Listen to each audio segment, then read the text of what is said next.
300 years ago, the world was saved from annihilation by the legendary warrior Kim Ju-hyuk. He was so powerful that even the gods, Constellations, became his disciples. But even he perished while destroying the Tower of Destruction. Reincarnated into the body of a quiet 17-year-old student, our MC enters the world's greatest academy, Valhalla, where no one can match him. No matter how arrogant the heirs of the great houses are, relying on the power of their constellations to prove their superiority, they don't stand a chance. Kim humiliates them all with his unmatched strength. After all, these constellations were once his disciples, and now they are worshipped as gods. Yet time has changed them. They have all lost their memories and no longer recognize their master, though each of them is still searching for him in their own twisted way. This is where everything starts. Let's find out more about this academy and how it all began. At Valhalla, one of the most prestigious hunter training institutions, every year thousands apply, hoping to carry its name, but only 1 out of every 500 is accepted. Even after admission, fewer than 150 make it to graduation. The competition starts immediately, even during orientation. Lee Sun, Valhalla's top combat instructor, observes the new trainees. He feels the workload is heavy when Yu Min, a member of Korea's esteemed Yushin family, approaches him. Lee San assumes he is there to check on his niece, Soyeon.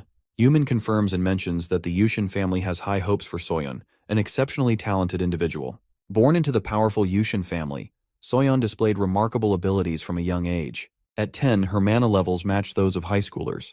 By 13, she could infuse her sword with mana, and at 16, she defeated her own family members in combat. Lee reviews her records and finds nothing new, until Yu Min reveals that she can communicate with the guardian constellation of the Yushin family, which is a rare ability. In Korea, 5 elite families share a special connection with their guardian constellations, granting them extraordinary power. The Yushin family follows the sword god, while the other families receive blessings from their respective constellations, such as the Spear Saint and Fist King.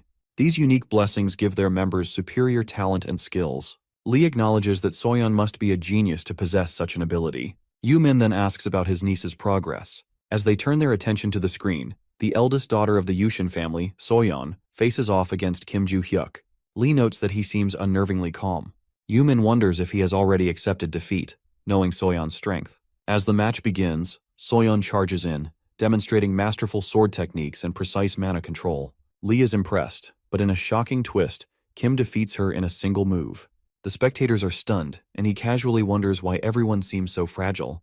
300 years ago, Kim, known as the martial god, fought against Barch, the boss of the Tower of Destruction, to prevent the world's ruin. In the end, he managed to slay Barcha, effectively destroying the tower. As a screen appeared before him, it confirmed that the tower had collapsed due to the boss's death. He wondered if eliminating Barch had been the cause of the tower's destruction. Reflecting on his past, he recalled how his life as a hunter had been non-stop work since childhood. Just when he had gained wealth and recognition, something unexpected had happened. Kim briefly considered whether bringing his disciples would have made a difference. But in the end, he knew the truth. Strength had always been everything. Even if they had accompanied him, their fate would have remained the same. 3 centuries later, after defeating the Tower of Destruction's boss, he found himself reincarnated as a 17-year-old.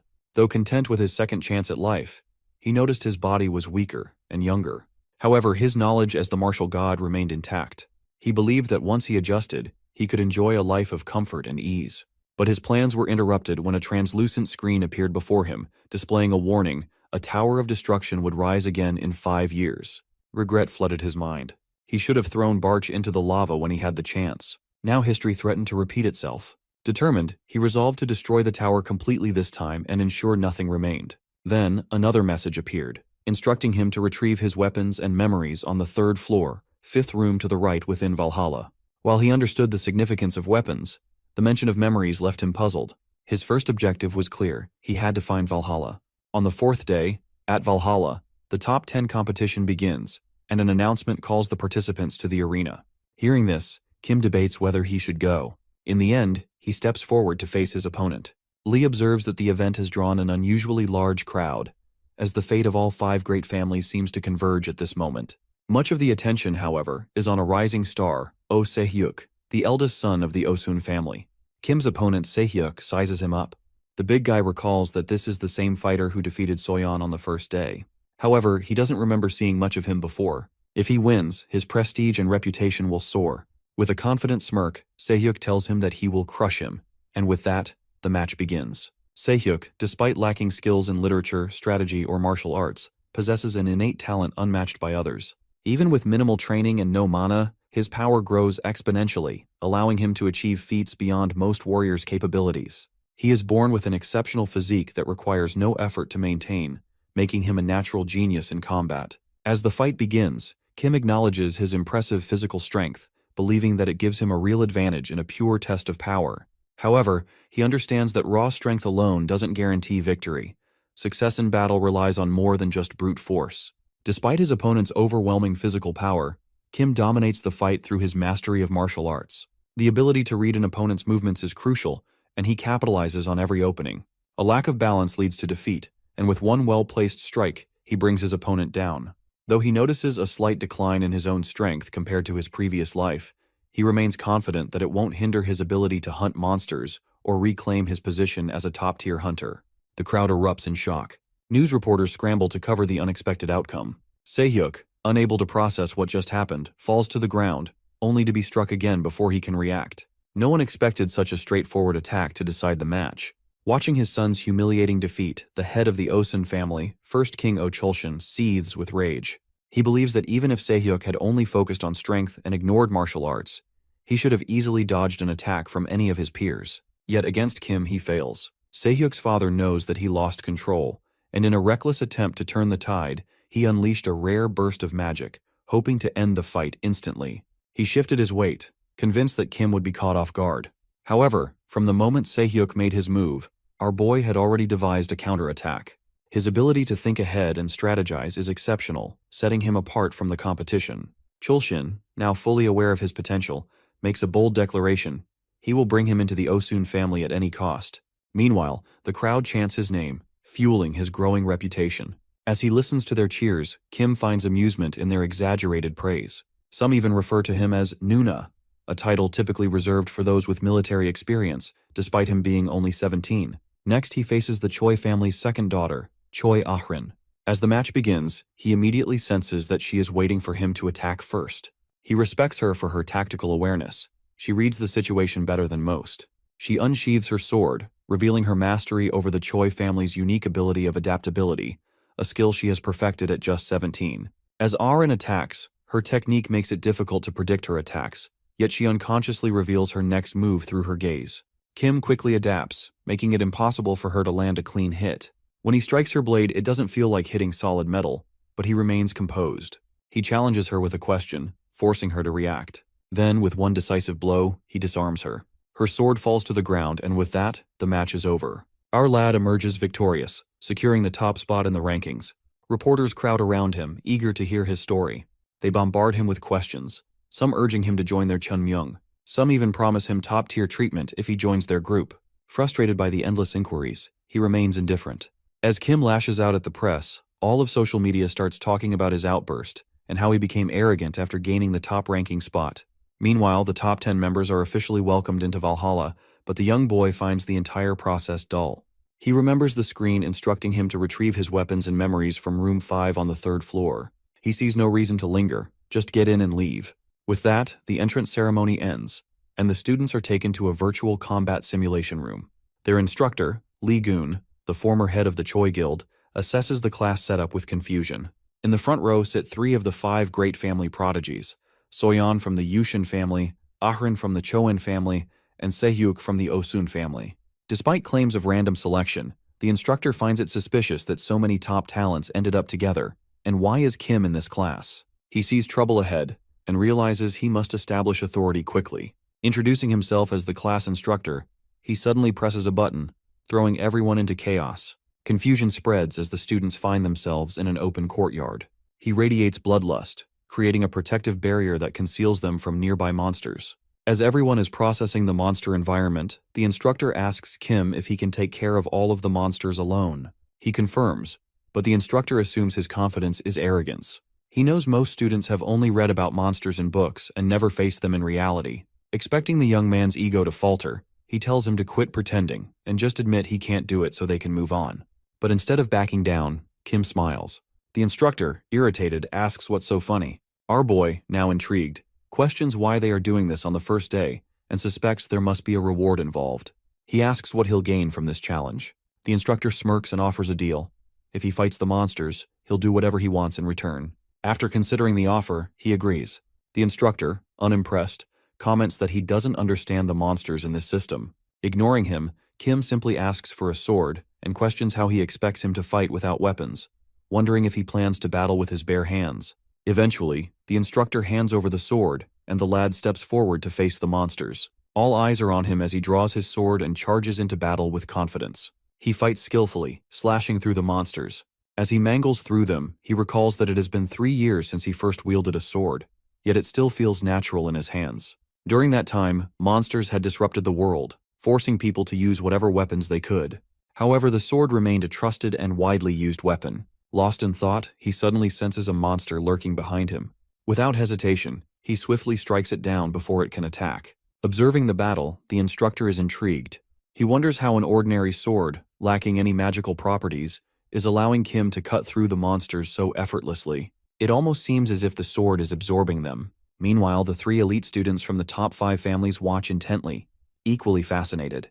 Kim, finishing off the creatures, approaches the instructor and reminds him of their deal. With class now over, the instructor acknowledges that this was their first session and suggests the students head to their dorms to rest. Our boy, however, finds the lesson too long and only wants to retrieve what he needs and leave. He never intended to be a student and has no interest in formal education. Despite his boredom, he learns some valuable information, particularly about constellations. In this world, constellations are not just stars, they represent those who achieved great power and became gods.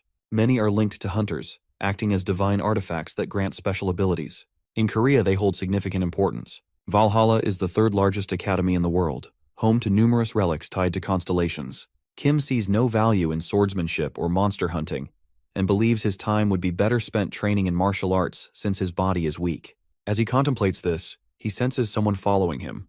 Turning around, he finds Aaron standing behind him. At the teacher's office, Lee-san, Valhalla's highest-ranking instructor, is speaking with the instructor about the young boy. Lee-san acknowledges that the instructor has faced many challenges, but he dismisses it, calling it more embarrassing than difficult. He finds it hard to believe that a mere high school student could accomplish such feats.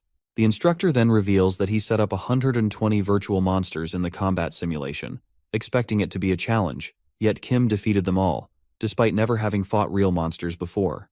Their discussion shifts to Kim's background. Lee-san notes that he lacks any exceptional qualities, which makes his abilities even more unusual. When the instructor asks about his past, Lee-san explains that he is an orphan from a dangerous region. The instructor speculates that he might be a forger, but Lee-san dismisses the idea, stating that he thoroughly investigated and found no evidence of deception. He also questions why a forger would try to enter Valhalla and draw attention at the entrance ceremony. Lee-san then brings up Kim's interest in accessing the Constellation Room, which the instructor confirms. The young lad intends to enter after the first semester. To accommodate this, Lee-san has requested permission from the headmaster for Kim to access the first-floor basement, taking responsibility for him. The instructor appreciates the effort but raises concerns about restrictions on the upper floors. However, Lee-san reassures him that reaching the first floor should be easy if he moves quickly.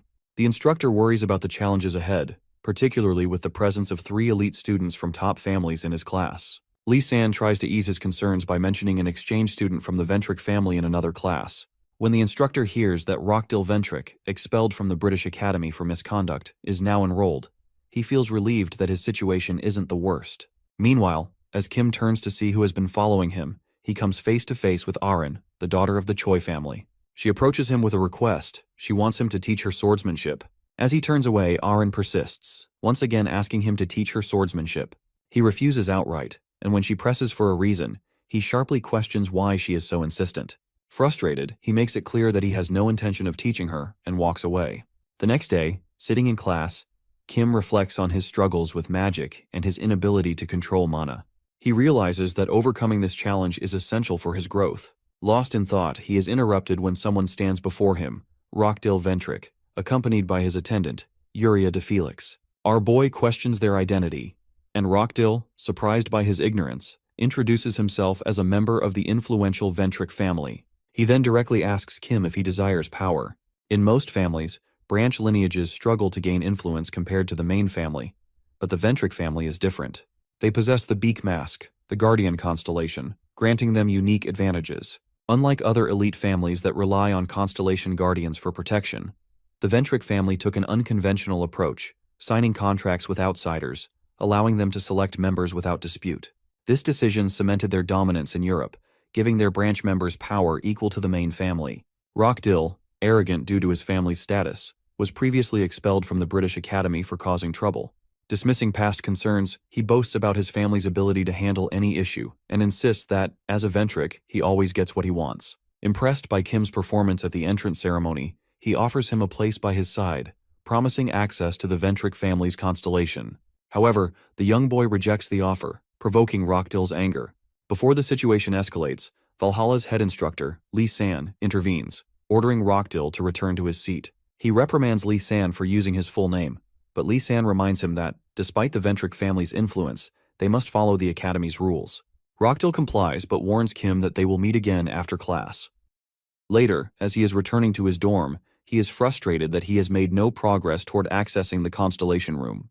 He recalls his earlier encounter with Rockdill, during which he learned that Guild Scouts, outsiders, have been gathering information about him at the Academy. Deep in thought, he suddenly realizes someone is following him again.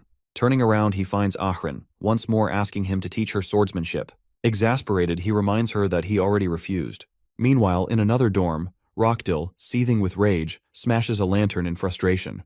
Rockdill seethes with rage, unable to accept that Kim, an orphan, dared to humiliate him. He orders Yuria to summon Desera immediately. As Yuria stands motionless due to hesitation, he grabs her by the hair and questions her loyalty and threatens to expel her from the family. Despite her denial, he forcefully throws her to the ground and demands she contact Desera at once. He instructs her to inform Desera Ventric, a second-grade royal family member, that he wishes to meet him. Yuria silently nods and obeys. Meanwhile, in his dorm room, Kim sits alone, running his hands over his body. Acknowledging its limitations, he has no magical talent, nor can he wield great strength. Lost in thought, he recalls his previous encounter with Ahrin when she was behind him. This girl is literally the feminine version of Joe Goldberg. Confronting her, he demanded to know why she kept following him. Ahrin repeated her request for swordsmanship training, testing his patience. Annoyed, he likens her persistence to that of a parrot and told her to leave him alone. However, she suddenly offered 10 million won in exchange for lessons. Surprised, Kim asked if the amount was for just one lesson, but she remained silent, watching him closely. Dismissing her offer, he claimed she couldn't afford him and turned to leave. She then requested his phone. Skeptical, he asked why, and she explained that she needed to input her number for easier money transfers. As he glanced at the screen, he was stunned to see a transfer of 100 million won. Once again, she asked him if he would teach her now. Despite the staggering sum, our lad refused both the money and her request. He remained confident that he could earn money elsewhere and prepared to leave. Determined, he sets off to explore the secret vault. His mind races as he recalls scouting the area before enrolling at Valhalla. He knows that most of the notes hidden 300 years ago have been lost, but research suggests that at least 4 should still exist.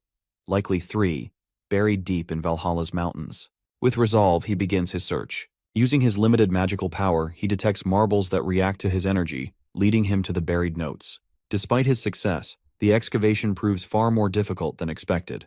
As he struggles with the task, he reflects that had he foreseen this challenge, he would have chosen a more accessible hiding place. The need for this endeavor stems from the Tower of Destruction's events centuries ago. The world nearly collapsed, making it impossible to safeguard his wealth, forcing him to inscribe and bury these notes. As dawn breaks, he finally unearths what he seeks. However, another obstacle shows up. The keyhole is there, but a regular key will not fit. Unfazed, he channels his magic to create a makeshift key from a string. With patience and effort, he finally unlocks the hidden chamber. As he steps inside, his gaze sweeps over the vast wealth before him. With a smirk, he sarcastically asks if his riches have been well. Seeing his fortune, he feels relieved as now money is no longer a concern. His eyes land on storage stones, triggering memories of how he infused them with magic to protect his notes. Understanding their importance, he decides to make use of them. As he picks one up, a surge of energy radiates from it, confirming their power. He considers dealing with the stones first, but hesitates when he notices the contrast between the heavy gold bars and the delicate jewelry. Weighing his options, he wonders if he should prioritize the lighter valuables. Back at Valhalla Academy, he reflects on the possibility of creating more notes in the future. The strain in his muscles from the earlier excavation makes him pause, just as Ahrin approaches and sits beside him. Once again, she asks him to teach her swordsmanship. Annoyed, he questions her persistence, reminding her that her family, the Choi lineage, has a strong reputation in swordsmanship. Despite having access to elite training, she insists on learning from him. Curious about her unwavering determination, he presses for an explanation, asking why she chooses him over her own father, a respected figure in the Choi family. Their conversation is interrupted when the instructor arrives, summoning Kim to the teacher's room. Sensing something important, he asks about the reason. The instructor reveals that it concerns a previous question he had asked. After a brief hesitation, he agrees to follow. As he prepares to leave, Aaron calls out to him. Turning back, he sees the confusion on her face. In response, he extends an invitation. She can join a training session the next morning at 6 a.m. Taken aback, Aaron hesitates before nodding, accepting the offer. Inside the teacher's room, the instructor gets straight to the point. He informs Kim that his request to enter the Constellation room has been approved. But with a restriction, he can only access the basement floor, nothing below. Curious, our boy asks when he can visit. Instructor suggests that night itself. Without hesitation, he accepts, surprising the instructor with his eagerness. As night falls, he leads him to Valhalla Academy's heavily guarded treasure, the Constellation room. Noting the heightened security, Kim remarks that the defenses here surpass even those at the main gate. The instructor explains that the room's significance is what elevates Valhalla to one of the top 3 academies.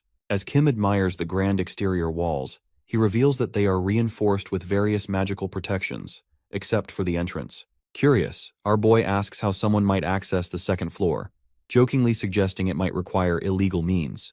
The old fella clarifies that while it wouldn't make him a criminal, it would lead to immediate expulsion. He also warns him about him losing his mental state before leaving the school. Confused, Kim questions what he means. The instructor explains that the second floor is extremely dangerous.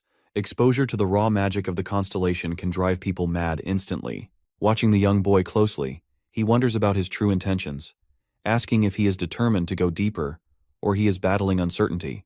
With a strict time limit, the instructor instructs him to return within 30 minutes. Kim confidently assures him and steps through the gate. Inside, a familiar screen appears, directing him to retrieve his weapons and memories from the 5th room on the 3rd floor. Unbothered by the risk of expulsion, his main goal remains, reaching the 3rd basement floor. As he descends, he notices how the building seems unnaturally vast, with endless flights of stairs and poor visibility.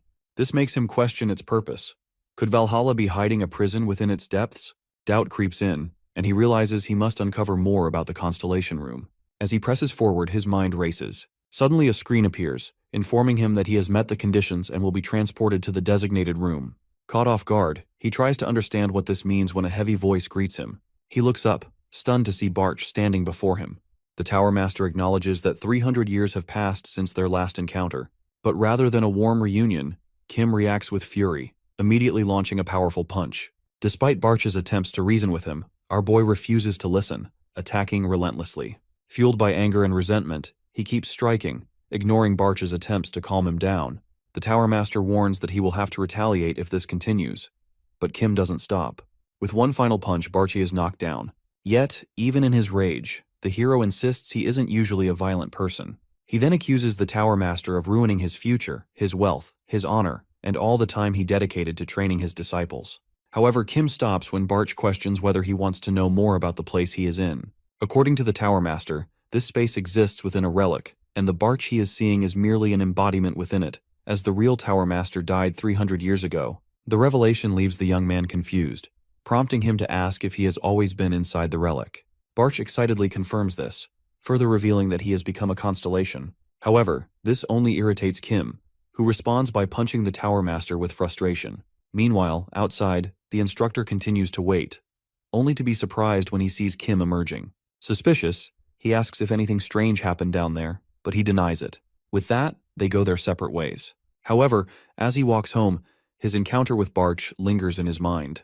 Back at the Constellation room, Kim wondered if Barch had been the one sending him notifications, but the Tower Master himself remained uncertain, having been trapped inside the relic for the past 300 years. According to Barch, he had also received a notification instructing him to contact the reincarnated Kim in order to regain his lost memories. This was supposedly due to the intervention of a mysterious individual who had appeared. The Tower Master speculated whether this person had been responsible for making him the owner of the Tower of Destruction. However, when the young boy inquired further about this individual, Barch admitted that he did not know, as that part of his memory was missing. Kim then recalled his own notification, which had instructed him to find a weapon and recover his memories. However, he had been unable to read it fully, as parts of it had been censored. Despite this, he had never lost his memory, as he still clearly remembered what had happened at the tower. Barch explained that since he had already found the weapon, his memories might still be incomplete. The space they were in held 4 weapons, village swords imbued with immense power. Barch himself had become a constellation by using one of these swords as a relic. This revelation infuriated the hero, causing him to scream at the top of his lungs.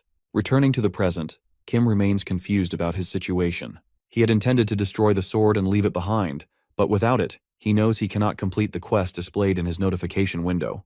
As he examines the sword, he is suddenly confronted by a group of second-year seniors, the school bullies, calling him out for his hazing session. Their leader, Larrick, is the eldest son of the prestigious Sunrise family. Unfazed, he mocks him, further enraging the bullies, who become determined to beat him down.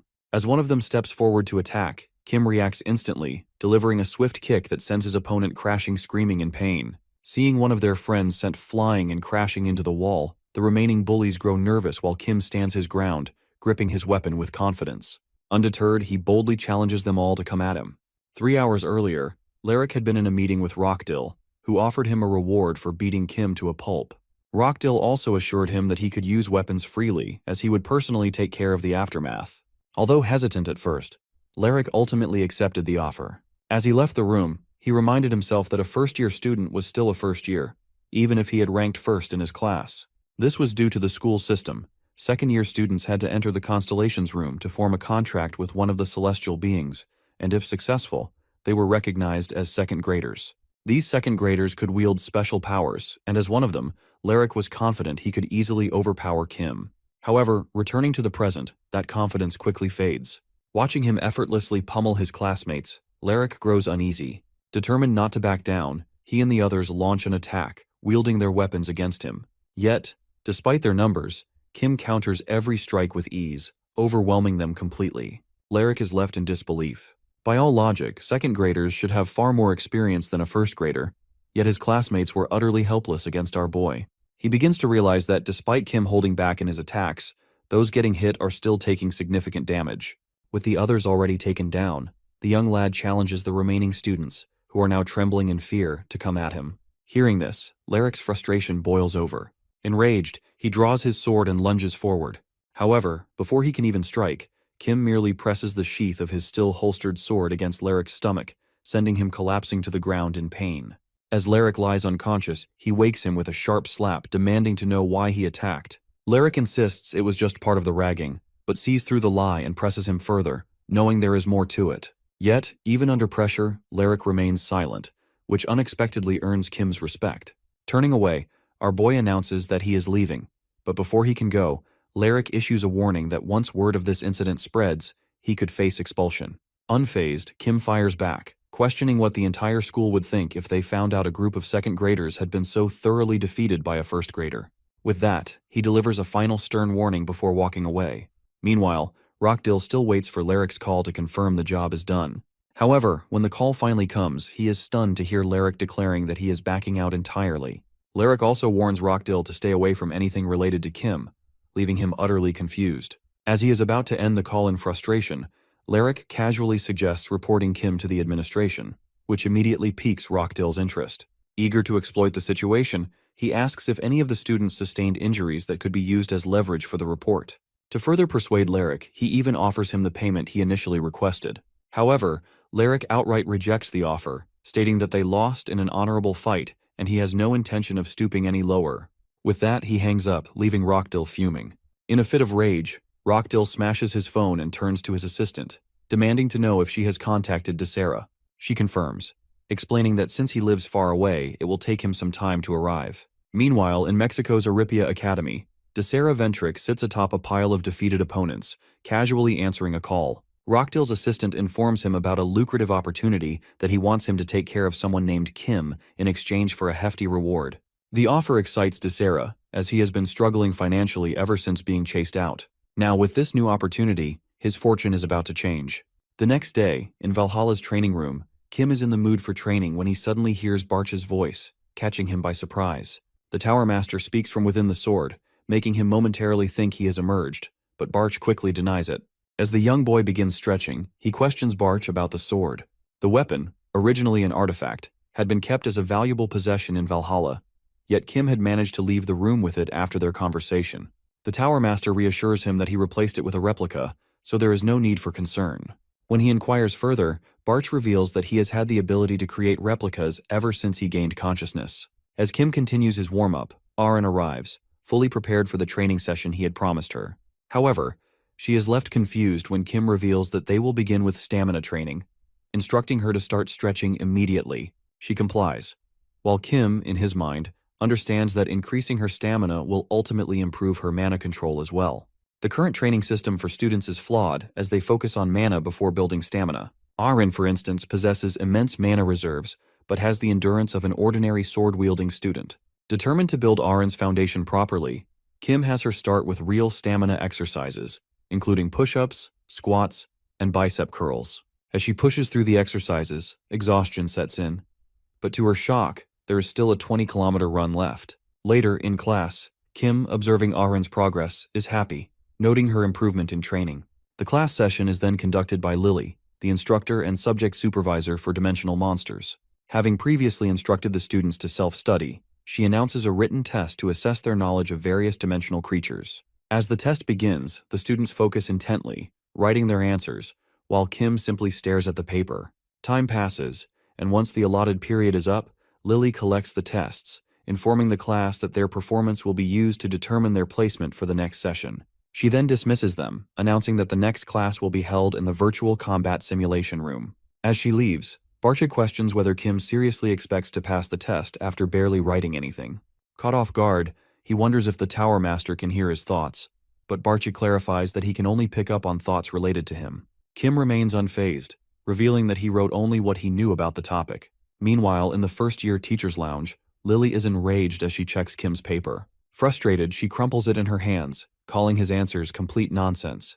The instructor, present there, notices her shifting expressions and she looks visibly annoyed. Curious, he inquires about the matter. Lily explains that the recent test focused on how to effectively eliminate a monster. In her opinion, most students performed well. Just as the instructor takes a sip of tea, relieved by her words, he nearly chokes upon hearing her suddenly scream Kim's name in frustration. According to Lily, his approach to the test is completely unacceptable, and she refuses to overlook it.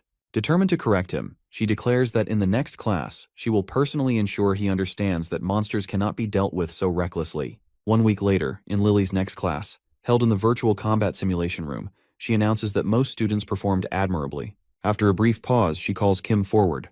Holding up his test paper, she furiously reveals that he scored a 0. Pointing to the first question regarding how to deal with rock goblins, she highlights Kim's response. Shank it in the stomach. Her frustration only grows as she flips through the test, revealing that all of his answers are blunt, overly simplistic, and solely focused on directly killing the monsters without any consideration for strategy or context. According to Lily, rock goblins possess B-rank defense, meaning an ordinary sword would be ineffective against them. However, he still wrote that he would use a sword, claiming that it would be over in a single strike. Frustrated and determined to teach him a lesson, Lily gives Kim the chance to explain himself by placing him in a simulation against a rock goblin. She declares that if he manages to defeat the goblin using the method he described, she will reconsider his score. Accepting the challenge, Kim calmly approaches the goblin while Lily watches nervously, uncertain of what he will do. Suddenly, the goblin lunges at him, but he swiftly drives his sword into its stomach, killing it instantly. He executes exactly what he wrote, shank the goblin in its stomach. The entire class, including Soyeon, is left in shock, unable to believe he took down the goblin without using any magic. Embarrassed, the teacher demands an explanation, knowing that in order to kill a rock goblin with a sword alone, one would need to be at least an A-ranked contractor. With a confident smile, Kim simply states that he has proven himself.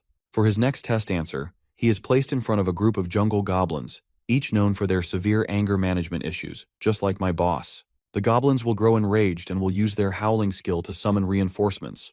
Although Kim can see 3 goblins in front of him, there are 5 more lurking in the darkness, ready to ambush him the moment he makes a mistake. Lily remains confident that, even with his sword, this battle will not be easy for him. However, in an instant, he swiftly eliminates all 3 visible goblins, stabbing them directly in their faces. Lily is left utterly shocked, unable to comprehend what she just witnessed. Back in the gym, Kim and Aaron are drenched in sweat as they push themselves on the treadmill. Eventually, she collapses from exhaustion. Noticing this, our boy questions her struggles with the exercise, to which she reveals that she never pushes herself too hard during training. According to her, she can simply rely on magic by borrowing strength from the Constellation members. Kim had already expected this answer, as most students depend entirely on the constellations to carry them, a dangerous habit. If they were ever caught in a dungeon with a magic restricting spell or ran out of mana mid-fight, they would be completely helpless. Considering this, Kim asks if she finds these stamina exercises beneficial. She confirms, explaining that she is only enduring them because he promised to teach her swordsmanship in return. Kim finds her response strange, but since they need to head to the academy soon, he decides to call off the session. Arin, noticing him adding more weight to his bench press, is shocked, but at his insistence, she leaves. As Kim prepares for his next set, Barch points out that Arin never once complained about keeping up with his training and questions his reason for helping her. Kim reveals that it is simply because she persisted. However, Barch is surprised that Arin, just by watching him wield his sword in class, was able to grasp its strength. As he contemplates this, he notices Se-hyuk bench pressing beside him, finishing off his set. When our boy inquires, Se-hyuk reveals that he has always trained hard there before casually leaving. Watching him go, Kim realizes that Se-hyuk's martial bones allow him to push himself to such extremes. He finds Se-hyuk smarter than those who rely solely on magic for training. However, he remains puzzled about what constellations truly do. Barch, despite being a constellation himself, admits that he has no knowledge of it. Having spent 300 years in isolation, he has never fully understood their role. However, Barch claims that if Kim finishes the next quest set in his system tab, they might learn more about constellations. Curious, our hero checks the notification and sees that he needs to go to Valhalla's Eye of the Great Forest, Madagaya House, and bring the Heaven Sword with him. Kim remembers hearing about that place in class, but since he has lessons to attend, he decides to be stealthy for the time being. Barch inquires about his growing reputation due to beating down bullies, but he asserts that if he hadn't acted, he would have been the one with a cracked head. Knowing that he won't be able to leave anytime soon without clearing the quest, Kim realizes that completing it may finally unveil the secrets of reincarnation.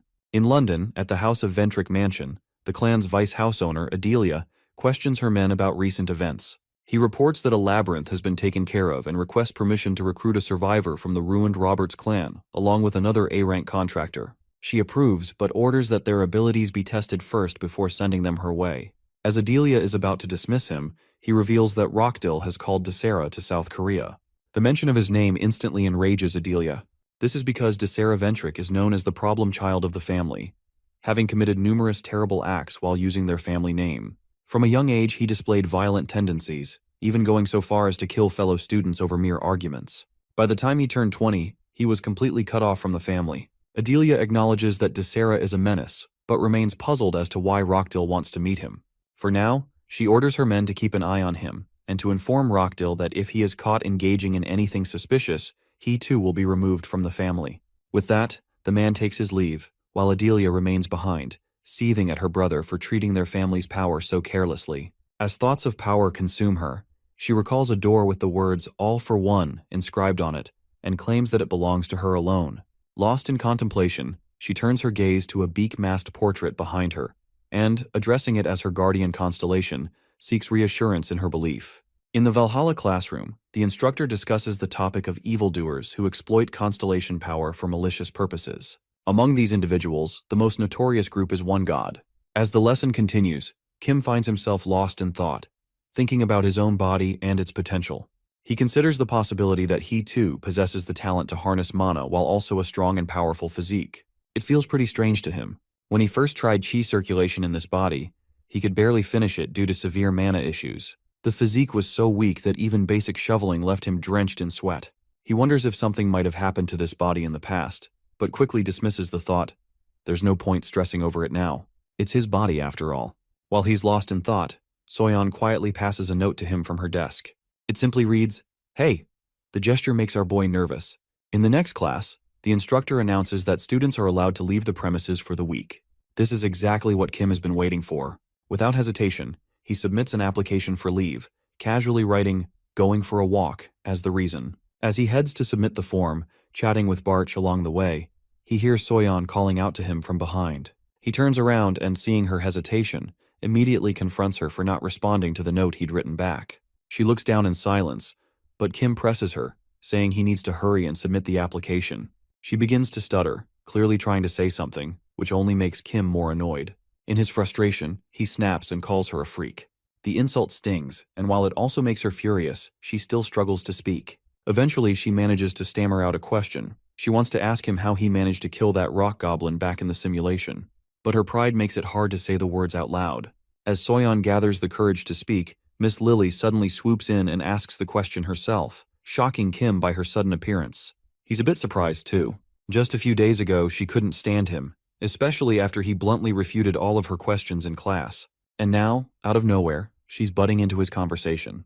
But Lily seems more impressed than anything. She admits that she only knew one method of killing monsters, but his approach showed her there are other, more creative ways. Fascinated, she immediately offers Kim the position of her assistant. The young lad, however, straight up rejects her, revealing that he's busy submitting his leave application. She presses him again, but our boy stands his ground and refuses once more with full Chad energy. As Lily continues to gaze at him with admiration, Soyeon starts to step in. But hearing their exchange, she hesitates and decides maybe it's not the right time to speak after all. The next day, Kim heads off to the infamous market. The night before heading to the market, Kim sat in his room, scrolling through his phone.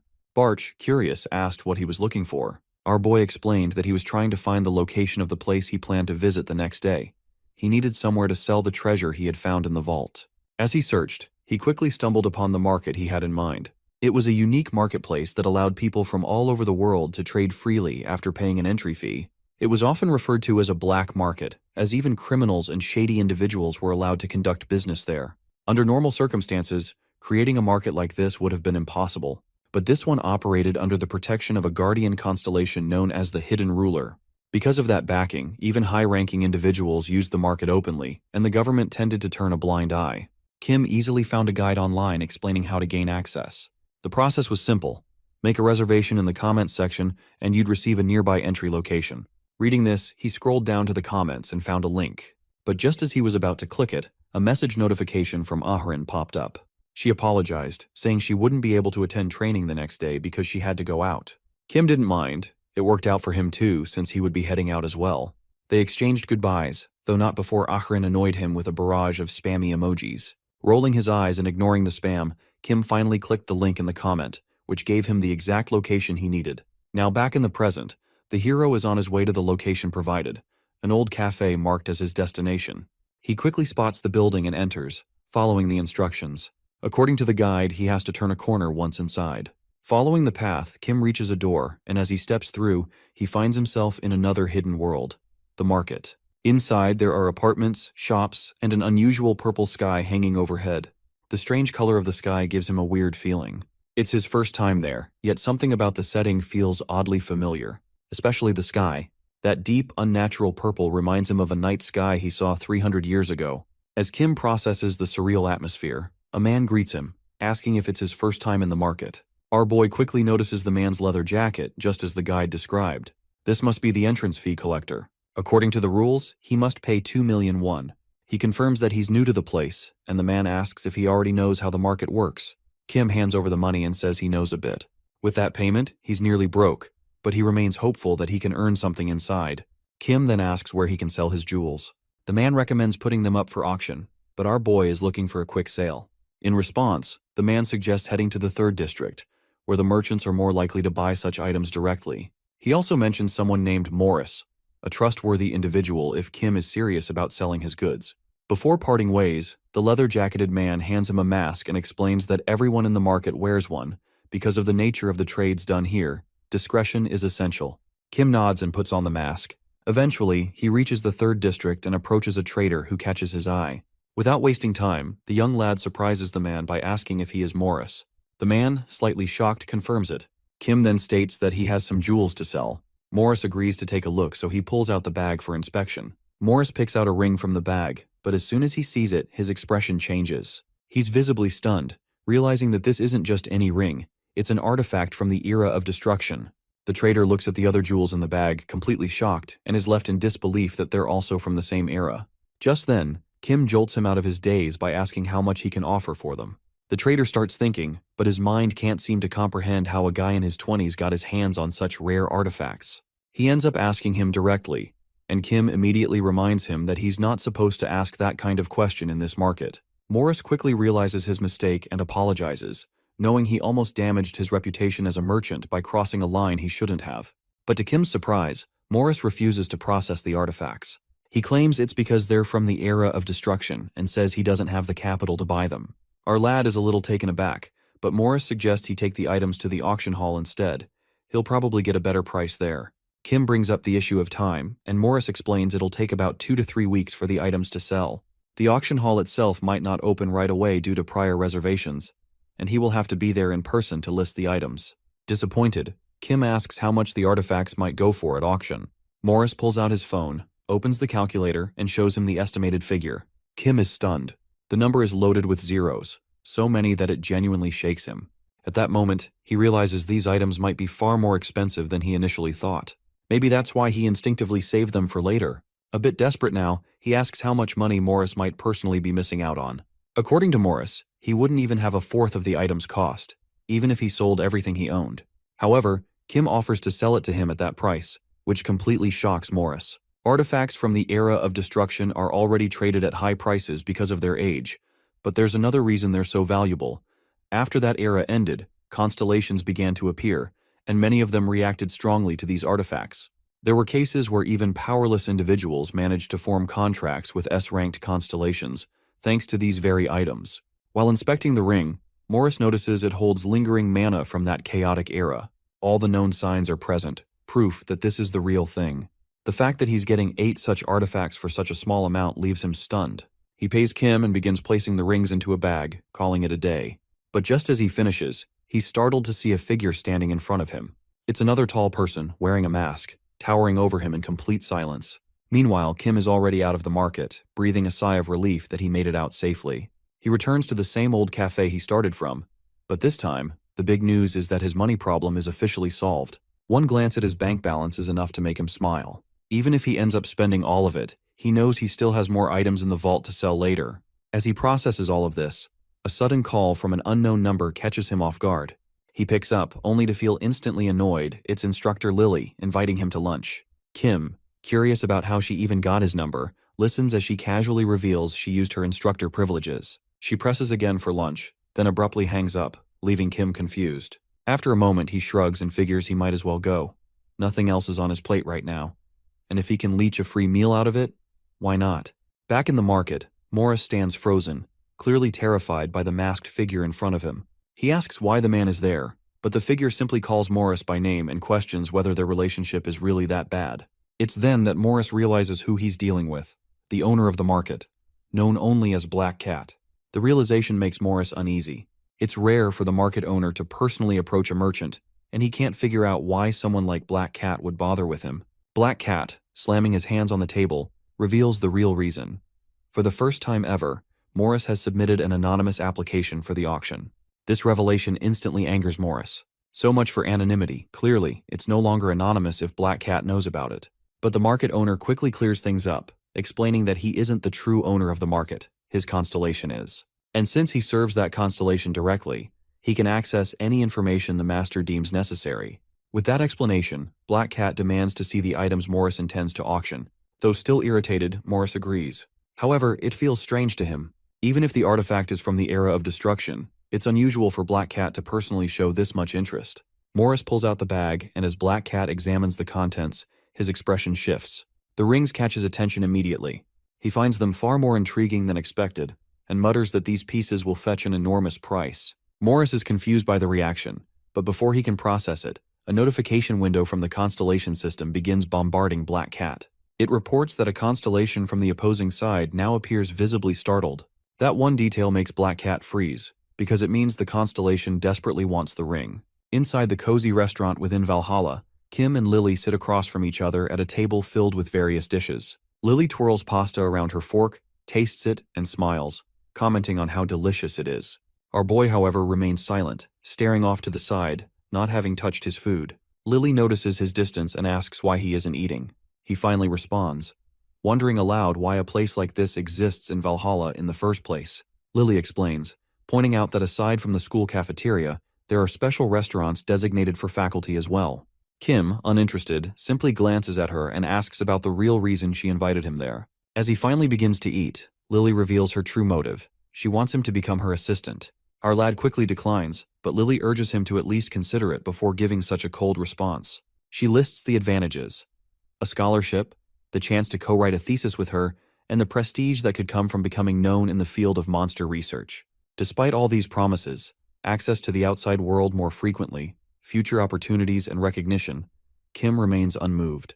To him, none of it seems necessary. He is focused on something else, finding the Eye of the Great Forest, an artifact linked to his academic performance evaluation. His priorities lie elsewhere. Even when Lily hints at sharing sensitive information, like details about Choi Ah-rin and his possible expulsion, Kim remains indifferent. He stands up, stating that he has heard nothing of value and is ready to leave. Lily, growing frustrated, insists that since she has shared information, he should do the same in return. Kim disagrees, stating he hasn't asked for it. Then, almost as an afterthought, he questions her teaching methods. Why someone who can be so childish in personal matters is so strict in the classroom. Lily responds seriously, explaining that her strictness is tied to responsibility. In monster hunting, students' lives depend on proper training, and any leniency can lead to fatal mistakes. Kim seems to understand this, acknowledging her dedication with a small smile before heading for the exit. As he leaves, Lily asks him to repay her for the information, but he, hands in his pockets, walks away, stating that he doesn't owe her anything. At the grand estate of the Choijin family in Sihyung, the patriarch, Choi Jonsuk, known as both the guildmaster of the True History Guild and the head of the Choijin clan, sits at a table with two younger members of the family. Opposite him are his eldest son, Choi Jingjin, the guild's attack leader, and his illegitimate daughter, Choi Ah-rin. The reason for the gathering is that with the upcoming selection for the family's heir, Jonsuk needs to assess their intentions.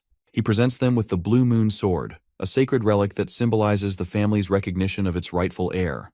The condition is simple yet harsh. Those who fail the selection are removed from the family altogether. Both Jingjin and Ah-rin agree to participate, despite the weight of what is at stake. After the meeting, Jinggeon, radiating smug confidence, confronts Ah-rin. He mocks her for being an illegitimate child and accuses her of blindly chasing a role she can never claim. His words are laced with cruelty, warning her that she isn't worthy of the position because she doesn't have Constellation protection, while he holds a formal contract.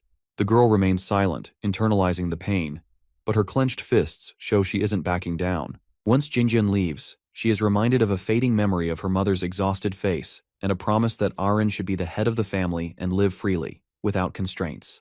That memory seems to strengthen her resolve. Meanwhile, back at the academy, Kim sits quietly in class while the instructor explains information about the upcoming midterms. Barch expresses concern over his lack of preparation, surprised that he doesn't even know the exams are close. Our boy admits he hasn't been paying attention in class, which is a mistake that is now catching up to him. The instructor reminds the class that in Valhalla, the midterm exams hold significant weight, especially for those who hope to survive and thrive in the institute. The entire class listens attentively as their instructor outlines the importance of the upcoming midterm and final exams. He warns them that the student with the lowest score will be expelled. With this stern reminder, he encourages everyone to give their best effort. Kim, sitting quietly, takes in the information, but knows in his mind that the written test is far more crucial than the practical one. As his thoughts wander, he realizes he isn't even sure how he has ended up at this point in his training, especially when he has initially aimed to reach the Great Forest. Kim then notices Barsh, who stands with his hands clasped in front of him. He asks if the Tower Master has ever attended all the classes, to which he confirms, though he seems uncertain about his next move. The young lad casually mentions Barch will write the test for him, prompting a mix of surprise and concern from the Tower Master. He expresses discomfort with Kim's plan, finding it unfair, while our boy insists that the test will be written with help from him. As class ends, the instructor wishes the students good luck, and the students begin to gather their things. Kim is preparing to leave when Ah-rin approaches him. She asks if they will train today, and he, a little surprised, inquires why she is asking. When she expresses a desire to improve her swordsmanship, Kim realizes it is time to address her lack of training. He remarks that although their previous sessions aren't focused on swordplay, he can show her how to wield a sword properly. The two then move to the training hall, where Ah-rin stands ready before Kim, who now holds a sword. He points at her while holding his weapon in the other hand, asking how long it has been since she last practiced with her weapon. She reveals that she hasn't practiced it since she started strength training with him. Asking her a few more questions, he asks her to take out her sword. Ah-rin, having drawn her sword in front of Kim, follows his instructions to focus on gripping the hilt tightly with her ring and pinky fingers. Surprised by the change in her grip, she notices an immediate shift in the sword's aura, feeling a sense of stability and control she hasn't experienced before. Our lad observes her closely and tells her to attack him with everything she has. Taking her stance, Ah-rin prepares for the move, feeling a surge of energy like lightning coursing through her body. She swiftly lunges, but he easily blocks her attack, praising her increased speed. Kim then advises her to be mindful of the magic she puts into her legs, and after a brief pause, Arin readies herself again. With determination, she moves faster this time, swinging at him, who neatly evades her strike. He smiles and suggests she focus on turning her body more when she stops. As they continue, her sword hand begins to shake, but she pushes through, concentrating on his feedback. He encourages her to attack again, and they cross swords once more, creating sparks as they collide. Despite her increasing strength, Kim continues to block her attacks effortlessly, maintaining his calm and confident demeanor. As the sparring session wears on, their swords clash again and again, with Arin growing more fatigued but also stronger. Eventually, the session ends, and Kim notices it has been an hour. Arin, exhausted and shaking, collapses onto the floor, struggling to catch her breath. Our boy, unfazed, sets his weapon down and moves towards the booth, while she lies there, still trying to recover from the intense training session. Arin reflects on how much her swordsmanship has improved since the entrance ceremony. She knows she has become far better, though she still can't match Kim. As she wipes the sweat from her brow, she gathers the courage to ask him if he will spar with her next time. The young boy, considering the request, ponders for a moment. He enjoys teaching her and recognizes her talent, which has only grown since their training began. He remembers sensing her skill during the entrance ceremony, though it feels different now, as she is using a breathing technique. Despite that, Kim smiles, knowing their training has been beneficial for him as well. In another time like 300 years ago, she would be worthy of becoming his disciple. When the girl asks about the possibility of sparring, Kim jokingly refuses, but Arin, with a straight face, accepts it, signaling her understanding. She has realized that following his guidance will make her even stronger. Our boy is taken aback by her response, but eventually wraps up their session, and Arin says her goodbye, leaving with the knowledge that they might not see each other again. 2 weeks later, at Valhalla Stadium, where a crowd of students has gathered, Soyeon, holding her sword, mentions that it is her first time back since the entrance ceremony. Sehyuk, also among the crowd, notes how many freshmen have gathered. Arin stands confidently in the crowd, while Kim, hands in his pockets, appears somewhat curious about the event. Barch explains that their teacher informed them about the gathering 2 weeks earlier. The atmosphere shifts as a loud voice commands attention, signaling that the announcement about the midterm exams in Valhalla will soon begin.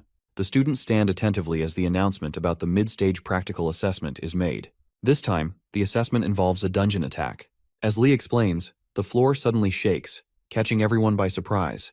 He then reveals that everyone will team up to enter the artificial dungeons, and multiple dungeons appear around them. The students are free to form their own teams, with the recommendation being 8 people per team, though they can adjust the number as needed. Kim listens quietly, while Lee continues outlining the rules. Their scores will be based on their contributions during the dungeon attack. A timer appears, set to 5 hours, and Lee sternly warns that failing to finish within the time limit will result in disqualification. Soyeon, surprised by the difficulty level being set at rank F, takes it all in. As the exam starts, the students begin to scramble to form teams. Some shout out to others, trying to recruit members. Soyeon, assessing her options, knows her current team needs someone with more damage potential. She hesitates, then decides that with 6 people, they can easily handle the task, and she can also show her abilities without anyone outshining her. She feels confident that the group can work together, as the main goal is to demonstrate their abilities. Lee observes the chaos with interest. He realizes that the more privileged students, like Soyeon, already understand the true nature of the exam. For the others, it is more complicated, and Lee knows that groups of 8 and even 20s are made. However, he also anticipates that mismatched teams will lead to internal conflicts, which is common in these kinds of assessments. As the dungeon attack assessment begins, Lee informs the instructor that in about 30 minutes, everyone will be inside the dungeon. He advises him to get ready and start counting their points. Kim stands on the field, observing as the students scatter, forming groups and entering the dungeon. He wonders if the students who enter right away have already begun earning points. Arin stays behind as well, while keeping an eye on the other students. Kim approaches her, noticing she hasn't entered yet. He asks what she plans to do, as nearly everyone else has already gone in. The girl replies that she will do as he has instructed during their training. Our boy, slightly confused, realizes she is likely trying to follow his guidance from their previous sessions. He tells her that he is going into the dungeon alone, suggesting she do the same. The girl, undeterred, watches Kim walk towards the dungeon. A few students, seeing her standing alone, approach and ask if she is Choi Arin. They invite her to join their group, offering that she would complete their team of 8. However, she declines, stating she will go into the dungeon alone. When the student tries to stop her, warning that she will be disqualified, Arin reassures him, mentioning that he has said it won't be difficult. Saying that, she goes in and slams the door shut, shocking everyone. Meanwhile, the stadium is empty now, and the observation room is filled with teachers and staff, watching the students' progress on screens. As the students encounter various monsters in the dungeon, the scores begin to appear. Yoon Kyung-hyun earns 2 points. Bae, a girl holding her backpack in fear, earns 3, and Yoon, looking confident, scores 1. Lee observes everything closely, as the instructor quietly acknowledges that everything is going as expected. The calculations are precise, reflecting the harshness of the exam, but the results are accurate. Lee, once known as the clear master in his soldier days, observes the unfolding scenario with a critical eye. Lee also got a dungeon clearing rate of 99%. The instructor notes that Lee's vast experience makes him the best judge of dungeon attacks, explaining his ability to assign points with precision. Lee's sharp eyes track the students' movements, especially those from noble families. He is particularly impressed with Soyeon, who has taken charge of her group with remarkable strategy. She commands her team to block the front line and take out attackers from the sides, guiding them efficiently. Soyeon's quick thinking and leadership skills are evident when she kills a goblin, earning valuable points for her team. As Lee watches through the system screen, he marvels at her skill in clearing the dungeon. He knows Soyeon is on track to rise to the top, given her exceptional leadership. However, his attention soon shifts to Kim. He recalls our boy's first battle, where he easily defeated Soyeon.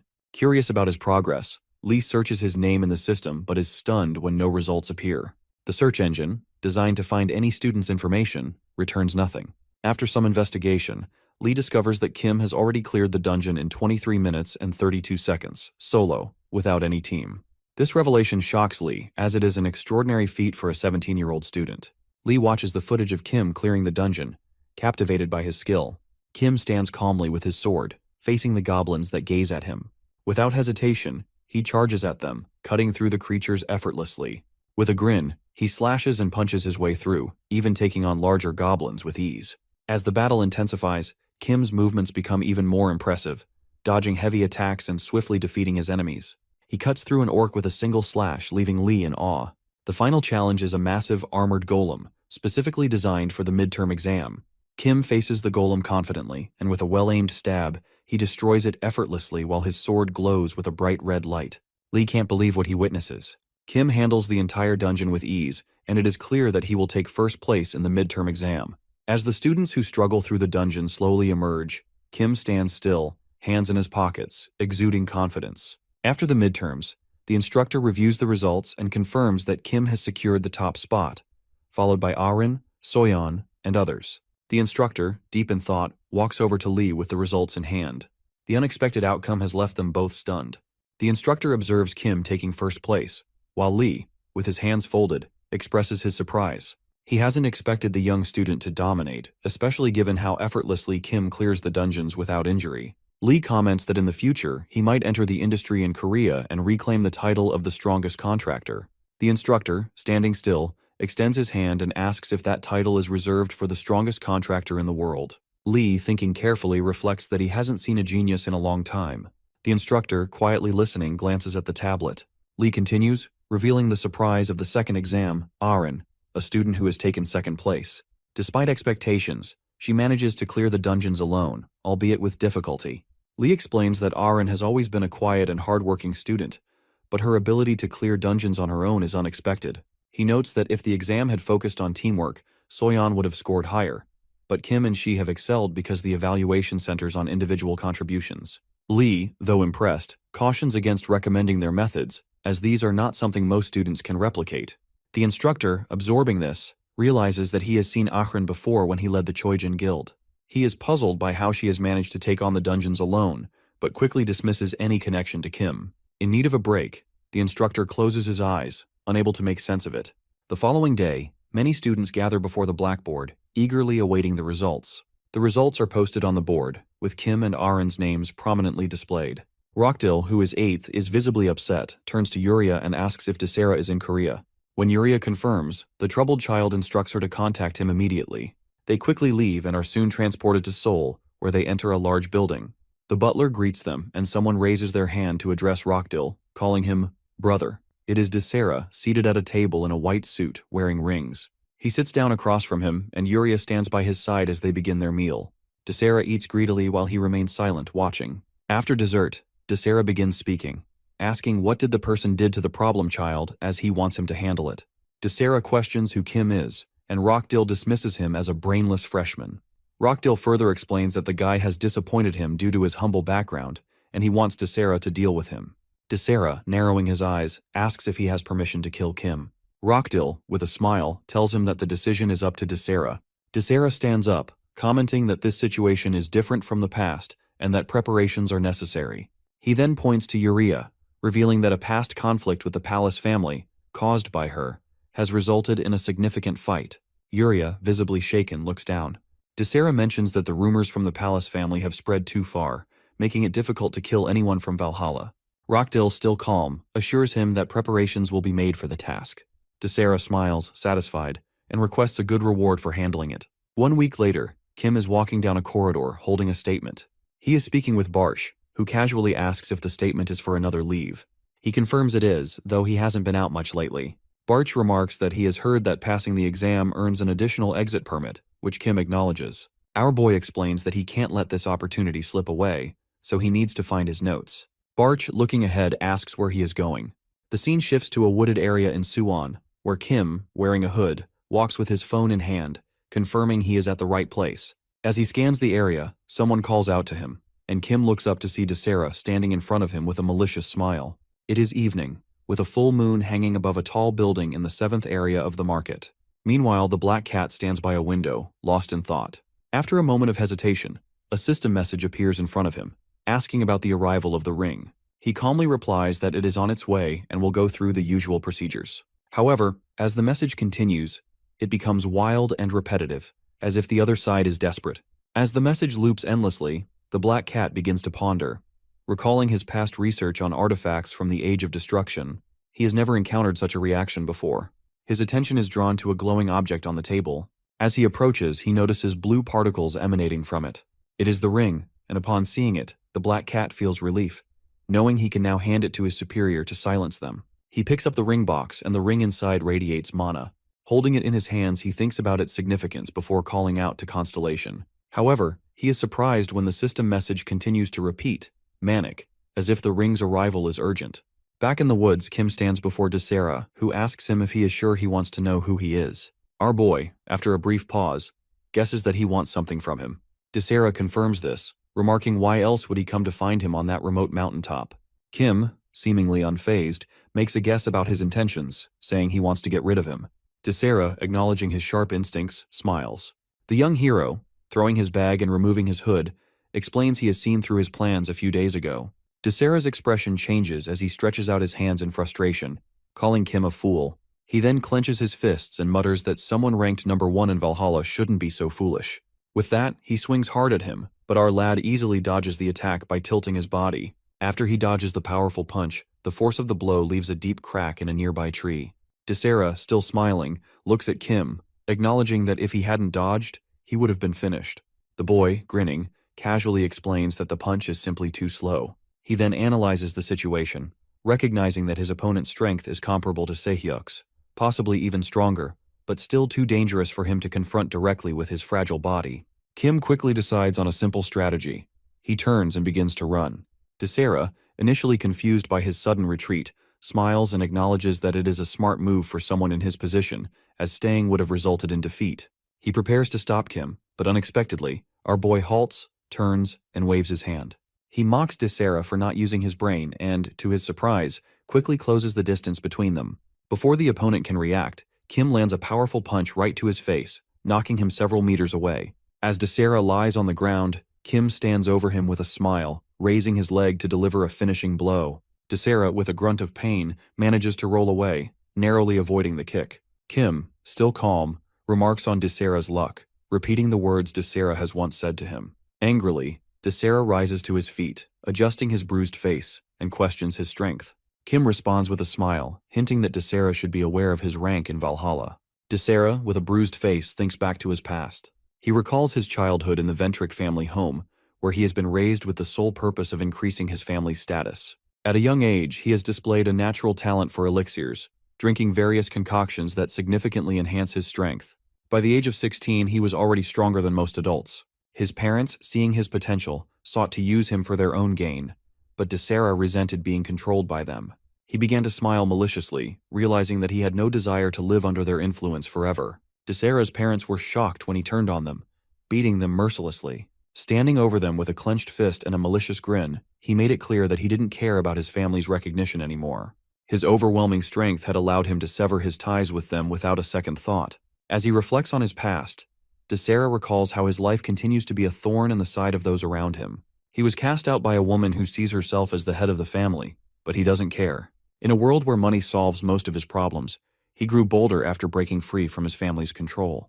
He remembers his meeting with Rockdill, where he offered money but finds that his interest in Kim is far greater. Desera walked through the streets, intrigued by our boy's rise to the top of the Valhalla entrance exam and his reputation as a madman who kicks out all the guild guides. He was curious about the possibility of having fun with Kim, but when he finally confronted him, he was left confused and beaten. The young hero stands before Desera with his classic hands in his pockets, unbothered by the opponent's questions about what substances he uses to become so strong. Kim laughs, dismissing the idea that he relies on anything like elixirs. He mocks Desera for thinking so little of him, realizing that Desera's strength comes from the elixirs he uses as a child. Desera is shocked that Kim achieves such power without any external help. Our lad confidently explains that his strength comes from his own training, not any magical substances. The hero, grinning, suggests comparing Desera's strength to that of Sehyuk, an idea that enrages Desera. In his anger, he draws his sword, though he knows he doesn't have permission to use it. Still, he can't help himself and summons a dark purple blade filled with malevolent magic. Kim studies it closely, recognizing the power behind it. Desera, growing more confident, declares his strength is increasing rapidly. But before he can strike, our boy is already on him. Without warning, he kicks him in the face, sending him flying. Kim, still calm, mocks him for his tendency to talk so much before attacking. Desera crashes into a nearby tree, and Kim quickly closes the distance, unleashing a powerful blow that shatters the tree trunk and knocks Desera unconscious. Kim grabs him by the hair, lifting his head to speak to him with a smirk. He mocks Desera, pointing out that someone who drinks the elixir can't die easily. Our boy makes it clear that he will spare him if he only harms him, but since Desera wants to kill him, he can't let him go. As Kim prepares to strike again, he reveals that he wants to ask a question, but before he can, he loads up his punch and shoots it towards Desera once more. Meanwhile, poor Desera can only shout at him to stop. At Valhalla Dormitory, Rockdill sits in his office, thinking that Desera should have taken care of Kim by now, given his temper. He assumes Desera has killed Kim and is relieved that it isn't happening on academy grounds. His phone vibrates, and when he answers it, he hears nothing but silence. He tries again, and this time he hears Desera's pained moans, realizing something has gone terribly wrong. Rockdill is shocked, especially when Kim speaks, taunting him and mentioning that if Desera dies, he will burn incense for him. Kim's presence and the situation are now undeniable. Rockdill, clearly disturbed, hangs up the phone, which surprises Kim. It annoys him that he hangs up without answering, but then he notices the poor, beaten Desera and wonders what he should do with him. At the dormitory, Rockdill sits in deep thought as Yuria enters with tea, but he dismisses her, overwhelmed by the situation. She presses him again, but this time, Rockdill yells at her in rage, telling her to get lost. He can't believe Kim is behind everything, and now the situation has spiraled out of control. He knows it is only a matter of time before the news reaches the Ventric family, making things worse. Rockdill's frustration grows as he realizes the scale of the mess, though he tries to console himself by thinking that his status as an orphan might limit his reach. But even so, he knows he can't afford to be careless. Meanwhile, Kim walks calmly through the woods, thinking about his next move. Barch asks if he is serious about leaving Desera lying next to the tree, but our boy tells him that he will report it when the time comes and isn't going to do anything about it for now. Barch casually suggests just killing him, but he replies that in the past he would have. But things have changed. He is no longer Kim Hyuno, but a high school student named Kim Ju-hyuk. The Tower Master seems to understand, and then brings up his concerns about the magic Desera used earlier. He mentions that the magic feels familiar, and if more is released, it can be confirmed with certainty. The boy listens, but he is irritated when Barch speaks about being able to identify people by their magic, something our boy can't do. He dismisses it, clearly angry. Brushing it off, he speculates that it might be the hidden side of the blade Desera mentioned, and Barche confirms it. Kim walks over to the unconscious Desera, asking who sent him, but quickly remembers that he has dislocated his jaw earlier. He casually sets it back into place, asking again, who sent him. Desera remains silent, but Kim insists, grabbing his hand with a vicious expression. He twists Desera's fingers, causing him intense pain, and warns him to speak up or he will break all his fingers. After some time, Desera reveals that it is Rockdill Ventric behind him. Argai wonders if this is the person who caused him trouble before, and questions Desera about his origins. Desera, smiling through the pain, reveals he is a Desera of the first kind and works as a mercenary. Kim recognizes the term but dismisses it as meaningless, calling Desera a pathetic hooligan. Desera, still holding his injured fingers, responds that the first species worship the hidden side of the blade, and he is bound by a contract with the constellation that governs it. Desera smiles and claims that if he had been better prepared, the outcome of his fight with Kim would have been completely different, and he would have defeated him. Our boy, fixing his hair with a smirk, dismisses him as a fool, and points out that if Desera had kept quiet and revealed who he is involved with, he might have been spared. Kim then forcefully breaks Desera's jaw, causing a scream of pain to echo through the air. Later, Kim sits in the city, flipping through the searches on his phone. He reads about the first species, a group of evil individuals who worship the hidden side of the blade, and reflects on how everyone he contacts sees them as just another evil faction. Annoyed and frustrated, Kim wonders how to deal with Rockdill, who is still causing him problems. Determined, he begins typing a message, deciding to use modern methods to deal with the issue. He uploads recordings of Desera's confessions to the internet, including one where Desera confesses his connection to the first species. Meanwhile, Lily receives a call from Kim. She asks if he is willing to start working with her and become her assistant, but he declines, instead asking if she knows any news reporters. The next day, the news reports an assassination attempt on Valhalla students by the Ventric family. It details how a first-year Valhalla student, who was on a walk, was attacked by a member of an evil group but managed to fight back and defeat the attacker. The student also provided evidence, recorded on a dictaphone, and handed it over to the organization, clearing up confusion surrounding the incident. The article includes photos of the Valhalla Academy and Desera in custody. It becomes clear that the villain who attacks the student is from the Ventric family, but the student's bravery and the evidence provided shed light on the whole situation. The first-year student, having been involved in the attack, handed the villain over to Valhalla. The freshman also records the villain's guilty plea after extracting all the information from him. The recordings include the villain's confession, revealing that Rockdill Ventric, the son of the Ventric family and a Valhalla student, instigates the entire attack on the freshman. This causes the Ventric family to struggle in crafting an official statement. Meanwhile, many people in the comments speculate that the student who defeats the attacker is Kim. Others share that the information has already spread, and some even mock the Ventric family for their sloppy work, suggesting it is ridiculous to think they have a chance against Kim. Our boy, sitting with his feet up on the table, reads the comments with a smile. Barch notes that for someone who has lived 300 years ago, he adapted well to current technologies and modern warfare. The young boy explains that by staying updated with the news, he is able to adjust to the present and become who he is now. Barch remarks that this helps elevate Kim's status, to which Kim comments that he only tries to frame Rockdill, but the media rushes to publish it and ruins the Ventric family's reputation. Soon, an announcement about the Ventric family's official position is made. Adelia, the head of the family, enters and begins speaking, offering a formal apology to the students of Valhalla Academy. She states that the attack is carried out by Desera, who has been exiled from the Ventric family. She clarifies that Desera's confession, claiming Rockdill gave the order, is a lie to avoid his predicament. The Ventric family, therefore, denies any involvement in the incident.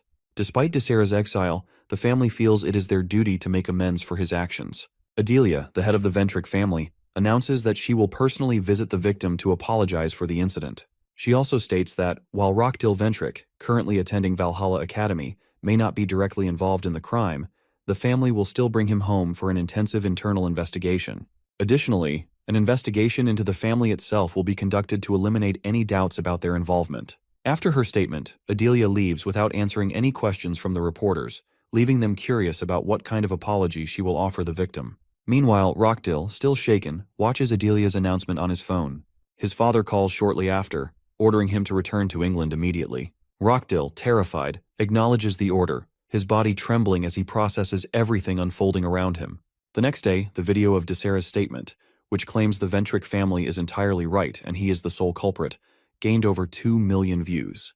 Kim, walking down the street, comes across the video and is confused by the developments. He feels frustration toward the Ventric family and acknowledges their continued foolishness. Despite the apology being promised, Kim finds the situation awkward. At Valhalla Academy, Kim meets with Lily in a cafe, where she jokingly suggests their meeting might be a date. Our boy, unimpressed, declines her offer to become her assistant, but thanks her for introducing him to a reporter who proves to be an important connection. Lily stands up with a smile after Kim offers to share some useful information on how to fight monsters. In return, he asks for a favor. He wants her help to leave the academy for the weekend. Lily, sipping a hot drink as the sunset lights up Valhalla Academy outside, casually remarks that it is an easy request. She even jokes that if Kim becomes her assistant, she'll let him leave every day. Kim declines the offer, but thanks her for the help. Meanwhile, far from the academy, a prisoner transport vessel named Al-8 makes its way across the North Pacific Ocean. Locked behind bars aboard the ship is Desera, fuming over how he is being treated like cargo. He is on his way to the infamous prison tower, a brutal facility built by an S-class constellation known as the Haven of Deprivation. This tower has the power to strip contractors of their abilities, leaving them as ordinary, suffering inmates. Despite the conditions, Desera manages a bitter smile. He reminds himself that if he stays silent and ensures Rockdill can remain part of the Ventric family, his sentence will be reduced to just 5 years. Failure to do so, however, will result in far worse consequences. Just as he is coming to terms with that, he hears a voice mocking his appearance. Before he can react, a shadowy figure emerges, slashing his throat with a dagger. Desera collapses in a pool of blood while the dark silhouette with glowing red eyes silently watches his body fall. The mysterious attacker condemns him as unworthy for first species and leaves without another word. Back at the Ventric family mansion, Adelia sits face to face with Rockdill and his father, Eden Ventric. Both men bow to her. The lady, stern and composed, questions him about his actions. The boy, visibly nervous, apologizes and bows deeply, but she is not satisfied. She presses him for more, wanting to understand if he believes these shallow gestures are enough to fix the situation. The guy remains silent, eyes on the floor, as Adelia demands he tell her everything that has led him down this path. Rockdill agrees with the plan, and Adelia asks if he is truly meant to take responsibility for Kim. The guy lowers his gaze and responds vaguely, which only ignites Adelia's anger. The atmosphere shifts, as if something dark and powerful stirs within her. She accuses Rockdill of acting not out of duty, but pride, and that it is this pride that has brought disgrace upon the Ventric family. Approaching the bowed boy, she declares that his actions have caused their family's complete humiliation. Overwhelmed, he drops to his knees and promises to do everything in his power to restore their name. But Adelia, unswayed, announces that the only true way to reclaim the family's honor is to excommunicate him from the church. When their father questions whether that is too severe, Adelia coldly asks if he wants to share the same fate. He falls silent. Though part of her wants Rockdill dead on the spot, Adelia knows that doing so would confirm his involvement in Kim's attempted murder. Instead, she decides to delay judgment. She tells him to return to Valhalla and remain silent until she meets Kim and reconsiders his punishment. The boy thanks her while still on his knees. Later, as Rockdill and his father leave the Ventric estate, his father warns him to remain quiet and avoid further trouble. Rockdill, tense and bitter, admits that his fate is likely sealed. Sooner or later, he will be excommunicated. But with the media watching him closely, his hands are tied for now. Still, he vows to act when the time is right and finish what he has started.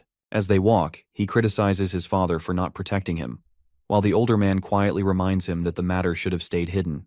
A few weeks later, in Valhalla Academy's interview room, Instructor sits casually, reflecting on the events, mentioning that the head of the Ventric family, Adelia, is arriving soon, supposedly to offer a personal apology to Kim. Our boy, seated across from him, appears disinterested and skeptical, unconvinced by the gesture. He believes Adelia's visit is less about genuine remorse and more about protecting the family's image, especially in light of Rockdill's actions.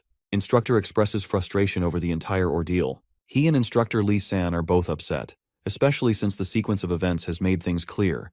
A Valhalla student is attacked, and the assailant confesses to acting on Rockdill's orders. Despite this, the Ventric family seems more focused on damage control than accountability. Instructor criticizes the Academy for hesitating to expel Rockdill, hinting that their decision is swayed by the Ventric family's substantial financial donations. He points out the troubling influence of money on justice within the Academy's system. Kim listens quietly, appearing calm but visibly irritated by the situation.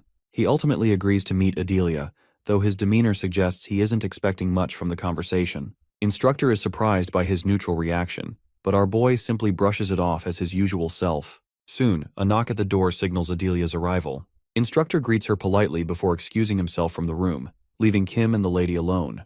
She approaches with formal composure, introduces herself as the head of the Ventric family, and takes a seat across from Kim. Kim, sitting across from her, also introduces himself with a calm but unreadable demeanor. Adelia begins by formally acknowledging the attack carried out by Desera, expressing a deep apology. She even stands and bows before him, a rare gesture for someone of her status. Kim, however, remains unmoved. He brushes it off, stating that it doesn't matter to him anymore. Adelia tries to bring up Rockdill's involvement, but Kim once again downplays the situation, dismissing it as a one-time event of no real consequence. He mentions that he's already been told Rockdill has nothing to do with the attack, and since that is the public stance, he has no further interest in discussing it. Adelia is taken aback by his indifference, but she presses on, explaining that despite their official statement, the public and media refuse to believe them. She seems frustrated, yet determined to smooth things over. Kim, still unfazed, questions what they hope to achieve through this conversation. He finds it all pointless, though he entertains her words long enough to mentally note the desperation behind them. Adelia, choosing to maintain a smile, shifts her tone. She suggests that this meeting could be a turning point, a chance to clear up the misunderstandings. She even implies that Kim could assist in restoring the family's image. But when she finally asks for his help, Kim refuses without hesitation. Still composed, Adelia offers him something more, full support until his graduation. She goes further, promising a recommendation to the powerful guild that sponsors the Ventric family, something that could significantly shape his future as a hunter. She frames it as an opportunity to accelerate his career. Kim stands slowly, looking directly at her with a knowing smile. He sees through her intentions, realizing that all this, her presence, her offers, her diplomacy, is nothing more than a calculated move to silence him. His words and demeanor make it clear. He understands her desperation. Adelia, though quietly fuming, holds her composure, suppressing the frustration that has begun to boil just beneath the surface. Adelia sits in silence as Kim voices his frustration, standing before her with a sharp gaze. He is angry that she has approached him as if nothing has happened, as if the past can simply be brushed aside. He questions why he should go along with her act, stating clearly that he doesn't care for rewards. All he wants is to see the Rockdill family face the shame they deserve. That strikes a nerve.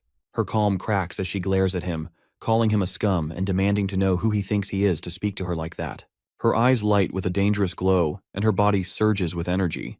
Kim watches it all with a smile, unfazed, even as Adelia's power begins to fill the room. She claims she has come to the academy only to make things easier for him, but now she is met with what she sees as arrogance.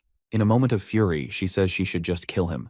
Still smiling, Kim listens, not intimidated in the least. She tries to offer him one more chance, but he makes it clear he has no interest. When she asks what he means, he reminds her of her own words, that the Ventric family has nothing to do with the attack, and now she is willing to invest heavily in him just to maintain that lie. Yet here she is, threatening to kill him. The contradiction makes her fall silent. Kim mocks her weakness, saying if she is going to act, she should do it. But even if she tries, she can't defeat him. Adelia's rage simmers beneath the surface. Then suddenly she turns and walks to the door. She tells him that he will regret this. Our boy, still seated, simply smiles again. He sees through it all, her words, her threats, and calls them empty. Meanwhile, Barch, who has been silently observing, hesitates. He hasn't planned to get involved, but he isn't sure if staying out is the right move either. Kim turns to him with cold clarity, stating that the kind of people he despises most are those who demand to be worshipped while controlling others. It is why he can't stand people like Adelia, or even Barch, perhaps. The Tower Master, stunned, asks what he means, but Kim has already turned his thoughts elsewhere. Standing from the couch, Kim muses aloud about heading to the gym earlier than usual, given there are no classes. And with that, the confrontation fades, as everything shifts toward Valhalla Stadium. Kim is walking through the campus in his sports uniform, casually checking his phone when he notices Ahrin. He looks up in surprise, spotting her standing with another person, a man who is none other than Jinjeon, the eldest son of the Choi family.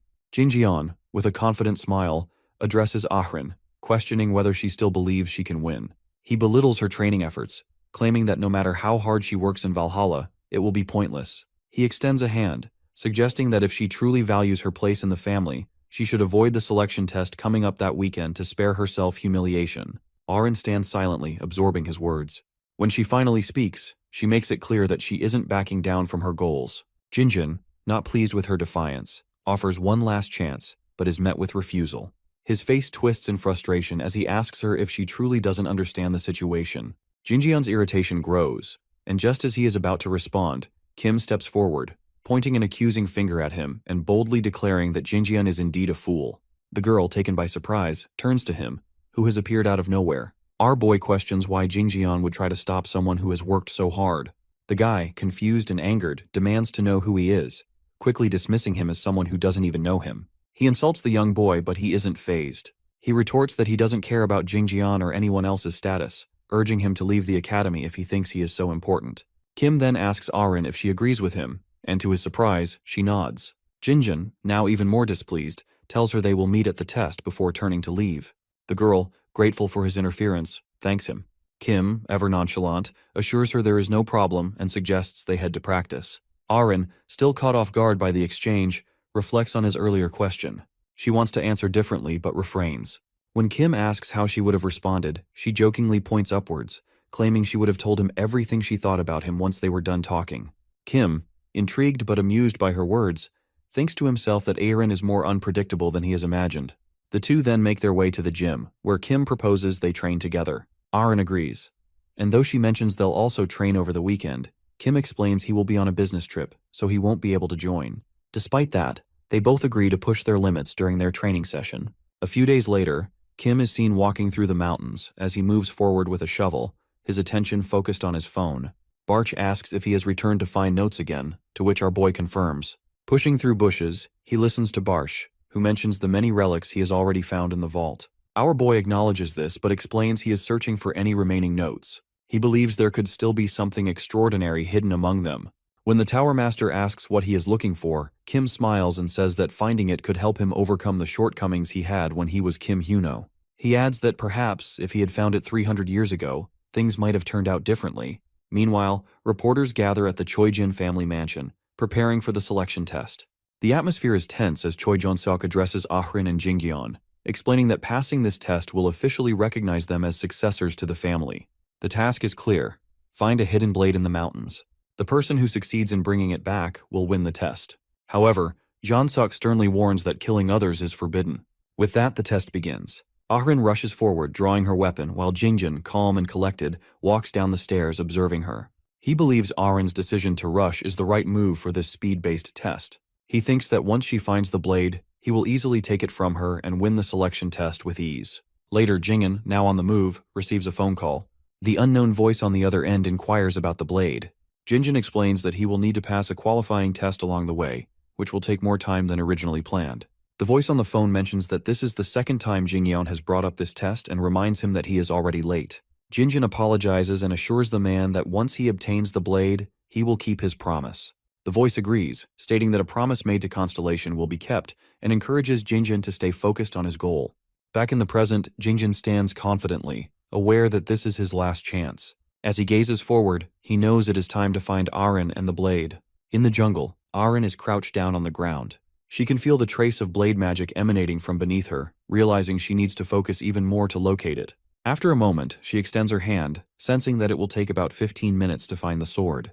However, she suddenly senses something nearby, turning in surprise as she considers whether it is the magic blade's mark. As she prepares to draw her sword, she notices Jingjian standing nearby and his eyes on her. He smiles and asks if she has used her magic footprints to track the blade and who has taught her that technique. Arin, holding her sword tightly, recalls how Kim taught her the method. She remembers a past training session where she asked him about magic. He had casually assumed she knew the basics of magic, mentioning that she had mastered thunder and understood fundamental magic control. During their training, Kim had instructed her to practice magic control, especially over short distances. Ahrin hadn't understood how to do it and had asked for guidance. Our boy, sensing her confusion, noted that she should already have learned it from her family, but she didn't respond. He then casually explained that it didn't matter since she was only familiar with borrowing constellation power and drawing magic energy. The girl confirmed his assessment, and Kim, not very skilled in this area himself, explained that she needed to relax her body and use her fingertips to distribute magic gently. Arin closed her eyes and concentrated, attempting to gather and control her mana. Kim advised her to slowly spread it throughout her body and try to feel the magic in the air. As she focused, she suddenly sensed a fiery red aura near Kim, which surprised her. She opened her eyes, gasping for breath as she struggled to process what she had felt. Kim, watching her, asked if she had sensed anything. Arin nodded, explaining that she could now see the magic surrounding him. Kim explained that this was one way to sense magic, even the faintest traces of energy that flowed from the body.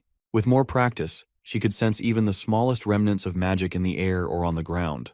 Ahrin, now holding a wooden sword, nodded, understanding that frequent practice would help her sense magical traces more easily. Kim told her that if she could see the magic of objects, she would eventually be able to identify the form of magical traces, such as those left by weapons. With continued training, she would be able to clearly see these traces and learn to detect them on her own. Arin smiled, saying she understood everything. Back in the present, Arin's focus shifts to Jingyeon, who is approaching her with a cold, angry look. Jingyeon asks about Kim, but claims that he recognizes him as the same person he has seen with her outside the Valhalla training hall. Despite Kim's seemingly simple appearance, Jingyeon has already noticed his talent, a fact that doesn't escape his attention, despite her unassuming demeanor. Arin, anger flashing in her eyes, shoots back at Jingyeon, insisting that he is far stronger than someone like him. She asks why he has come there in the first place. Jingyeon closes his eyes, a smile tugging at his lips, and pulls out his weapon, his purple mana sparking as he swings at the girl, declaring that this is the reason for his arrival. However, he is caught off guard as he feels resistance when his sword meets hers, unable to understand why she is pushing him back. Surprised, he shifts his sword but never expects her strength. Arin, unfazed, slowly advances toward him while her weapon glowing with blue mana. Jingyeon can't comprehend how she has grown so powerful so quickly. Meanwhile, Kim, deep in concentration, spreads his magic across the ground, searching for a hidden location. He recalls hiding several places around Valhalla, but there is only one true hiding place. Suddenly, an energy circle appears near the ground, and Kim smiles, realizing he's found it. He turns to the left, where he sees a burst of bright energy erupting from the forest, leaving him startled. Back with Arin, the battle rages on. She swings her sword, releasing bursts of bright lightning. Jingyeon blocks her strikes, but his sword trembles in his grip. He smirks and taunts her, making light of her strength. Undeterred, she continues to radiate streams of mana from her sword, telling him to give up the dual blade. Jingyeon, with a mocking grin, dismisses her, charging at her with his sword. As he launches toward her, Arin gathers energy in her weapon, preparing for his strike. When Jingyeon kicks off the ground and charges, she anticipates his move, swiftly swinging her sword at him. Jingyeon's sword flies from his hands as he falls, shocked by the force of Arin's attack. Breathless, he struggles to regain his balance as the girl stands over him. She observes his fallen form, a bit surprised at herself for landing a successful hit. She then bends down, picking up the double blade that has fallen beside him, feeling a surge of triumph. Just as she begins to stand, a voice behind her stops her in her tracks, and she freezes. Jingyeon stands before Arin, his sword resting in his hands, emitting a dangerous purple energy. He grins at her, asking if she really believes she can defeat him so easily. Arin, still struggling to process what has just happened, stares at him in confusion and disbelief. Jingyeon, with a smug smile, points his sword in her direction, asking what she thinks has happened. As she swings her sword, she misses and it goes over Jingyeon's head. Surprised, she watches as he bends down and skillfully dodges her attack, sweeping his sword in a devastating blow that leaves a bright purple trail. Arin is sent flying backward, crashing to the ground. She lies there, dazed, while Jingyeon stands tall, watching her intently. He taunts her, asking if she's going to get up, then adds that it would be best for everyone if she just stays down and gives up. Arin, trembling and coughing, looks down at her stomach, where a wound is now bleeding. She clutches at it, struggling with the pain. Jingyeon stands by and repeats that if she tries to get up, she will die. With great effort, Arin manages to lift her hand, and through her pain, she asks him if his contract is with an evil constellation. Jingyeon, with a wicked grin, reveals that as the leader of the Jinsa's guild, he has signed a contract with a top-ranked constellation to maintain his status. He then explains that he is currently on the side of the devotees, a dangerous and notorious group. Arin's mind races as she recalls that the devotees are one of the 3 most dangerous evil factions in the world. She asks Jingyeon why he has chosen to ally with them, unsure of his motivations. Is the power they offer really worth more than a normal life? Jingyeon explains that the power and strength they offer, along with the freedom from emotional attachments, are tempting. He adds that the deviation, a term he uses, has its own allure. Arin, still reeling from the shock, listens intently. Jingyeon squats down beside her and shares his own story, revealing that he was only 12 years old when he joined the Jinsa's guild. He has been expected to become an exemplary son in his family, though it has never been his personal choice. Despite that, he has no regrets, even as a teenager. Jingyeon then speaks of a turning point in his life when he met a devotee. The man had reached out to him, encouraging him to join the devotees, promising that it will fulfill desires he has long held. Jingyeon explains that the man probably understands his temperament and knows he has a deep aversion to people. But, he says, joining the devotees hasn't been as simple as it seems. It has come with a condition that Jingyeon has to fulfill. Jingyeon reveals that the only way to pass the family selection exam is to obtain a relic, a dual blade that has to be found.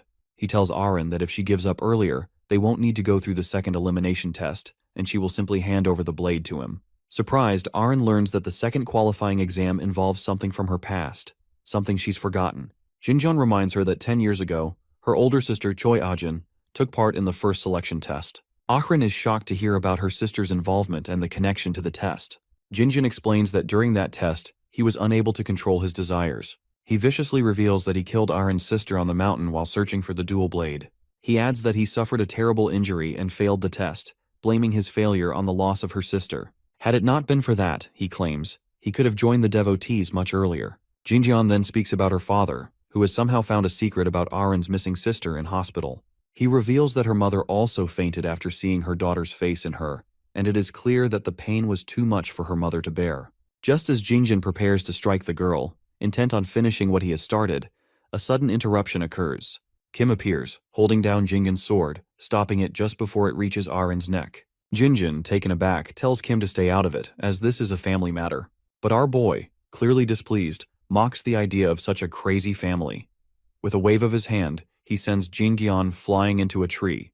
The impact shatters it, leaving Jinjeon stunned. Arin looks up at our hero, who stands protectively over her, his sword still in its scabbard. Kim turns his attention to her, noticing the blood on her stomach. He asks her why she is still there, explaining that he has come to search for hiding places, one of which is nearby.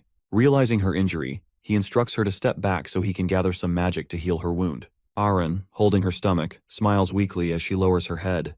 Jinjeon, recovering from the earlier defeat, wonders why Kim has suddenly appeared and interfered, mentioning that they have met in Valhalla. Jinjeon also points out that this is a matter concerning their family and that he will need to die for interfering. He charges at the young boy, but he easily dodges his attack.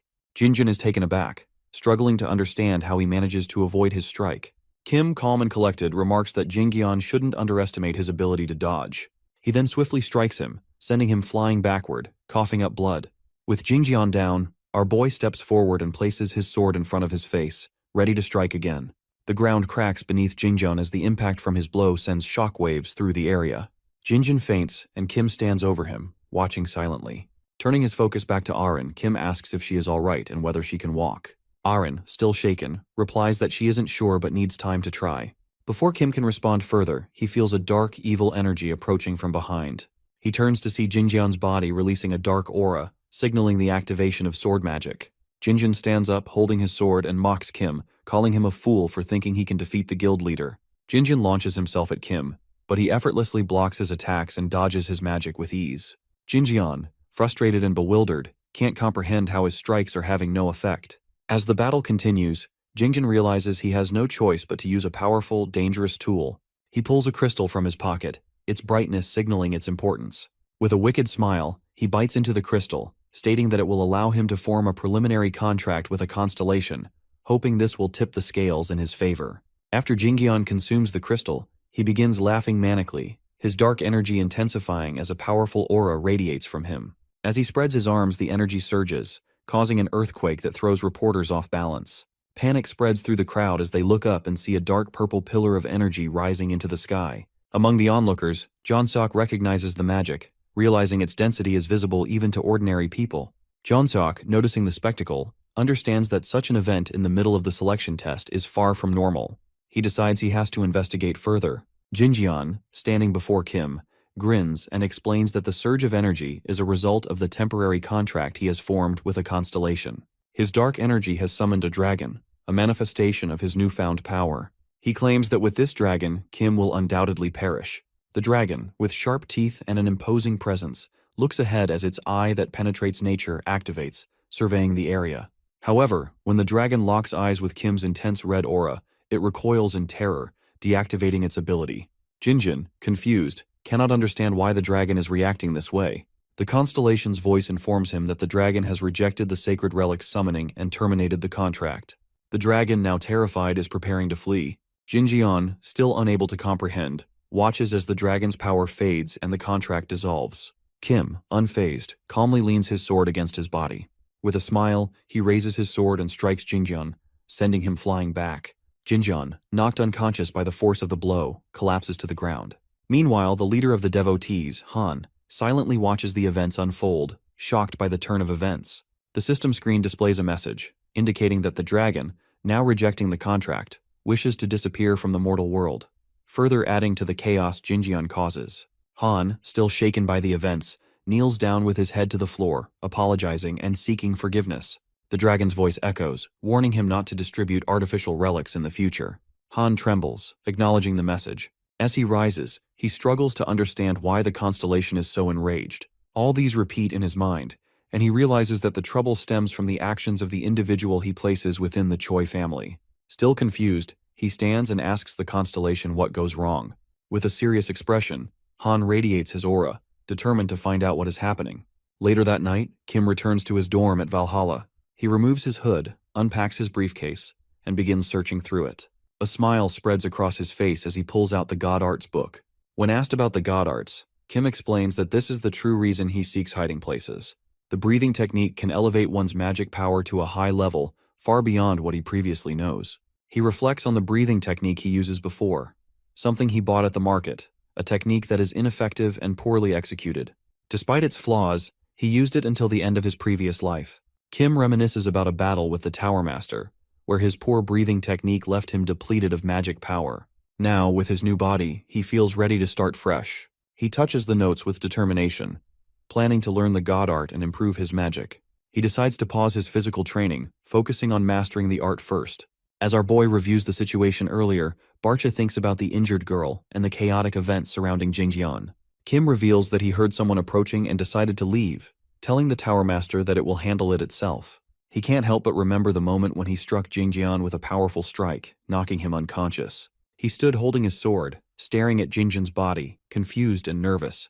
Barch questions whether the young boy actually killed him, which only deepens Kim's anxiety. He recalled being involved in a previous incident in Valhalla, and knows that another accusation will lead to serious consequences. Upon examining Jingjian's body, he noticed faint traces of magic, convincing himself that Jingjian must survive whatever happens. Barch accepts this conclusion. Kim then remembers approaching the injured Aren. As he was about to speak to her, he noticed someone else approaching from another direction. Realizing that Aren's family might already be on their way, possibly alerted by the presence of a sword mage, he grew tense. It was already difficult enough to hide, and now it was riskier with more eyes coming. Kim warned Aren that her family was on the way, and holding his bag, told her he had something to do and would leave. Before leaving, he pointed to Jingjian's unconscious body and instructed the girl to tell her family that she was the one who knocked him out. He left quietly, wearing his hood, and claimed that Jingjian puts in a lot of effort, hence why he was unconscious. Aren smiled and said she understands, hinting at the problems within the academy as her family closes in. Later, Kim lies in his bed, reflecting on the events. He reads through his notes, thinking about how he will return the remaining storage stones once he masters the God Arts. He admits to himself that during his last attempt, he wasn't able to transfer all the magical power due to his limited magical abilities. Exhausted, he decides to rest. Meanwhile, at the Choijin family estate, Jeonsuk sits at a table surrounded by others. Discussions are ongoing about the recent press coverage of the family's selection test. An article is already published, featuring a photo of Jingyan. Some articles speculate that the Choijin family might be involved with the devotees. Jeonsuk, clearly frustrated, holds his head and admits that the situation spirals into a complete mess. He can't believe that someone from the Choijin family might be a villain. Jeonsuk addresses the room, explaining that the association issues an official statement regarding the incident, and he already receives it. He reflects on how, in previous cases like with the Ventric family, silence is the chosen response. But this time, he knows that remaining quiet won't be enough. The situation escalates far beyond that. He turns his attention to the man in the suit, acknowledging Choi Jeonsuk's handing to the police before inquiring about Choi Arin's condition. He is informed that she is taken to the family hospital. Although her injuries are significant, there is no major internal damage, and she is expected to recover fully without the need for serious operations. Jeonsuk exhales and accepts the update, clearly worn down by the chaos. Another man in the room brings up Ahrin's media coverage, noting that she is now being recognized as a student genius from Valhalla Academy, who manages to defeat a member of the devotees, drawing comparisons to Kim Joo-hyuk. The public perception shifts rapidly, and even though it is tragic, her actions are being viewed as heroic. Jeonsuk admits that going against her own brother stirs controversy, but the current narrative is working in her favor. The selection round ends, and Arin is now being positioned as the future head of the family. The articles, while dramatic, will likely help her secure that title. Still, Jeonsuk remains suspicious. The girl defeating Jingjian single-handedly seems unlikely. He recalls standing over Arin's wounded body beside her unconscious brother, Jingyeon. She claimed she only acted because her brother attacked her with dark magic. While Jeonseok sensed powerful magic in the surrounding mountains, her ability to overpower Jingyeon remained a mystery. At that moment, other men helped Arin to her feet, and she simply stated that she used techniques taught by Kim. Jeonseok later comes across an article about Kim, detailing how he openly flips off guild officers, growing his reputation. Meanwhile, in Valhalla, Kim returns to his desk. As he settles in, he suddenly notices someone sitting quietly across from him. Choi Arin.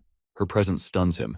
He believes she's still recovering in the hospital, but here she is, perfectly calm, as if nothing has happened. As he stares in surprise, she eventually turns to meet his gaze, aware of his attention. When Choi Arin realizes someone is watching her, she smiles warmly and gives a gentle wave. The students behind Kim are quick to notice, buzzing with excitement and asking one another if she really just acknowledged them. One jokes that it must have been a dream, something far more likely for him than the others. Kim, meanwhile, finds himself drifting back to a moment at home, seated at his desk with a book in one hand and a glowing white flame in the other. The silence is broken by his phone buzzing non-stop. It's Arin messaging him, letting him know she won't be able to train for a while due to a doctor's strict orders. Given her recent condition and the severity of her bleeding, our boy isn't surprised.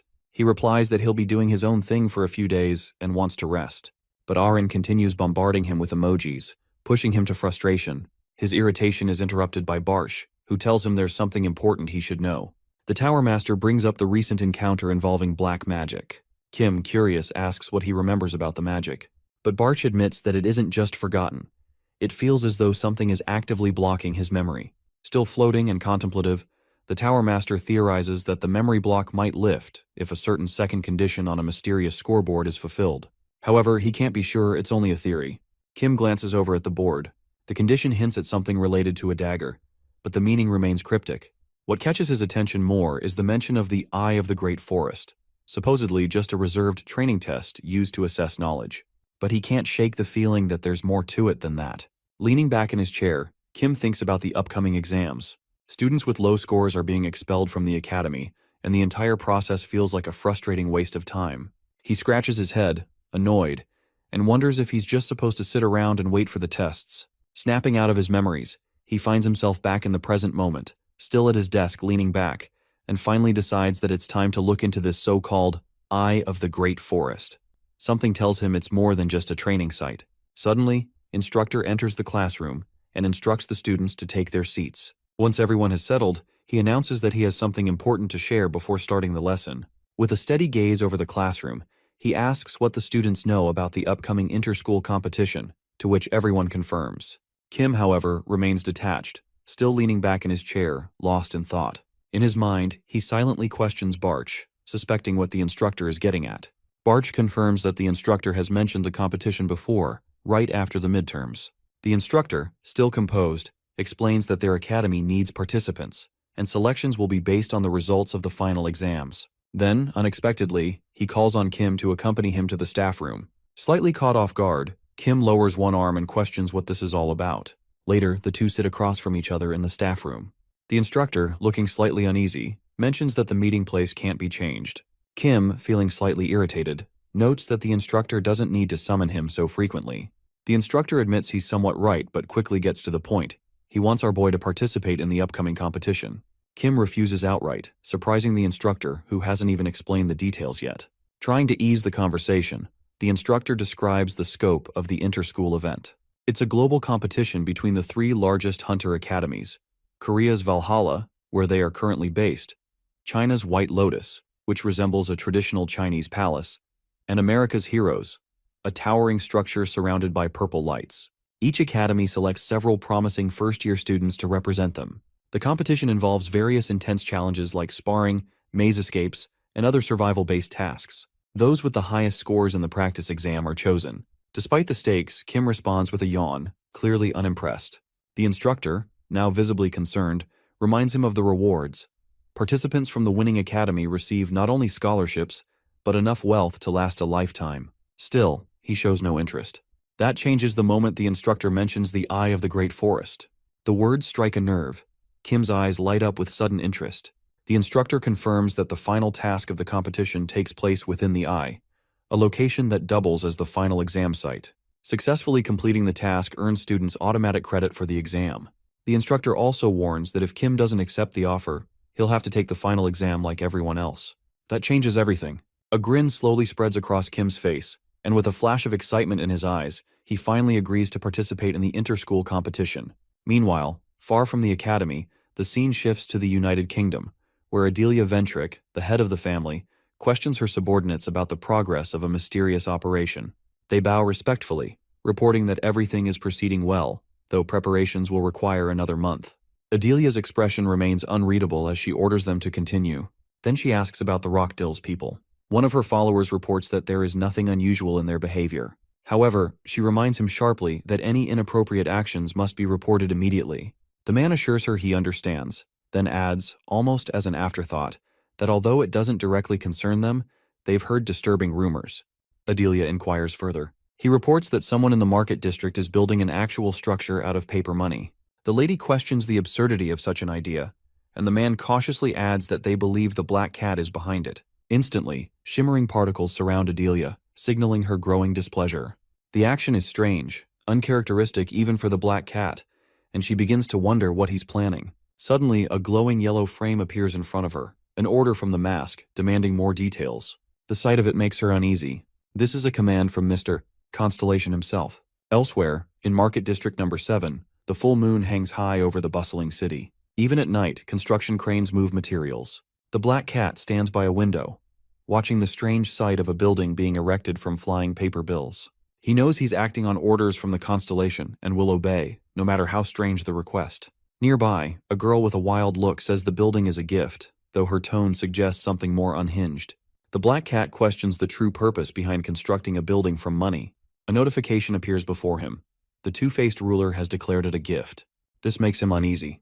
Who is this gift really for? As the thought circles his mind, another message from the two-faced ruler arrives, asking if he has located the man who sold the ring. The black cat admits he hasn't found him yet, only recalling vague details about the man's appearance and voice. Despite his best efforts, the trail is still cold. Then a barrage of messages comes flooding up, notifications asking him to hurry up. The black cat grows visibly unsettled, but he promises to get it done. In the quiet of Valhalla Academy's teacher's room, the instructor sits at his desk, deep in thought as he stares at his laptop. As he is lost in his own mind, Lee casually walks past him with a cup of coffee in hand. Curious, he glances over at the instructor's screen, noticing the list of students selected for the upcoming inter-school competition. 5 students from Valhalla have been chosen, all from the instructor's class, except for Do Jungjin. Lee is surprised, especially by Kim's inclusion, knowing the boy isn't particularly enthusiastic about school activities. The instructor explains that while he has initially refused, the mention of the Eye of the Great Forest has completely shifted his stance. That single phrase has caught Kim's interest, enough to get him on board. Lee finds that curious. Most people wouldn't even know what that is. He begins to wonder if our boy himself truly understands what the Eye of the Great Forest really entails. It gives him the unsettling feeling that Kim might be using the academy for his own personal motives. Still, Lee suggests organizing a training session for the selected students. The instructor agrees and says he will clear the students' schedules for it. A few days later, all 5 chosen students are seated in a small auditorium. Everyone including Kim is present, waiting. Soon Lee enters, quickly taking stock of the group. He reminds them of the purpose for their gathering, the inter-school competition, and lays out the training plan. There will be 3 core tasks to complete. First, a student duel acting as an entry test. Second, a team battle against students from other schools where quick strategic thinking will be key. And third, something more mysterious and dangerous, related to the Eye of the Great Forest. The moment that final task is mentioned, Kim visibly tenses, clearly more invested now. Lee explains that the Eye of the Great Forest is an ominous, heavily guarded maze hidden deep in a dense woodland. Its twisting entrance is blocked by sentinels, and even airborne attempts to bypass them result in capture. The only way into the Eye of the Great Forest is through its main entrance. Lee explains that each team will have to enter through the gate, but the specific details will only be revealed on the day of the competition. Opening the book he has been holding throughout the briefing, he moves on to explain the format and structure of the team battle. Although the students have previously worked together during the dungeon raid, Lee believes more clarity is needed. Meanwhile, Kim, unfazed, rocks his chair lazily and wonders why they can't simply break through the barrier. He figures it likely isn't that simple. Closing his book, Lee then outlines how their training sessions will be organized. When he asks if there are any questions, only the young boy raises his hand, prompting glances from Soyeon and Seyuk. Kim asks if training alone is permitted. Lee responds that it doesn't matter. If he wants to train alone, he can. To his surprise, Choi Arin also requests to train alone. Lee, visibly caught off guard by her decision, allows it and checks if anyone else wants to do the same. No one else responds. With that, the meeting ends. The students begin to leave, though Kim and Aaron remain seated. Kim, deep in thought, reflects on his need to master a technique before the competition. With the help of mana, he is confident in improving his form, but he knows he has to dedicate every remaining moment to training. Interrupting his thoughts, Aaron calls out to him. He looks at her, mildly surprised. She asks if she should attend the general training session, to which he responds with a question of his own. Why is she asking him? Isn't she planning to train alone? She looks down and hesitates. He reminds her of her earlier claim that she can't train too hard. Aaron's mind flashes back to a moment with the instructor, who has expressed concern about her condition after reading something about her. Still, he has asked if she wants to participate in the competition. Sitting on a couch, she has asked him directly whether Kim would be there. The instructor, surprised by the question, answers that he has heard our hero would indeed participate.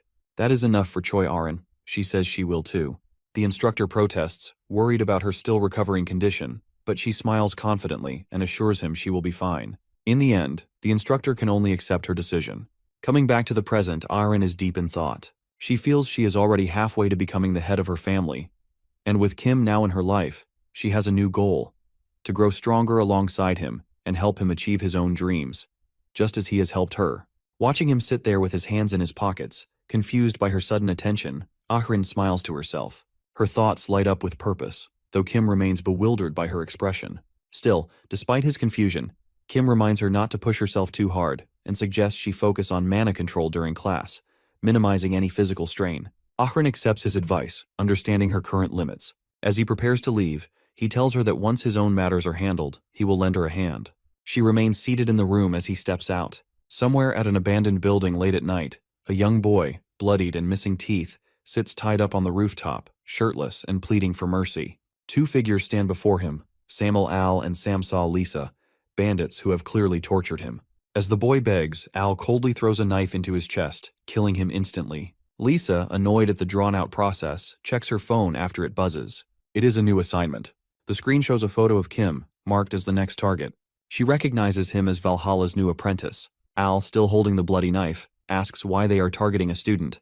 Lisa guesses that their client has paid well. They discuss their mission casually as they walk away from the body, Lisa revealing that the assassination is scheduled to happen during the upcoming inter-school competition in about a month.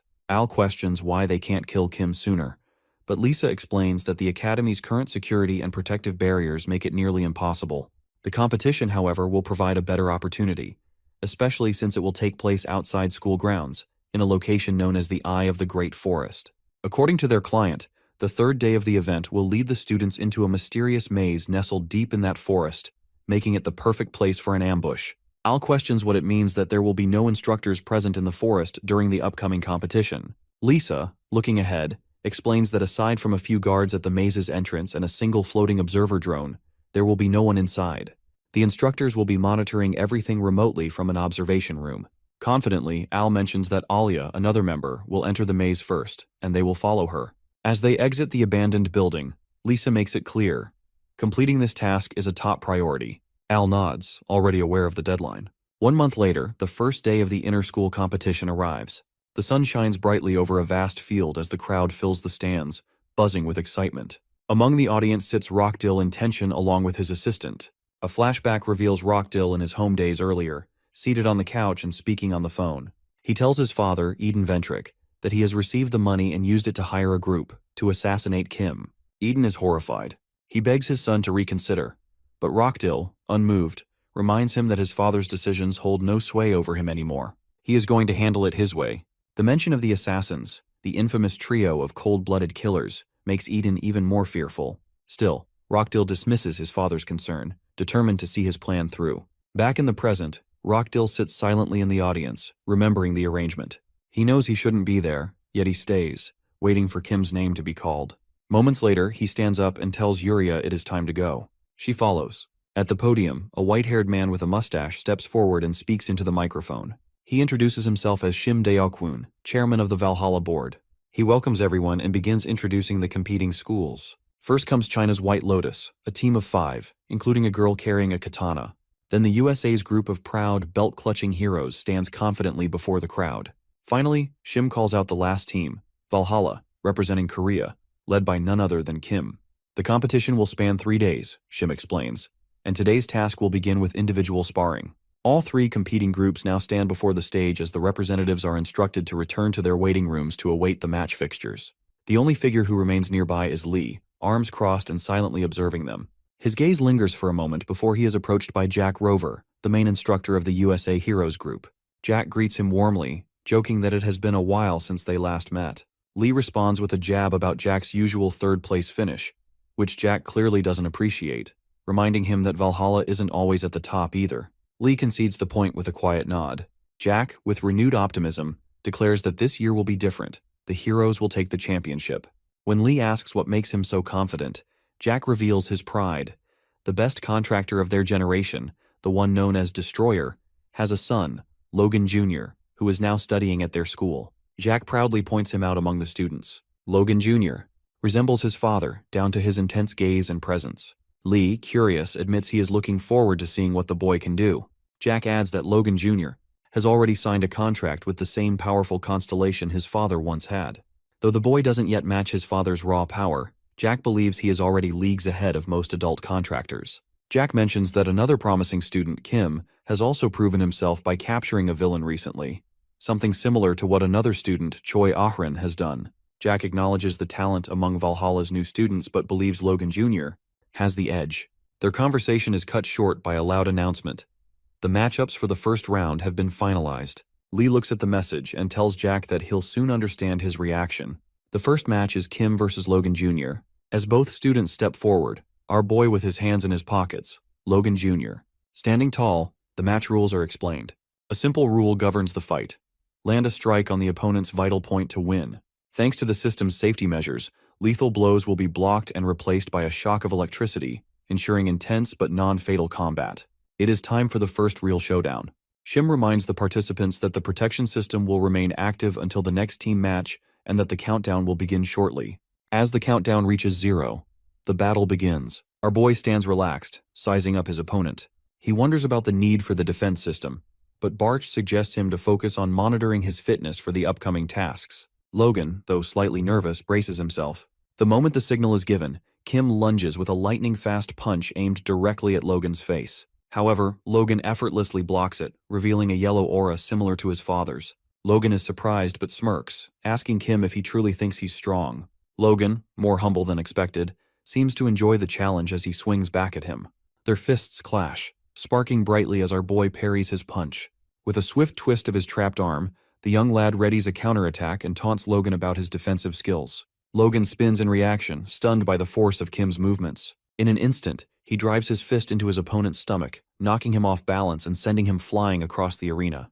Logan struggles to regain his footing, clutching his stomach in pain, acknowledging the power of the blow. The teachers watch in shock, with Jack particularly surprised by Kim's overwhelming strength, noting that he has never seen him fight this fiercely, even after reviewing the competition footage. However, Jack knows that Logan hasn't yet unleashed destruction. Logan, determined not to be defeated, rises to his feet, his yellow aura flaring as he taps into his magic. He unleashes a powerful strike aimed at Kim, but our boy dodges, narrowly avoiding a blow that singes his hair. In retaliation, the young lad delivers a powerful kick to Logan's stomach, sending him crashing to the ground, leaving deep footprints behind. Logan, winded and battered, struggles to remain standing, his body aching from the relentless blows. Though on the brink of collapse, Logan recalls that he still has one last option left. Determined, he prepares for his final move. Logan's ability shakes the ground as cracks spread beneath him, causing large chunks of the floor to rise into the air. He moves swiftly between the flying rocks, preparing his destruction magic. Kim, however, immediately notices Logan's position and turns to face him. The opponent, startled, can't understand how Kim has found him among the debris, but decides to press on, hitting the floor again to gain an advantage. As Logan prepares to strike, a rock unexpectedly hits him in the face, confusing him.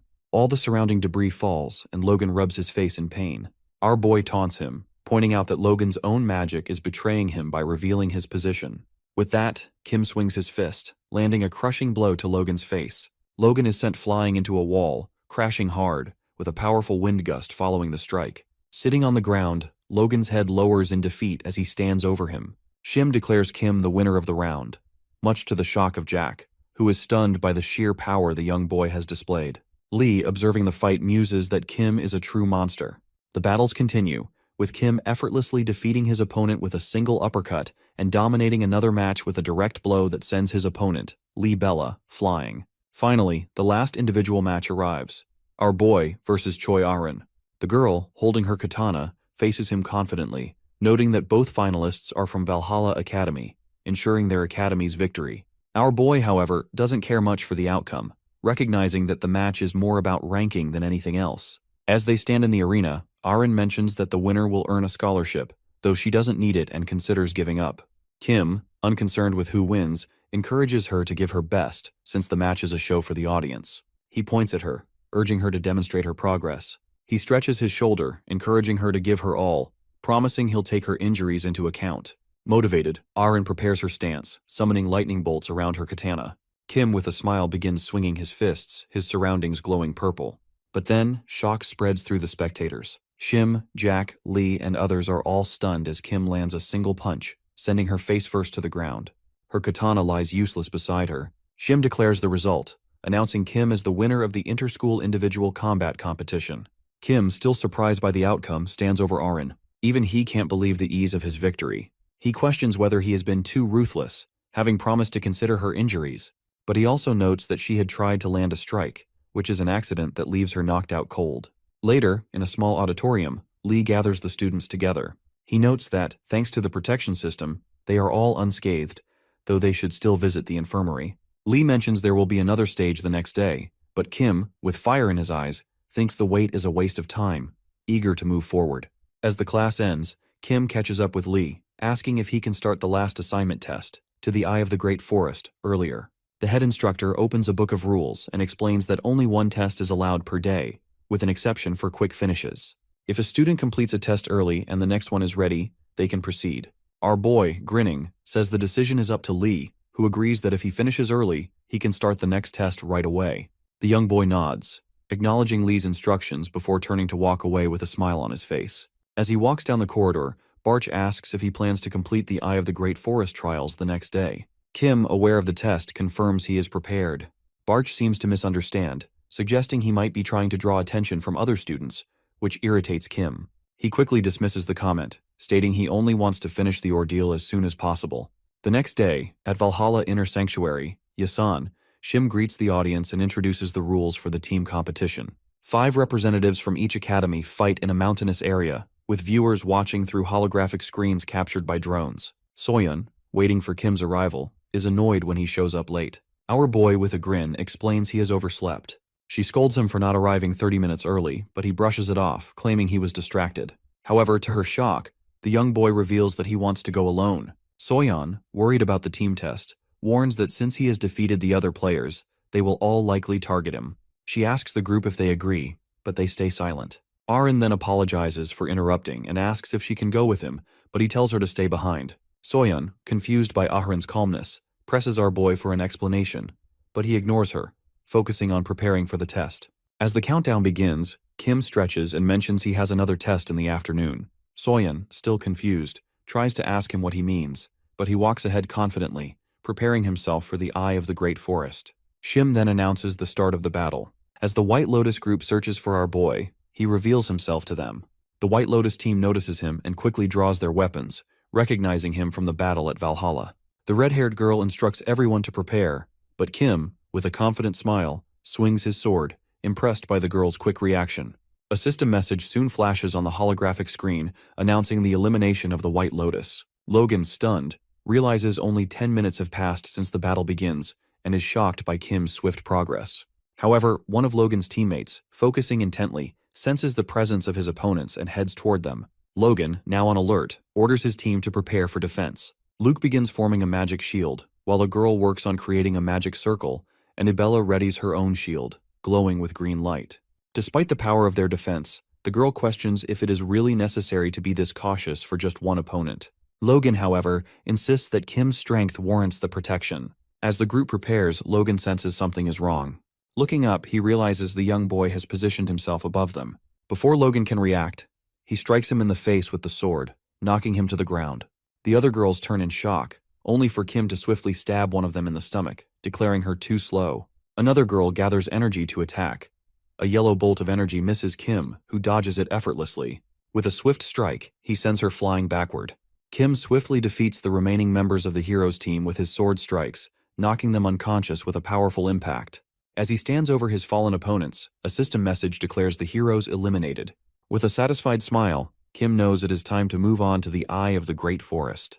Meanwhile, in Valhalla's observation room, Shim is puzzled by how quickly Kim completes the team battle, taking only 23 minutes in total, 20 minutes of travel, and just 3 minutes of actual combat. Shim expresses concern that this will disrupt their schedule, but Lee, analyzing the rules, suggests they can start the next trial immediately if it ends before noon. Shim agrees to consult with others about the schedule, but Lee can't shake the thought of Kim's impressive performance, which is both intimidating and unexpected. Later, Lee and Jack discuss the situation as they walk down the hall. Jack remarks that the White Lotus team is fine with starting the next challenge, and admits that he is finally convinced by Kim's strength. Lee, smiling, acknowledges this, and they move on, planning to speak with the White Lotus team afterward. In the resting room, Soyeon silently cleans her sword, deep in thought. She observes Kim resting and can't help but think of him as a madman. Soyeon never anticipates him finishing the battle alone, and as she recalls her struggles with Aren, she wonders if giving up her pride might help her become a better fighter. Meanwhile, the students are informed that the Eye of the Great Forest test will be held one day earlier at 1 p.m. Kim, smiling as he sits with Aren, reflects on how things unfold exactly as he predicts. He then tells the group that for the upcoming trial, he will act alone, urging everyone else to focus on surviving on their own. Soyeon stands quietly, absorbing Kim's words. Our boy informs the group that if they encounter any issues, they can call on him for help. As Soyeon reflects on his plan to go into the maze alone, she realizes that the team has won the previous 2 challenges, but they can't afford to fall behind. She thinks about the maze ahead. Though it is a survival test, it doesn't seem to hold many immediate threats, as it is mostly filled with thick vegetation and low-level monsters. Kim notices Soyeon's contemplation and playfully asks if she has something to say, calling her nickname. Soyeon, frustrated, questions why he keeps coming up with nicknames for her. Kim simply remarks that her reaction confirms his words. Ahrin, sitting quietly nearby, thinks that it is a cute nickname. The scene then shifts to the Eye of the Great Forest, where students and guards gather before the maze entrance. Shim, holding a microphone, announces the final challenge, Survival in the Labyrinth. The audience, watching through holographic screens, is informed about the maze's unique characteristics. Shim explains that the forest is a maze-like environment with constant rain and thick vegetation, but the real challenge comes from the need to adapt to the harsh conditions. The monsters in the maze are low-level, making survival and environmental adaptability the primary evaluation criteria. The students will be measured on how closely they can maintain their condition, which will be assessed after 5 hours. Kim yawns, seemingly uninterested in the details as the other students listen intently. Shim emphasizes that fighting between teams is prohibited, and announces that the test has begun. As the maze doors open, the teams enter, ready for the challenge ahead. Meanwhile, in an abandoned warehouse back at Valhalla, Al and Lisa observe a masked figure entering. It is Samsal, the head of the assassins, who goes by Alia. She informs them that it is time to leave, and reveals that magic, supported by 2 others, is blocking the entrance to the maze. Alia declares that they will deal with the situation first. A burst of bright purple light erupts, scattering them into pieces. Lee watches in shock as all the screens malfunction before him, signaling a complete failure of the surveillance. Shim, visibly concerned, asks what is happening, noting that the simultaneous failure of the cameras seems suspicious. He turns to the guard who tries to contact the gate security but receives no response. Lee suggests that the students might be facing trouble inside the maze and recommends that they go in themselves. Shim agrees, and they head into the maze. Upon arrival, they are stunned by the sight before them.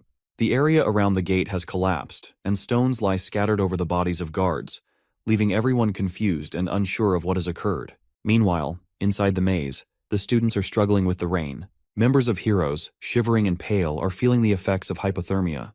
Logan, concerned, tells them that they need to avoid getting worse, and suggests they build a hut for shelter. The group splits up to gather materials, and Logan begins preparing the ground for the structure. However, as he looks ahead, he is startled to see a dark purple sphere in the distance. It is the assassin group, confused by the rain and the strange events unfolding. Al, unfazed by the weather, reminds them to focus on their mission, killing Kim. He turns his gaze dangerously toward Logan and speaks about eliminating him, only to quickly realize that Logan isn't their target.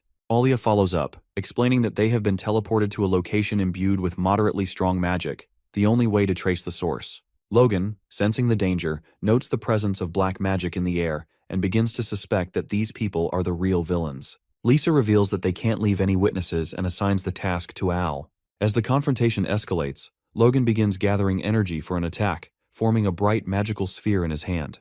He demands to know what they are doing there. Without warning, Al appears behind him, swiftly stabbing him with the knife. Logan, in shock, looks back to see that Al has somehow gotten behind him. To his horror, there are now two identical Al, one in front of him and one behind, both holding knives. Al reveals that this is a duplication technique, and with a malicious grin, he stabs Logan again. Logan, weakened, coughs and falls to the ground. Lisa, observing the scene, casually remarks that Logan has been killed, and his slow death is by design. Suddenly, a shout rings out as a girl calls Logan's name. Lisa instructs Al to eliminate any witnesses. Al, grinning maniacally, charges toward the girl. She is paralyzed with shock, realizing what is about to happen. Meanwhile, Kim is deep in thought, running through the forest and pondering the task ahead. The system message appears, informing him that he needs to find the Madagaya Rona's house in the eye of the great forest. As our boy runs, he spots a hero's group girl who, upon seeing the bodies of her fallen comrades, screams in horror. Lisa, observing the scene, orders Al to deal with her. It isn't long before the young lad, realizing Al and Lisa's intentions, approaches the girl. Al, now frustrated, recognizes him as the target they have been waiting for. Kim, however, is focused on the injured students lying around, many of whom are covered in cuts and blood. He tells the girl to help them while he deals with their attackers. Observing the situation, Kim realizes that the students have been deliberately left to bleed out slowly rather than being killed outright. Our boy, with grim determination, decides to act swiftly and eliminate the threat. Al, standing before him, taunts him, clearly underestimating his resolve. Al explains that Kim is trapped in the maze, having entered through the only entrance, and they have disabled the surveillance drones to prevent anyone from seeing or helping them. Even if the teachers notice, it will take them at least an hour to reach the entrance, which has been blocked by rocks that have also injured the guards. Kim, unfazed, says the hour won't make a difference. The rain continues to fall relentlessly as Al mocks his confidence. As Al swings his knife at him, our boy stands with his hands in his pockets, seemingly unconcerned. When Al's strike misses, Kim suddenly vanishes from his position, leaving him confused. Looking up the slope, Al sees Kim, who calls the situation foolish. He quickly subdues him with a strike, sending him flying. Lisa and Alia watch in surprise, but our boy doesn't stop there. He moves swiftly, attacking the girls and knocking them unconscious. Kim then turns to the blonde girl and instructs her to use all her magic to heal the wounded. He also tells her to head west to Valhalla if she can't handle the task. The girl, though shocked, sits down and begins to focus on healing the injured. Meanwhile, Al groans as he begins to stir. Kim, standing over him, calls him weak and questions the motives behind the attack. Before Kim can deliver the final blow, he asks Al about who sent him, but the baldy, with a serious expression, refuses to answer. Our boy presses further, noting that people usually reveal their masters when cornered. The assassin, now clearly annoyed, realizes he has been momentarily confused by his sudden dodging. At that moment, a doppelganger of assassin appears, radiating a dark blue aura, and attacks him with a knife. Our boy, however, easily dodges the strike, leaving Al stunned. He can't understand how Kim is able to avoid the attack from a doppelganger that should have been undetectable. The Chad stands before the assassin, holding his weapon, mocking him for acting like a rat who only attacks from behind. Kim retaliates with a punch that causes Al to clutch his nose, calling him bald. Kim, standing tall, asks Al one final time about his clients. The baldy, unfazed, dismisses him, calling him a brat and insisting he won't reveal anything. Realizing he isn't going to get useful information, Kim, grinning maniacally, declares he'll beat him to death if he keeps resisting. A powerful strike follows, sending Al flying and causing immense destruction around them. As the battle ends, Lee and the others rush inside the maze, reaching their destination where students are assisting the injured. Jack runs to the battered Logan, who, despite his struggles to move, insists that his condition isn't the biggest concern. Logan explains that they are attacked by unknown assailants, describing one man and two women among them. Lee, taking in the situation, speculates that they could be from the Samsal Alliance and asks where the attackers are now. Logan points toward the rubble, where the bodies of Al and Lisa lie unconscious. Logan recounts how Kim easily defeated everyone, describing how the forest around them is completely destroyed. As he speaks, he is treated and supported by a girl, who remains silent. Logan, reflecting on the battle, admits that Kim is far stronger than he anticipates. He thinks he would be the strongest, but the young lad's overwhelming power shatters his arrogance. Jack, however, reassures him, saying that Kim is just an anomaly, suggesting that he isn't someone to compare to the rest. Lee turns to Logan, reminding him that he mentions there are 3 attackers and asks where the third one is. The girl replies that Kim is dealing with her, and just as she speaks, the girl's body falls in front of them. The teachers turn to see the body, confirming that she is with them. Our boy, having dropped her, explains that he is trying to uncover who is behind the attack and their purpose in targeting the maze. Lee observes that the young boy seems fine, and Kim reassures him that he is indeed okay. Lee smiles and suggests they discuss everything in more detail when they return to the academy. Kim agrees, mentioning that the teachers will take care of the injured students and get them to the hospital, while the Valhalla students should find White Lotus and report the situation. As the rain continues over the maze, the teacher announces that the competition is over. Later that evening, Kim lies down in his dorm, exhausted from the day's events. He reflects on how difficult it has been, closing his eyes and acknowledging how much mana he has used.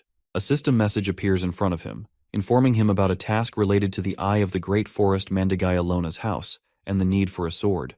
Kim pulls a blue sphere from his pocket, pleased that he completes the task, and remembers how he defeated the assassin group. Alia, still shaken with fear, complained about the headache. Kim approached her, asking about her abilities. At first, she didn't understand his question, but our boy then speculated that she might be from the Samsal squad, mentioning that there were 2 fighters and 1 supporter. Kim seemed to deduce that Alia was the supporter, a guess that surprised her. He pressed her again about her abilities, but she refused to answer, her space-manipulating powers starting to form around her. Kim stepped forward and stopped her powers, leaving Alia stunned. She couldn't understand how he managed to halt her ability. Kim, realizing her power was to create and move through space, confirmed his assumption. He told her that if she helped him, nothing bad would happen to her, smiling maniacally as he made the offer. Afterward, Kim lies back on his bed, reflecting on the situation. Kim reflects on how it is thanks to Alia's abilities that he manages to obtain the sphere. He remembers how he promises her that if she helps him, he won't reveal her identity or turn her in.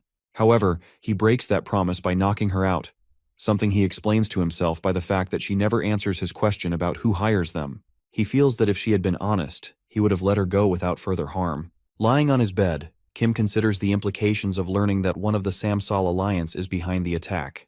He thinks about Rockdale being behind it and wonders if his family is starting to interfere with his plans. He considers whether he should destroy them all to ensure his actions move forward smoothly. Glancing at the sphere again, he feels a sense of accomplishment for obtaining it, and it makes things easier for him moving forward. A system message pops up, confirming the completion of his task related to the sphere, but the text is censored. Another message appears, instructing him to meet in a dream with lost memories, though the details are also censored. Kim is puzzled, unsure of what the message means, but he decides to sleep on it, figuring it might make more sense after some rest. Barcha suggests that if Kim finds his lost memories, maybe his own memories will return as well, since he receives a similar notification. Our boy, intrigued but unsure, decides to give it a try. He places the sphere next to him and lies down, reflecting on his lost memories. He hasn't realized they are lost, but it doesn't seem to matter. Perhaps he can do something about it later. As he closes his eyes, he recalls a moment from his previous life in a tower, wounded and trapped as it collapses around him. Just as a rock is about to strike him, time suddenly freezes. Kim sees a faceless, dark figure before him, who speaks cryptically about taking care of his name and the names he protects in this world. The figure then disappears, and time resumes its course, leaving him to wonder about the meaning of the encounter. Kim abruptly wakes up, confused and unsure of what just happened. As he sits on the edge of the bed, he tries to process the dream he's just experienced, but it only leaves him more puzzled. His head throbs as he wonders if the memories he has lost are now returning. Barch, who has been watching him, is similarly confused and mentions something about being a tiger, though Kim is completely lost on the remark.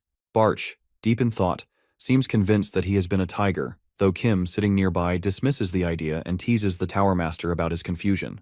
Barch, now agitated, denies being cute and continues to fly around, still unsure of his own memories. Meanwhile, Kim seems to be contemplating his own situation, troubled by his inability to remember his name. Just as he ponders this, a sudden notification appears, startling him. The message is cryptic at first, but it eventually forms the words, "Office of the Grand Palace of Ahala Alifridi Johnny's secret room." Another message follows, urging him to face the truth. Kim, feeling unsettled, decides he needs to learn more about the Great Palace of Ahala and resolves to ask Lilili about it after the day's training session. Meanwhile, in the gym at Valhalla, Sehyuk is lifting weights, sweating from the effort but maintaining a calm composure. His concentration is interrupted when Soyeon enters, sporting a sports uniform and holding a water bottle. She asks why Sehyuk is training, but Sehyuk calmly replies that it is he who should be asking that question. Soyeon, flustered, admits she is there for similar reasons, her pride and jealousy over Kim. Sehyuk, still focused on his workout, casually dismisses the idea, stating that her presence has nothing to do with Kim. Soyeon, embarrassed, blushes but then looks down in frustration. Sehyuk, noticing her reaction, points out that her jealousy likely stems from losing to Arin in their earlier fight. Soyeon, now visibly upset, silently agrees with his assessment as she recalls the fight between her and Arin. Soyeon launched the first attack, swinging her katana with speed and precision. Her movements left pink footprints in the air as she relentlessly attacked Arin, but she managed to block each strike. Determined, Soyeon infused her katana with mana and unleashed a powerful horizontal slash that sent a wave of pink energy toward the girl. She responded by swinging her sword to cut through the magical wave, creating a massive blue trail and leaving 2 large impact marks behind her. She successfully sliced through Soyeon's attack, leaving her frustrated. In retaliation, Soyeon gripped her katana with both hands and decided to use her sword to cut through Arin's magic. 3 streams of mana appeared flying toward her, who charged it with magic, and cut through all 3 streams with a single strike. Soyeon, shocked by this, couldn't understand how one cut could stop her powerful magic. Before she could react, the girl closed the distance between them and landed a grazing strike across Soyeon's vitals, knocking her backward. With Arin standing victorious, the announcer declared her the winner of the fight. Later, Soyeon stands in the hall, reflecting on how much she has grown since their last encounter. She recognizes that Arin's rapid development is thanks to Kim's guidance. While Soyeon has focused solely on magic and swordsmanship, the girl has also incorporated strength training, something her family has never taught her. Soyeon believes this is key to Arin's quick improvement. Sehyuk, quietly observing while lifting weights, agrees that it might be better for Soyeon to approach Kim for help if she wants similar progress. Feeling a sense of urgency, Soyeon decides to take his advice and confront Kim. She walks up to him while he is wiping sweat from his face and tries to muster the courage to ask for training. However, before she can finish, Lee interrupts, asking if our boy is busy. Surprised, Soyeon listens as Lee mentions that there is someone waiting to see him. He adds that this will be the only chance to meet with them for a long time. Soyeon, still embarrassed and conflicted, has no choice but to wait as the situation shifts. Kim, intrigued by the situation, follows Lee down the hallway, leaving her behind, who stands confused and embarrassed. As she stands there, feeling like she wants to disappear, our boy calls out to her, nicknaming her Pipsqueak once more. Soyeon's eyes light up at the sound of his voice, and she quickly turns toward him. Kim, walking away, tells her that if she wants to train with them, she should ask Arin about the daily routine. If Soyeon follows it well, maybe he will consider teaching her. Arin, approaching Soyeon after her training, offers to explain everything to her. Meanwhile, Kim and Lee walk down the hallway as the sun begins to set. Kim, curious, asks who is waiting to see him. Lee, hinting that he already has an idea, leads him to a small hall. Inside, he finds Rockdill, barely alive, his skin sunken and dry from dehydration. Rockdill falls to his knees, pleading for help. His assistant, Yuria, stands silently behind him. Kim, surprised, turns to Lee, asking what has happened. Lee, not hiding his irritation, tells him not to pretend he doesn't know, revealing that Rockdill has tried to kill him twice. Lee, with a rhetorical question, ponders how the media has gotten wind of the situation, quickly answering his own question by pointing out that wherever one looks, discussions about Valhalla and student attacks are spreading. Our boy, staring blankly, realizes this is to be expected. He turns his attention to Rockdill, who is still kneeling on the floor. Kim coldly notes that unless the head of the Ventric family comes to him again to make a fool of himself, there is nothing to be done. Lee, with a calm expression, explains that the Ventric family has recently made an official statement, disowning Rockdill. Not only has the boy been banished, but his entire family has been renounced, including his father. The young man, absorbing this information, looks down at him, who is trembling in fear. Lee points out that, unlike the last time, the Ventric family hasn't done anything to try and shut up the media. Kim, unfazed, remarks that now that the problem child is an outcast, there is little that can be done to save him. Rockdill, growing more desperate, claims that the situation is not over and shouts that something can still be done. He screams that his testimony has made everything worse and begs for a solution, pleading for everything to disappear. Kim simply scratches his ear, uninterested in his pleas. The guy, now frantic, gets up from his knees and walks toward him. He clasps his hands together in a prayer-like gesture, crying and apologizing, promising never to interfere in his life again. But our boy, observing the pathetic display, tells him that his apologies mean nothing. Rockdill, undeterred, asks if Kim perhaps wants money, offering it as a bribe. Lee, clearly irritated, looks on as Kim rejects the offer. In a shocking turn, the guy grabs Yuria by the hand, pointing at her and offering her to Kim. He claims she is an English heir to the palace family, and praises how his status will rise if he takes her. Kim, disgusted, scoffs at the idea, asking if Rockdill truly sees people as mere objects. Rockdill, with a twisted grin, claims the woman belongs to him, revealing a spell around her neck that marks her as his property. The red words surrounding the spell are a magical seal, and Rockdill, holding Yuria by the scruff of her neck, seems to offer her like a commodity. Lee immediately recognizes the spell wrapped around the girl's neck. It is a powerful seal, nearly impossible to break, and one that forces the bearer into absolute obedience. The very sight of it makes his blood boil. Rockdill, grinning cruelly, seems to take pleasure in her fear. Lee can't comprehend how anyone could justify using such a spell on a human being. Kim, with a chilling calm, comments that scoundrels like this were once common in ancient times.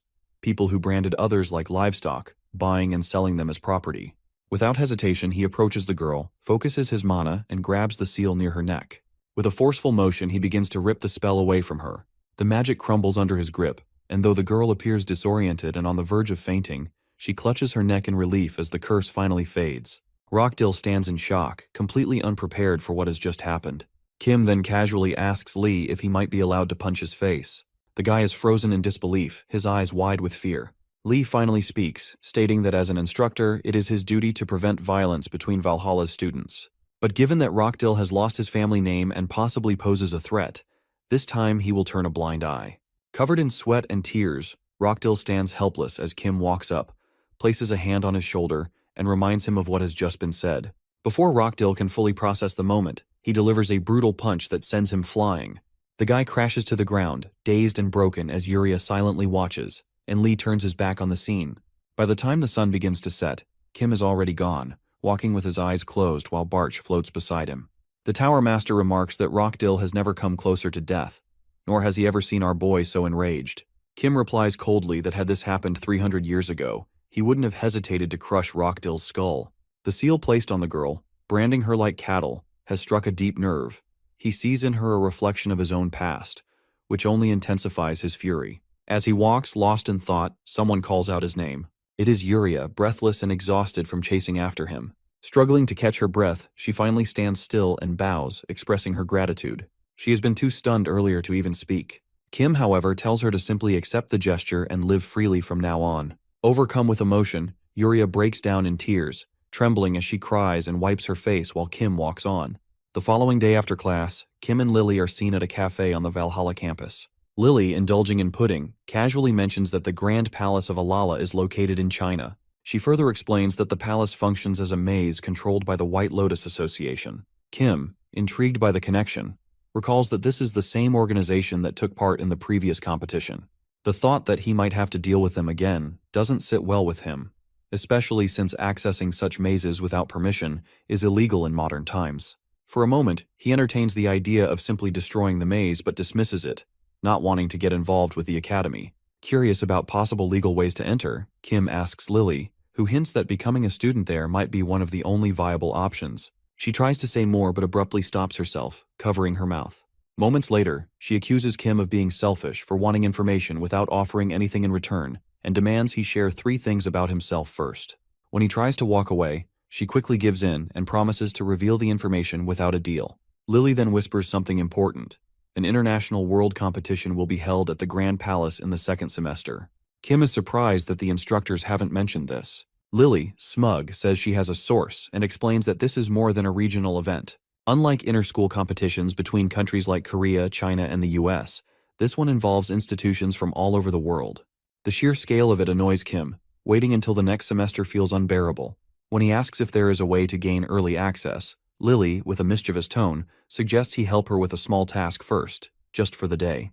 In return, she might offer more help later. This leads them to North London, specifically Tottenham, where they stand before a massive building known as the World Monster Research Society. Despite the pleasant weather, Kim is visibly annoyed. The journey has been long, and he isn't pleased to discover this is their destination. Lily laughs off Kim's irritation, reminding him they are only visiting the World Monster Research Society for the weekend, though she casually adds she's secured permission to extend their stay until Monday.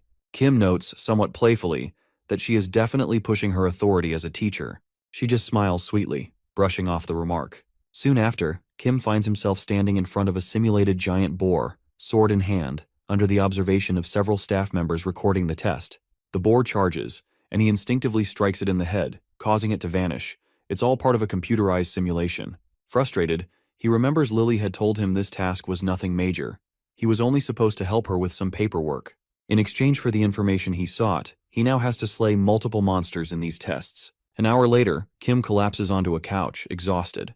The 3 monsters Lily had promised turned out to be more than 10. She claims innocence, insisting she didn't expect that either. Kim, still recovering, admits the whole experience feels unpleasant, especially the way the other people in the building stare at Lily when they arrive. He remembers how they act strangely, like they're threatened or offended by her presence. When he asks if she knows them, Lily remains quiet for a moment before reluctantly sharing that she does, at least to some extent.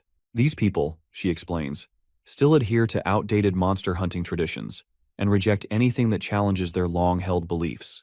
Her research has disrupted their worldview, and they haven't taken it well. Kim questions why, in an age of progress, they still cling to such outdated validation methods and insist on traditional weaponry like swords. Lily explains that these practices are upheld as sacred traditions within the association. Change is terrifying to them, and their unwillingness to adapt has frozen their thinking. She goes on to describe how the Monster Hunting Society's current structure is held up by nepotism and resistance to progress. Even if her work is superior, it means little without official recognition. Their need for the perfect monster hunting strategy is less about effectiveness and more about maintaining power. As they exchange glances, Lily adds ominously that the people in charge will stop at nothing to find a strategy. Kim, having done his part, reminds her that it's now her turn to hold up her end of the deal. Lily smiles, seemingly pleased with how things have turned out, and reveals that the real reason they came here is to meet someone important, Chairman White Lotus. While sipping from her mug, Lily remarks that the chairman, who often frequents the association, likely hasn't overlooked Kim either. Feeling the weight of the situation, Kim stands up, saying that maybe it's time for them to meet her before things get complicated.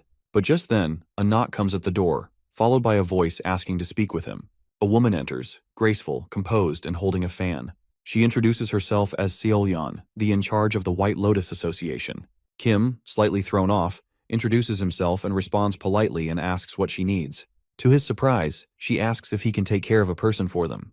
Lily, clearly confused, stands in silence before excusing herself, sensing the conversation has shifted into something far more serious. Once Lily exits, the chairwoman, now formally introduced as the head of the White Lotus Association and a member of the influential Seol family, begins explaining her purpose. She speaks of a prodigy from her clan, someone who has risen in power following the era of destruction. This individual, a young girl, has surpassed seasoned contractors by age 13 and even defeated her own family's Seolang guild members. Her destructive power is immense, so much so that even the head of the family has been unable to contain her. She has since secluded herself within the Seol family's private training hall, claiming there is nothing more to learn from the outside world. When Kim asks if she wants him to take care of her, she confirms. Though initially reluctant, Kim questions why someone with such raw power would need his help. After all, the chairwoman herself clearly possesses formidable strength. Her aura is impossible to mask even with concealment magic. She acknowledges this with a smile, impressed by his sharp perception. Finally, she explains her reasoning. The girl in question, despite her terrifying strength, fights using only physical techniques. And just like Kim, she is 17. It isn't just about strength, it's about matching energy, experience, and age. The chairwoman needs someone like him to defeat the girl. He places his hands behind his neck, indicating he understands, but asks why she assumes he would agree to work with her. Seolyeon calmly replies that the White Lotus chairwoman would never request help without offering something in return. She begins to discuss payment, but Kim cuts her off, stating that he doesn't want money. Instead, he has a specific place he wishes to visit, and her help in getting there is all he needs. Seolyeon taps her fan, curious about the destination. They are already standing outside the White Lotus Association building in China.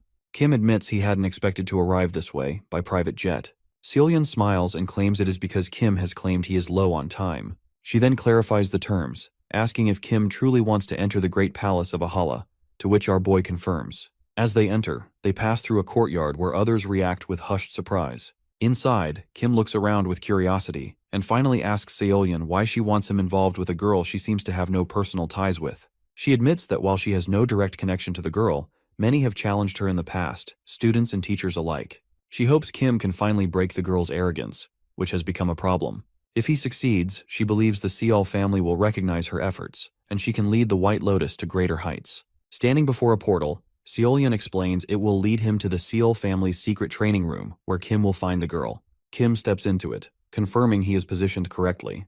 Just before he vanishes, he asks the girl's name. Seolyun replies that it is Yenlang. As he emerges from the portal, he finds her sitting on the floor, scowling and demanding to know if the Seol family has sent him to retrieve her. Kim approaches her with a calm smile, seemingly unbothered by her hostile demeanor. He acknowledges her arrogance, then launches a sudden attack, testing her strength with a punch. To his surprise, she effortlessly catches his fist. Without hesitation, she retaliates by channeling mana into her hand and striking him in the stomach, sending a burst of energy behind him. Her glare is sharp and accusing. Frustrated that he has underestimated her so easily, Kim remains silent before lifting his gaze with a composed smile. In an instant, the fight escalates. He grabs her arm and tries to strike her face, but she narrowly dodges, though the effort shows. He follows up with a blow to her arm that leaves her visibly hurt. She steps back, shaken, and demands to know who he is. Kim simply gestures for her to come at him again, casually revealing that he is just a 17-year-old student who has misjudged her. Seeing no other option, she retreats to reassess and counter. But Kim doesn't give her the chance. He closes the distance in an instant, and this time, his punch lands squarely in her stomach. She flies back, clutching the spot in pain. Yet in that moment, Kim recognizes something remarkable. The young lady has adjusted her footing at the last second, lessening the damage. He knows even his former disciples have failed to master such body control. It gives him hope and respect for her. As she steadies herself, her expression shifts from frustration to determination. She can't believe someone so young is holding his ground against her. With renewed energy, she smiles and takes up a fighting stance, ready to go again. Meanwhile, this entire fight plays out on a screen watched closely by Seolyun. Just as the match intensifies, a man appears behind her, apologizing for interrupting. He asks if the boy will be all right, clearly skeptical of his chances. Seolyun listens silently as the man muses about Kim's skill, though he doubts that anyone outside White Lotus can truly stand against their prodigy. When Seolyun doesn't respond, he gently reminds her that even she had once lost to Yenlang, though she hadn't used magic at the time, relying only on raw strength. Seolyun doesn't hesitate to acknowledge that the man watching the fight is right. She had once lost to Yenlang herself, and even if she had used her full magic power, she admits she still might not have won. As the man stands beside her, Seolyun adds that back then, the gap in magic power between her and the young lady was almost negligible. It has been years since then, and Seolyun believes Yenlang hasn't grown weaker. If anything, she has likely improved. The guard, now clearly invested in the outcome, questions why Kim is risking his life in a battle he seemingly can't win, especially since he doesn't even come close to Seolyun's level. But Seolyun, ever composed, tilts her head and asks if he truly believes that. After all, our boy isn't just any student. He had dominated the inter-school competition, winning by a wide margin. She watches the screen intently, knowing that regardless of the outcome, her personal goals don't hinge on his victory. Back in the battle, Yenlang launches another aggressive attack. Drawing her claws, she lunges at Kim with deadly precision. He avoids her slashes, but her knee manages to connect with his face, briefly giving her a moment of satisfaction. That satisfaction turns to panic when she feels intense pain shoot through her knee. She leaps back, clutching it in agony, realizing she has slammed it directly into Kim's forehead. Frustration is starting to set in for Yenlang. Despite her repeated efforts, none of her attacks are working. She can't identify a single weakness. More troubling is the idea that Kim, a seemingly ordinary student, might actually be physically superior to her. He hasn't even used his magic yet. Yenlang, boiling with emotion, finally begins unleashing her full power. Her body lights up with a crimson aura as she decides to fight in earnest. Kim, smirking, responds in kind, his own blue aura flaring to life as his eyes glow with a powerful light. She charges at him at blinding speed, concentrating all her mana into a single devastating blow. Flames surge from her fist as it nears his face, just a centimeter away, and for a fleeting second, she thinks she has finally landed a clean hit. But Kim simply tilts his head at the last moment, dodging her strike entirely. Still bent over, he thanks her for the warm-up, but makes it clear the warm-up is over. With brutal force, he drives his glowing fist into her stomach, making an explosive impact. Yenlang's eyes turn pale with shock and pain while her breath seems to be stolen from her lungs. In that moment, all she can do is whisper the truth. He is a monster. Kim stands over Yenlang's defeated body, calm and composed, while those watching him, Seolyun and the guard, can barely hide their shock.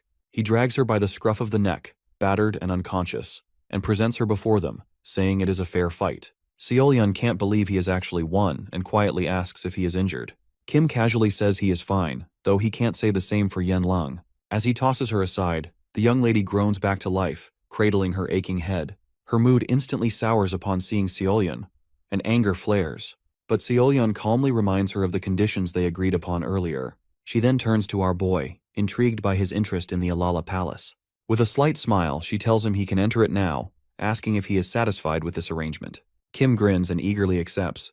As he leaves with Seolyeon, Yenlang remains silent, watching them disappear from view. The guards fuss over her, offering medical help, but she ignores them. Instead, she asks the name of the one who defeated her. When told it is the young lad, she repeats it sweetly and breaks into a wide, almost love-struck smile. In her mind, he is now one of the strongest people in the world, and she is already dreaming of their next fight. Elsewhere, a hell demon questions her bold claim about his strength, while Kim is already deep within the Alala Palace maze. Surrounded by ancient armor and glowing portals, he recalls Seolyeon's warning that this place, situated beneath the castle's foundations, was a never-ending labyrinth. Seolyeon had mentioned he wouldn't encounter living armor unless he pushed too far, but clearly he has. Not long after entering, Kim finds himself ambushed by a swarm of enchanted suits of armor. Armed only with metal swords, he dismantles them one after another with brutal precision. When the last one falls, our boy exhales deeply, standing atop a mountain of crushed armor. Despite this victory, he is confused about the maze. Room after room, over 20 of them, yield nothing but emptiness. Kim recalls his mission and wonders if the office room mentioned in it is there. Just as he is getting frustrated, Barch nudges his attention to a large double door nearby. Inside, he discovers a room with an old painting of a bearded man hanging over a desk. For a moment, he believes he might have found Aliftry's office, but something feels off. Kim glances down at the painting, noticing a signature in an unfamiliar language. Barch quickly deciphers it, revealing that the signature reads, Aliftry Johnny. Flying through the void, the Tower Master crosses his arms, explaining to Kim that reading the signature is difficult to explain, but he likens it to a script transmitted to him through his neurons. Barch suggests it could be linked to his lost memories. Determined to find the secret room, Kim places his hand on the table and begins scanning the area. Realizing it would take too long to check each item, he smashes the table with a powerful strike, revealing a hidden trapdoor beneath it. Barch confirms it is likely what they are searching for. Kim opens the trapdoor, leading to a basement. As he descends, he mutters that the darkness in there is annoying. Suddenly, the quest message appears, confirming his task to find the secret room. In the basement, Kim encounters a girl sitting at a table, 2 candles flickering beside her. She introduces herself as a guide, eager to answer his questions. As Kim takes a seat, she explains that her name has been taken from her. This suddenly reminds our boy about the dream he saw where the being was talking about names. The girl reveals that names have power. They define a person's life, their talents, their choices, and their strength. Names, when combined with potential, can grant incredible power. The girl hints that a dark figure who takes names also steals the power they hold. Kim asks what happens to those whose names are taken, and the girl explains that they become constellations. Surprised, Kim presses further, and the girl suggests that he might be an exception, possibly due to reincarnation. Kim is taken aback by the guide's knowledge, which seems just as extensive as Barch's. The guide, wearing a malicious smile, teases him about still doubting her and clarifies that she isn't the one sending the notifications to him, as he assumes. She explains that she too has learned everything through those messages. Curious and frustrated, he presses her for more information, asking who the dark figure trying to steal his name is. The guide reveals that the figure is called the Maze Lord, a being whose goal is to move the Tower of Destruction to his labyrinth and feed on the power of high-level names. Kim is puzzled about how such a figure can wield such power and control, leading the guide to suggest that the Maze Lord is a being whose actions align perfectly with his name. She also hints that the world our boy inhabits, Earth, is itself part of the maze. She explains that only by stealing names from those who have accumulated karma can one become a constellation. Hearing this, Kim wonders if it is possible that his disciples have all become constellations since they have made a name for themselves. Thinking about it, Kim speculates that they might be playing right into the hands of the Maze Lord without realizing it. However, according to the guide, the fact that the young boy is reincarnated is a variable even for the Maze Lord. The guide continues, explaining that the Maze Lord is not omnipotent and that it is possible to outplay him. She reveals that the person who has orchestrated his rebirth and arranged their meeting through the notifications isn't the Maze Lord.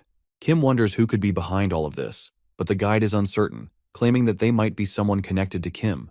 She then gives him a ring, explaining that it will play a crucial role in their retribution. However, the guide says there is no time to explain further. Kim, confused, begins to ask questions, to which she admits that despite sharing everything she knows, she is still being pursued by the master of the maze. However, she reassures him that now they have met the conditions, they can see each other again in a couple of days. With a snap of her fingers, a red aura envelops them, and in an instant, Kim finds himself outside the building in a cave. His anger boils as he thinks about the Maze Lord and the mastermind behind the Tower of Destruction who took his name, and the interference with his life. As he walks away, examining the ring, Kim is determined that it must hold some kind of power, something that can strengthen him, though not directly. He envisions absorbing the magic power from 2 storage stones, hoping they will restore him to his former strength. As our boy continues walking, he reaches the cave's exit and steps outside. Meanwhile, on an island in the North Pacific, Han sits fuming over news about the high school student. The news reports that Kim has dismantled the Samsel group. The man, Han, leader of the Soul Fanatic group, also known as the Dragon King, has been closely monitoring him after learning about the Constellations, but discovering that our boy has defeated Choi Jingjian, who has been contracted by a constellation, pushes him to the edge. In a fit of fury, he realizes that even with the resources he has sent to kill Kim, the boy has outsmarted him. Han sits back, seething, feeling as though he has been thoroughly defeated by a single high school student. Han, still seething, is interrupted by a voice remarking on his puzzled expression. He turns, ready to snap, but it is Georg, the leader of the privilege race. Han grumbles about the lack of a proper greeting, to which Georg replies that if he hadn't barged in, Han would have been even more furious. Georg then asks if the source of Han's frustration is Kim, to which Han admits it is. Georg, leaning back on the sofa, begins to explain how Kim has not only cost them a valuable chess piece, but has also disrupted their plans. Before Georg can finish, Han interrupts, asking if he is talking about Desera, and Georg confirms it. Georg casually explains that Desera has failed his mission, and, despite being an informant for the Ventric family, has let everything slip to a high school student. Unable to let the leak go, Georg has sent Desera to the prison tower. As the conversation continues, Han brings up the Samsel group and asks if he can help him deal with the 3 individuals who are still tied up. Georg agrees, but as Han begins to contemplate Kim's involvement, Georg expresses concern about reaching out to him. He warns that he is a target of the First Cult, a dangerous group led by hooded figures with unsettling motives. Han, now more concerned, questions what kind of people they are dealing with. Georg, with a serious expression, confirms that although the cult doesn't adhere to any decent principles, they are unpredictable and far more dangerous than they appear. He also mentions that they are responsible for handling Logan's squad, which has caused Han some relief, as he has heard about it as well. The 2 of them acknowledge that if they interfere with the cult's plans, they will likely become targets themselves. Han, still furious, realizes that the only option left is to wait. He laughs bitterly at the thought. Meanwhile, Kim finds himself surrounded by a crowd of hooded figures, all staring at him.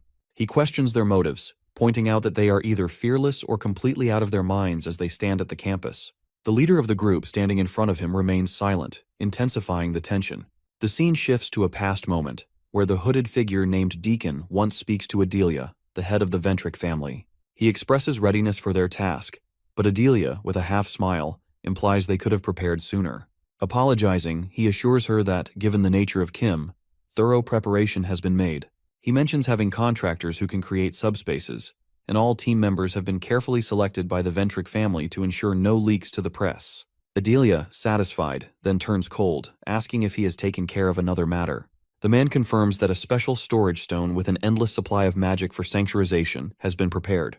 Adelia acknowledges this, but the conversation quickly turns to Deacon's role in leading the elimination team and overseeing the subspace project. As he asks if they are planning to summon a new constellation with sanctuarization, Adelia, appearing calm, confirms it. However, when Deacon questions the necessity of such a plan, the lady grows angry. She quickly calms down, explaining it is merely a precaution. As the conversation shifts, Adelia reveals that a long silent constellation has recently responded. This news causes Deacon to worry, especially when a notification pops up, signaling that the beaked mass constellation is seeking more information. The lady, though uneasy, seems excited at the prospect of speaking with the constellation. Back in the present, Deacon and his team surround Kim. His worry grows as he ponders why a silent constellation would suddenly speak, but he quickly orders the contact group to prepare for a space distortion. The hooded figures crouch and place their hands on the ground, readying for the next phase of their plan. As the figures begin casting a distortion spell around Kim, a yellow shell materializes around him. Kim, unfazed, turns and asks about the subspace. He taunts the group, mocking their effort and questioning how long they've been preparing this. When he speculates that the plan is the idea of the Ventric family's leader, Deacon grows nervous, realizing that Kim has figured it out. Kim, with a smirk, explains that among his enemies, 2 use black magic, and only 1 does not. He then mocks them further, suggesting that if it's not the Ventric family, who else could it be? Deacon, rattled, orders the bandits to remove their hoods, revealing an elimination squad armed and ready for combat. The bandits, radiating a yellow aura, stand prepared to fight with various weapons, including fists, spears, and swords. Kim, standing confidently, mocks them for gathering so many to deal with a mere high school student. Deacon, maintaining a serious expression, explains they are merely following their leader's orders. Without warning, Deacon commands the squad to attack. The bandits rush at Kim, but he swiftly fights back, using his strength and agility. He knocks one bandit in the stomach and spins around to strike others, sending them flying with the force of purple flames. Deacon, enraged, lunges at him with a sword, but our boy easily dodges and mocks his technique. Two more bandits attack with a spear and sword, but Kim nimbly evades their blows, kicking one in the face and putting his foot on another's body. Deacon, now enveloped in a sinister purple aura, is about to strike again, his sword aimed at Kim's head, ready for another deadly blow. As Deacon swings his sword, the young boy easily dodges, his saber missing by inches. Deacon, drenched in sweat and visibly terrified, can't comprehend the power he is up against. In a panic, he tries to throw a slash, but Kim crouches and avoids the attack once again. Annoyed by the prolonged fight, he taunts them, stating they are tiring him out. He raises his weapon and, with a smirk, delivers a powerful blow with the back of the sword, creating an energy blast.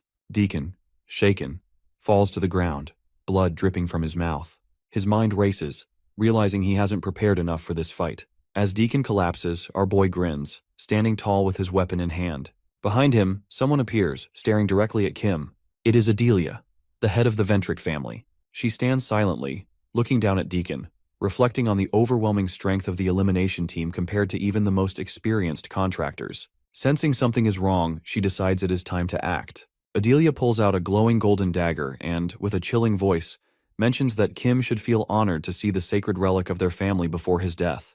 Kim, smirking, mocks her pride and questions if she even understands the concept. Without warning, Adelia lunges at him with the dagger. But just as the confrontation reaches its peak, something unexpected occurs. A storage crystal next to Deacon begins to shake, turning a brilliant gold. The people holding the crystals are stunned as all of them start transforming in an instant. Adelia turns to check on the storage stones, only for her sword to begin glowing with the same golden light. The brightness is overwhelming, and she instinctively fears what is happening. A notification appears, simply saying, "Master," and as the golden light fills the air, everyone freezes. The members of the elimination squad, including the lady, are completely immobilized, both mentally and physically. Only Kim remains unaffected, standing calmly. Adelia realizes with a sinking feeling that it is the sanctuarization skill, activated involuntarily. As she struggles to understand, she watches her entire group, helpless and frozen in place. She watches our boy with confusion, wondering why he is unaffected by the golden light that has frozen everyone else. As she gazes at him, Kim walks over and casually touches her glowing dagger. At that moment, the notification appears in front of him, displaying a single word: Master. Kim reads it, puzzled, not understanding who it could refer to. Suddenly, a figure materializes out of thin air. It is a little girl in a suit and face mask. She removes her mask to reveal a blonde girl who calls him Master. Our boy, initially in disbelief, is pleasantly surprised to see her. The girl, equally happy to see him, is revealed to be someone from his past. Flashing back to their earlier encounter, Kim remembered her sitting chained and bare-toothed. He jokingly told her to look at herself, to which she responded with a vicious glare, her eyes full of hostility. She snapped at him, telling him not to pretend to know her. Kim calmly responded that, although he might not know everything about her, he did know a few things.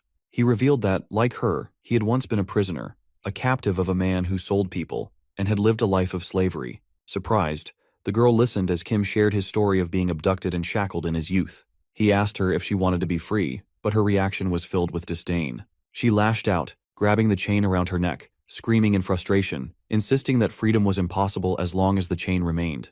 After a moment, she calmed down and told Kim to leave her alone. She wasn't sure how he had found her, but warned him that the human trafficker would soon return. Kim smiled and closed his eyes, explaining that the chain could only be removed in two ways: through the death of the owner or by the owner's own decision. The young lad explained that the first method of breaking the chain didn't always work, and the girl, clearly surprised, listened as he shared that the previous owner had died. She then asked if it meant she would never find freedom again. Kim smiled and in a confident tone offered her a chance. He gripped her collar tightly, using his blue magic to manipulate the magic components of the limiter. Slowly, he began to dissolve the chain.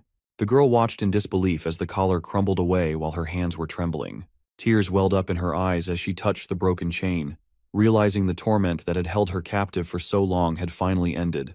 Kim stood up and asked what she planned to do now that she was free. The girl, still in shock, revealed that she didn't know. The human trafficker had stolen her home and family. Kim then proposed a new path, telling her he was setting off on a journey and that he would rid the world of those who thought themselves superior to others like the slave traders. He offered for her to join him. She hesitated for a moment, but then agreed.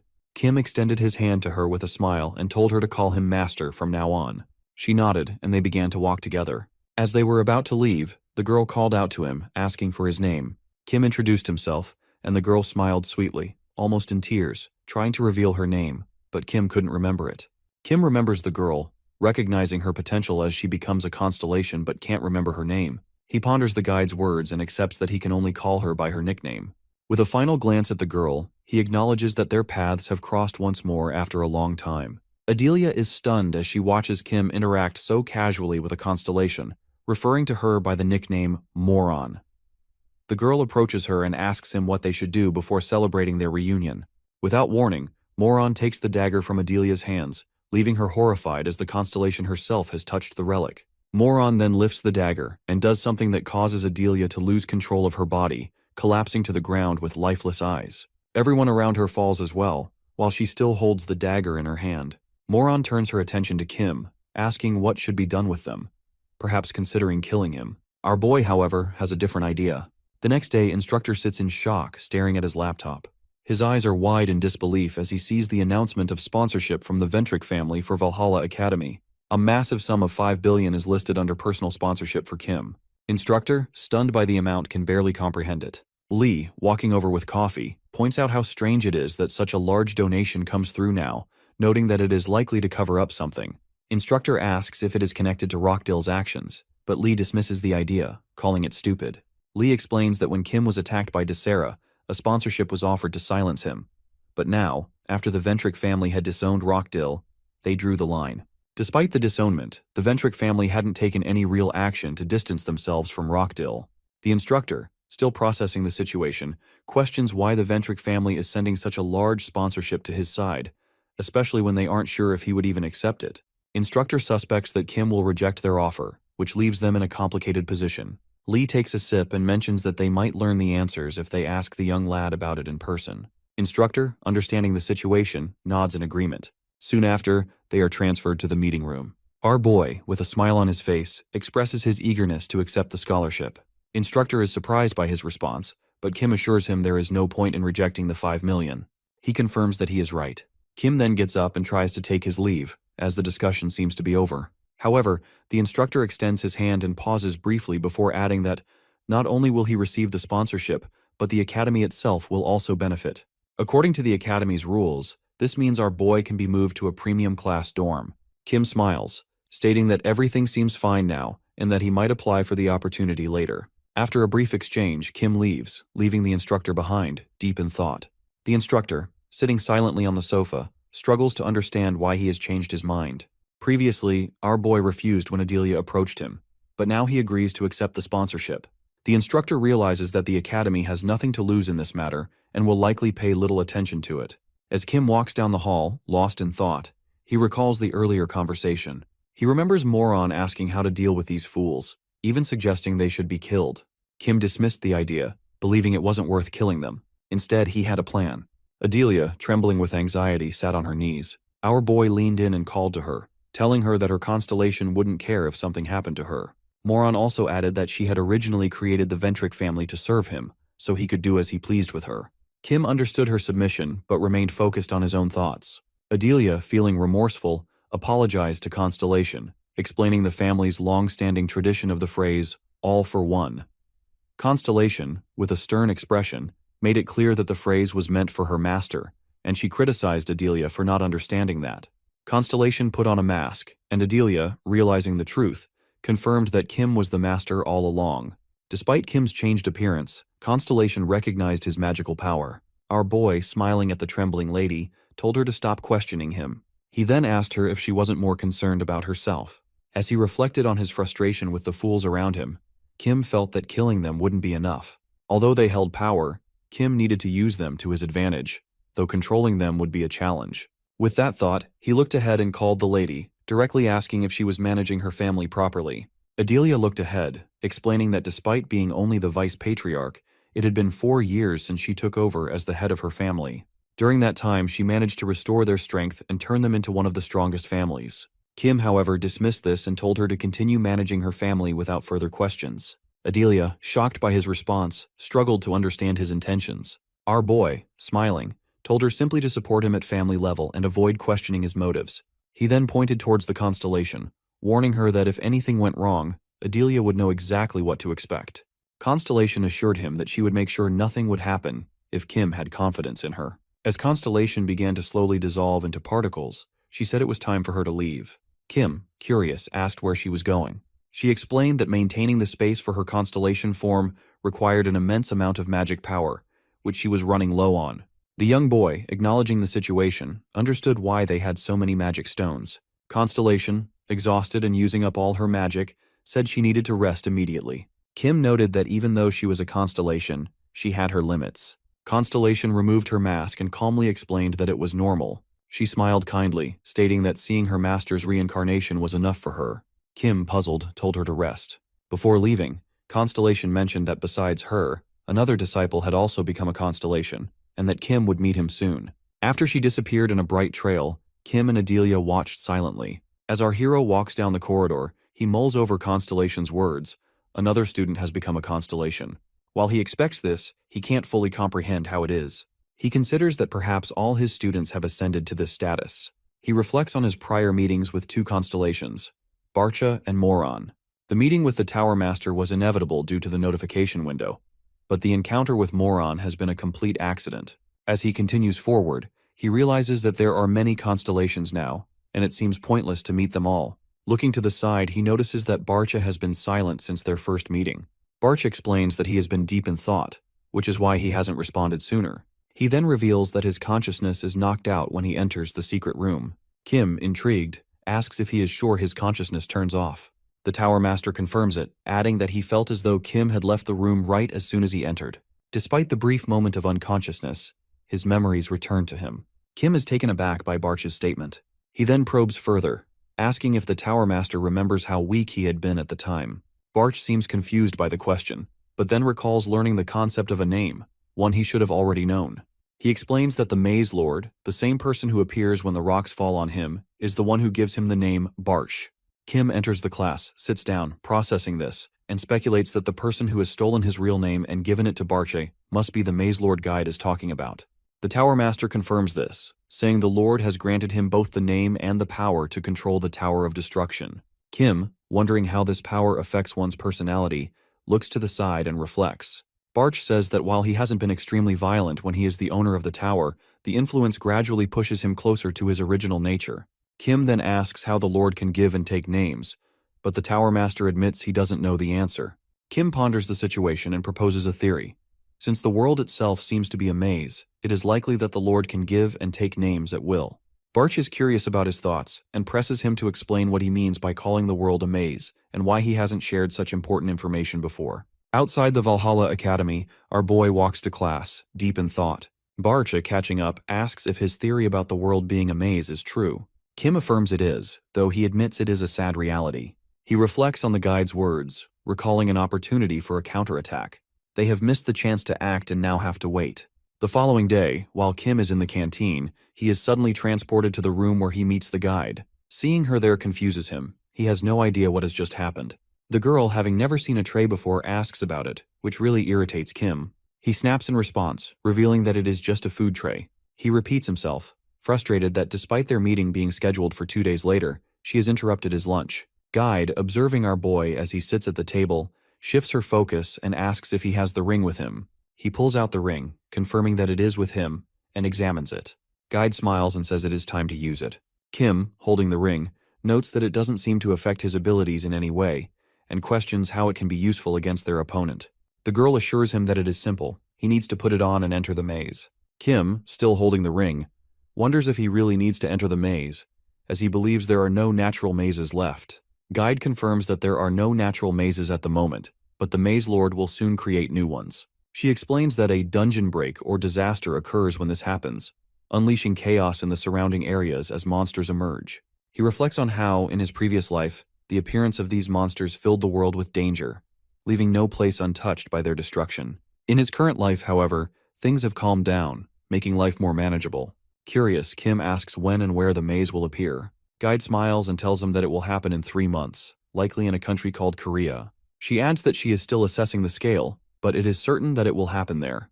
Kim, realizing he lives in Korea, asks the possibility of preventing it on a national level. However, Guide clarifies that the information she has is limited, and she is keeping it a secret from the Maze Lord. Our hero then asks about the maze's details as it will appear in a big maze which is the world. Guide explains that the Lord of the Maze is responsible for creating them, and Kim wonders if he is preparing once again to give and take names. Guide confirms it, suggesting that the Lord is preparing for the adaptation of people before the Tower of Destruction appears. The young boy understands that he will need to wear the ring and destroy the maze in Korea before it can fully materialize. As Kim reflects, Guide asks how he has destroyed mazes in the past. He recalls that when dealing with powerful bosses, he often ignores them and focuses on destroying the maze stones instead, causing the maze to collapse. Guide acknowledges this method but emphasizes that this time things will be different. Our boy, puzzled, asks what she means, and she hints that their approach will need to change. Kim holds the ring before him as Guide points to it and explains that he will need to kill the maze's boss while wearing the ring. Kim, curious, asks if there is a specific reason for this. Guide smiles and assures him that there is indeed a reason. She explains that although their world is a maze created by the Maze Lord, creating dungeons like the Tower of Destruction is no simple task. The guide continues, saying that everything in the maze is powered by the name bestowed by the Maze Lord, with the boss being a key component of the maze's creation. She explains that if Kim kills the boss while wearing the ring, it will absorb the name given by the Maze Lord. This act marks the beginning of their counterattack. Holding the ring, Kim asks how effective names can really be in their plan, wondering how stolen names can make a difference. Guide smiles at his insight, replying that the Maze Lord won't even notice the loss of one name. His current focus is to adapt people to the Tower of Destruction. The guide clarifies that the goal isn't just to steal one name, but also to clear the maze quickly by killing the boss. If the Maze Lord realizes what is happening, the maze will disappear before it can be fully adapted, prompting him to take drastic measures, such as sending out many names and causing chaos in the world. This presents the perfect opportunity for them to absorb names on a massive scale. These absorbed names provide strength for their cause. Kim, reflecting on this, asks if the absorbed names will convert into power. Guide confirms, adding that using this power will not harm innocent people. She explains that when someone takes away the name from the Maze Lord, the person can either become a constellation or remain bound to the name, unable to be reborn. However, if Kim uses the power to absorb names, the restrictions placed on those whose names have been taken will be lifted. She assures him that only he will know about it, being the one in control at the moment the name is taken. Kim carefully listens to the girl's instructions before putting the ring on his finger. With a smile, he asks if they just need to wait for the dungeon to break through. The guide confirms that is all for now and assures him she will provide the exact location and date when the time comes. Kim then asks if simply killing the boss and destroying the maze will be enough to complete their task. The guide raises her hand as if to snap her fingers, explaining that while the monsters inside the maze will die once it is destroyed, the ones that have already escaped will remain. She suggests that he will need a team to track and deal with these monsters once they emerge. With that, she snaps her fingers, and a bright light engulfs the scene. Suddenly, Kim finds himself back in the cafeteria, confused by the abrupt shift. He looks around and realizes it is evening, then curses, recalling that the guide has likely forgotten to give him a proper warning before sending him back. As Kim ponders Guide's mention of needing a team, he remembers how, before his reincarnation, he always worked with his disciples. He knows handling this task alone will be far too time-consuming. The thought of training his students again crosses his mind, but before he can act, he notices a silhouette ahead of him. It is a Yen Lang. Yen Lang approaches Kim, explaining that after her defeat, she has taken the time to think about the reasons behind it. She admits that she has realized Kim is much stronger than her and that her loss had been inevitable. Kim looks at her, slightly indifferent, and asks if it has really taken her so long to come to that conclusion. Yen Lang continues, pointing out that a person who impresses others with their talent without experiencing defeat is a rarity, especially among adults. Kim, unfazed, corrects her, saying she has misunderstood. He is someone who has worked hard and trained relentlessly, not simply relying on natural talent.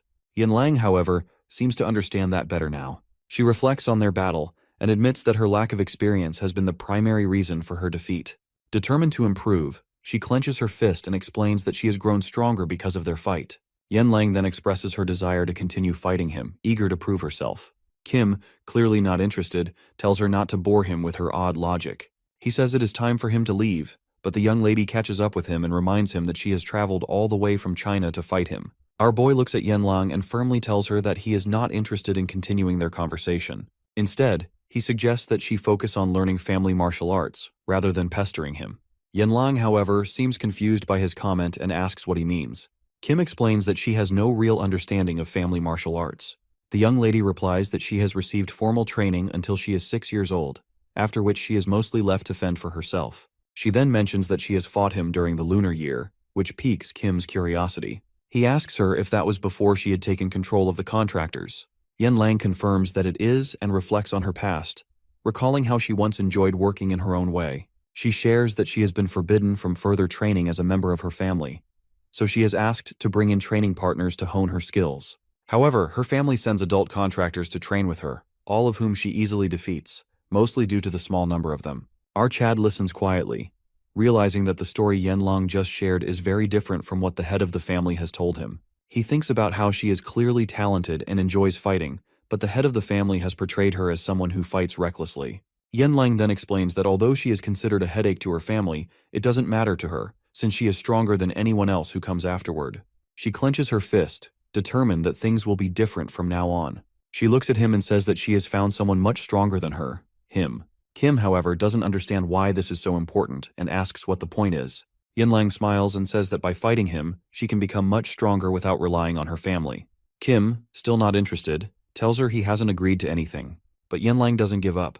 She begins pleading with him, asking to fight. Kim, observing her persistence, finds the situation increasingly strange. He thinks about it, realizing that if the young lady was considered an outcast, she would have been confined to the White Lotus Palace. Yet, he was instructed to get her out of there. Thinking it over, Kim wonders if it's better for Yanlang to stay within the White Lotus Palace rather than roam freely, especially if she truly is as reckless as they say. Partly due to this concern, and partly because of her relentless persistence, he eventually agrees, which excites her immensely.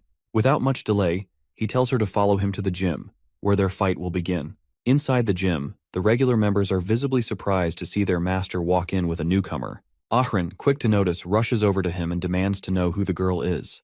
Kim casually refers to Yanlang as a crazy person he met at the White Lotus, someone who travels all the way just to challenge him. The response catches Ahran off guard. Our boy claims he's only humoring her this once, but Ahran is already seething with jealousy, realizing that the girl goes through so much just for a chance to train with him.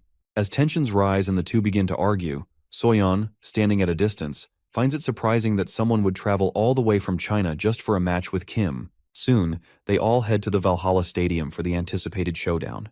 Kim, however, is irritated by the unexpected audience. He has only promised Yanlang a one-on-one fight, not a public spectacle. Meanwhile, she stretches her arm, confidence radiating from her. She feels stronger than ever and is eager to prove herself in the fight against him. Kim, seeing the confidence in her eyes, likes it and stretches out, ready for the fight. Guide's words echo in his mind about finding a team as soon as possible, and this might just be the opportunity to do that. With that in mind, our hero offers Yanlang a deal. If she loses, she must become his disciple. The offer shocks Yanlang. After all, her reason for fighting Kim is to defeat him, but Kim assures her that she can still achieve that goal, even as his student. Hearing this, Yanlang's excitement grows. She gets into a fighting stance without hesitation. She charges at him instantly, landing a sharp elbow strike, but Kim manages to block it. Still, he's surprised by how much stronger she's become in just a few days. Even though he blocks her attack, he can feel the impact in his arm. Yanlang, growing more intense and almost manic, starts radiating flames, engulfing the entire room in heat. The other girls, feeling the sudden temperature rise, are stunned. Soyeon even calls her White Lotus's monster. Seyuk, sweating, realizes that her mana concentration is now even greater than Kim's. Gathering all her mana, Yanlang charges at our boy again. She knows that if she manages to land a clean hit, the fight will be over. Even if he blocks it, the impact alone would be massive. But she's caught off guard when she notices Kim taking the exact same posture as her, ready to receive the blow. That excites her even more. She pushes forward with all she's got. Their fists meet in a blazing clash. However, to her shock, despite pouring all her mana into the attack, she's the one being pushed back. She stares at Kim in disbelief, wondering if it is really the same guy from before. He feels even stronger now.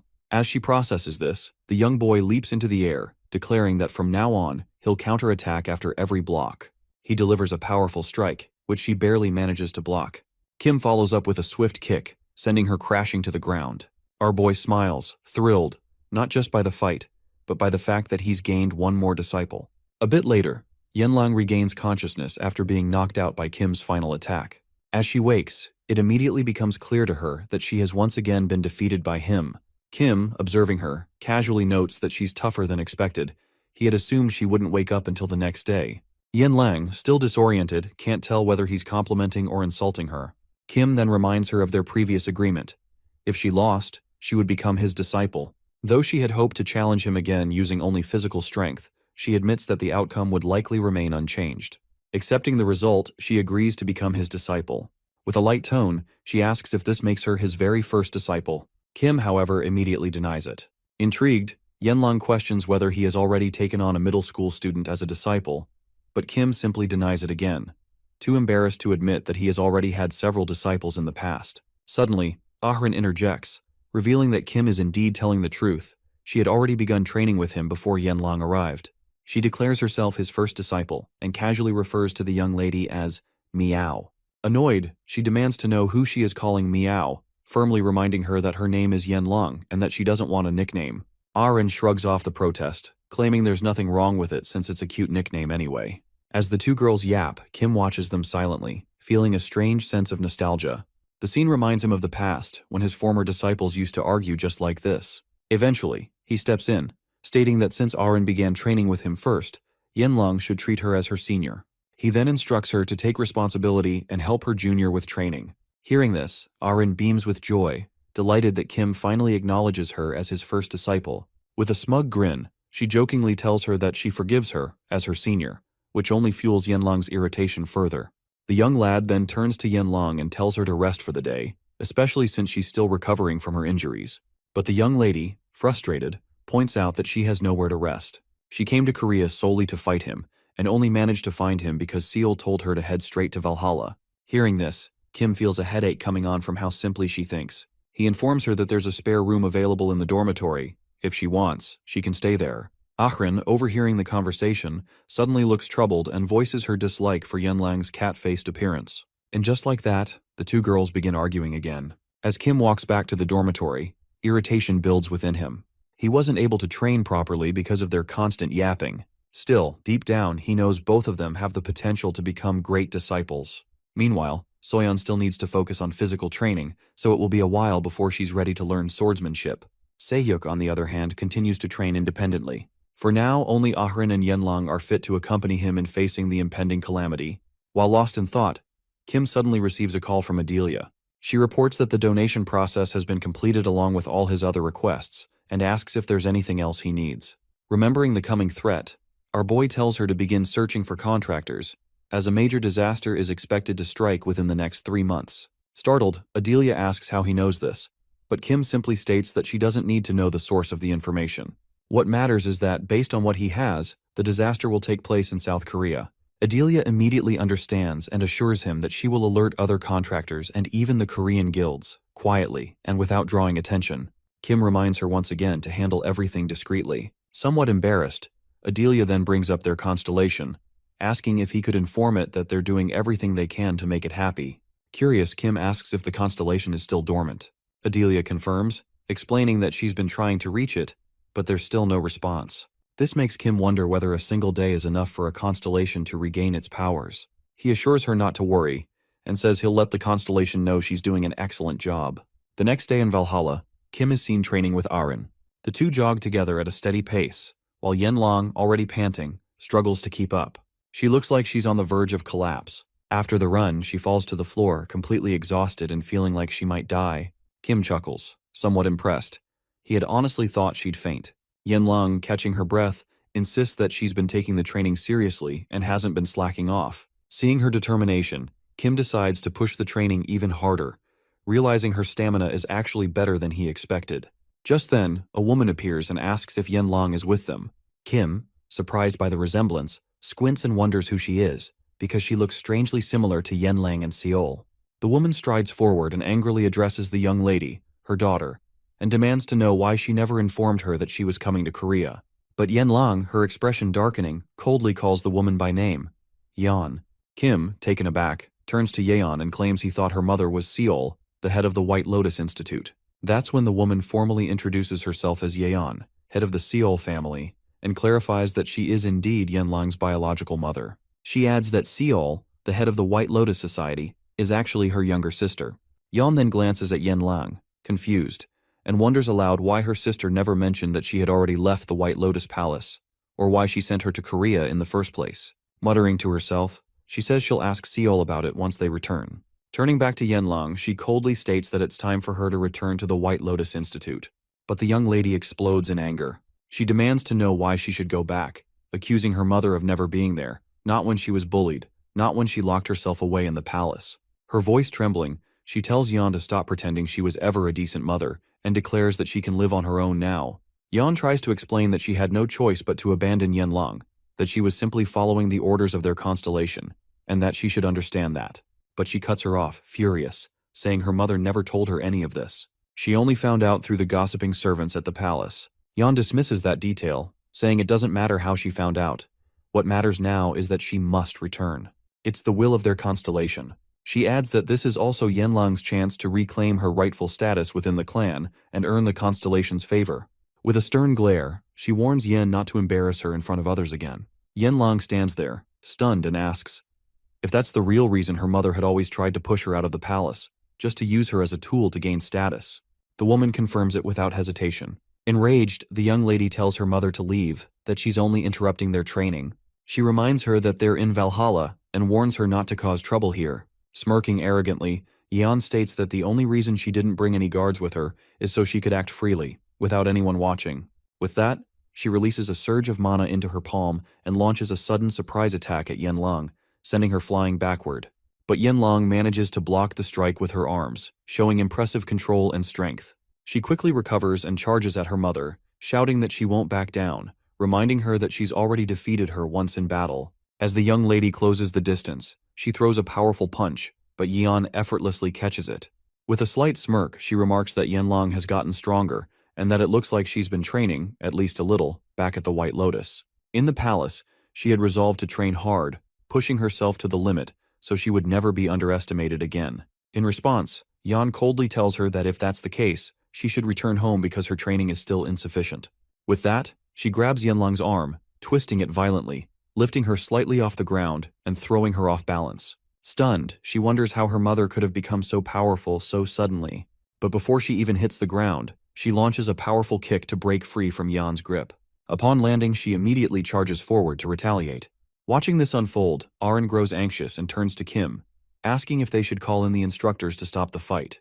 But our Chad calmly replies that involving the teachers would only make things worse. And besides, he doesn't like the attitude of that woman. Arin agrees, pitying Yenlang, whose mother only seems to remember her when she needs something. As the battle intensifies, Yeon continues trying to convince her to come with her peacefully, saying it would spare her the pain. But Yenlang shows no intention of yielding. Instead, she unleashes a powerful kick to Yeon's stomach. However, the leg she uses suddenly becomes encased in ice. Seeing her daughter's surprised reaction, Yeon smirks and explains that this must be the first time Yenlang has encountered her technique. It's a power granted by their constellation, known as the King of the Depths of the Snow. If she agrees to join the Seol clan, she could gain this same power through a contract with the constellation itself. Yenlang finally understands the truth behind Yeon's sudden strength. It turns out her mother has borrowed power from their constellation. Yeon goes on to explain that it's natural for all clans to revere their respective constellations, as these celestial beings bestow incredible power. With a deadly serious tone, she asks the young lady one final time, will she return willingly to the Seol clan? Despite the threats, Yenlang remains defiant and refuses. Enraged, Yeon charges forward, appearing right in front of her in an instant. She decides she'll simply crush her daughter's arm. Maybe then she'll change her mind. But before she can carry out the attack, Kim intervenes, stopping her. Furious, Kim demands to know if she truly plans to break her own daughter's arm. Yeon replies coldly that it's none of his business how she chooses to discipline her child. This is a family matter. Her harsh words remind Kim of himself from a previous life, when he said something eerily similar just before disaster struck their lives. Meanwhile, Yeon silently wonders how Kim was able to block her earlier attack. Not only did he avoid being frozen by her technique, he even managed to injure her despite the power she used, power granted by their revered constellation. Our hero quickly orders Arin to assist Yenlang and get her away from the battlefield. But Yanlang interrupts him, firmly saying she also wants to fight. After all, this is a family matter. Our boy responds calmly, stating that he understands, but given her condition, where she can barely feel her own legs, he won't just stand by and watch someone rip his disciple's arm off. As her master, he has a responsibility. Hearing this, Yanlang is left with no choice but to listen, inwardly impressed by Kim's firm resolve and values. Yan, however, scoffs and questions how a mere student like Kim could claim to be Yanlang's master. She asks if he's really letting her presence influence him, wondering if he started acting like her master just because she's trying to take Yanlang away. Our boy explains that it's simply because they happen to share the same interest in something. Yan smirks and replies that, in that case, she'd like to see just how skilled this so-called master really is. With that, she dashes forward to attack Kim. Meanwhile, our boy calculates his next move. He knows he can't take her attack head-on. Blocking it would consume a large amount of mana. For now, all he can do is dodge and wait for the right moment. As he continues to evade, ice starts forming all over the surroundings. He realizes that Yan has the ability to freeze a target without even touching it. Simply being near her is dangerous. Even mid-battle, Kim tells her sarcastically to make sure she pays for all the equipment she's damaging. She snaps back that he shouldn't worry. If he can defeat her, she'll cover the costs. Without warning, she releases a powerful strike aimed at his face. But not wanting more things to be destroyed, Kim swiftly kicks her arm to deflect the attack. He immediately repositions himself to prepare for a counterattack. His movements cause Yeon to tense up in alarm. With precise force, Kim lands a solid punch to her abdomen, sending her flying. Ahrin and Yanlang watch in shock, realizing that the difference in strength is staggering. Even though Yeon has a Constellation's power, our boy still manages to overpower her. Stunned, Yeon finally understands why Yanlang agreed to make him her master. Still, she insists that no matter what, she will bring the girl back to the Seol clan. That's the command their Constellation gave her. Even if she fails now, she warns that other clan members will soon come to retrieve Yanlang. In an emotional outburst, Yanlang yells, demanding to know if they ever even consider how she feels in all of this. But Yeon responds coldly that what matters most is the will of the Constellation. It's their only true law, and following it is the reason their clan exists. Yanlang is visibly shaken after hearing what was said. Once again, she's being forced to hurt someone from her own clan. Overwhelmed by frustration, she collapses to the ground, pleading for them to just leave her alone. Even Kim is growing furious at her mother's heartless statements. He steps forward and asks Yeon what he needs to do in order to meet their Constellation directly. His question catches Yeon completely off guard. She's stunned, not expecting him to say something so bold. But Kim has already come to a conclusion. This Constellation won't stop unless it's taught a proper lesson.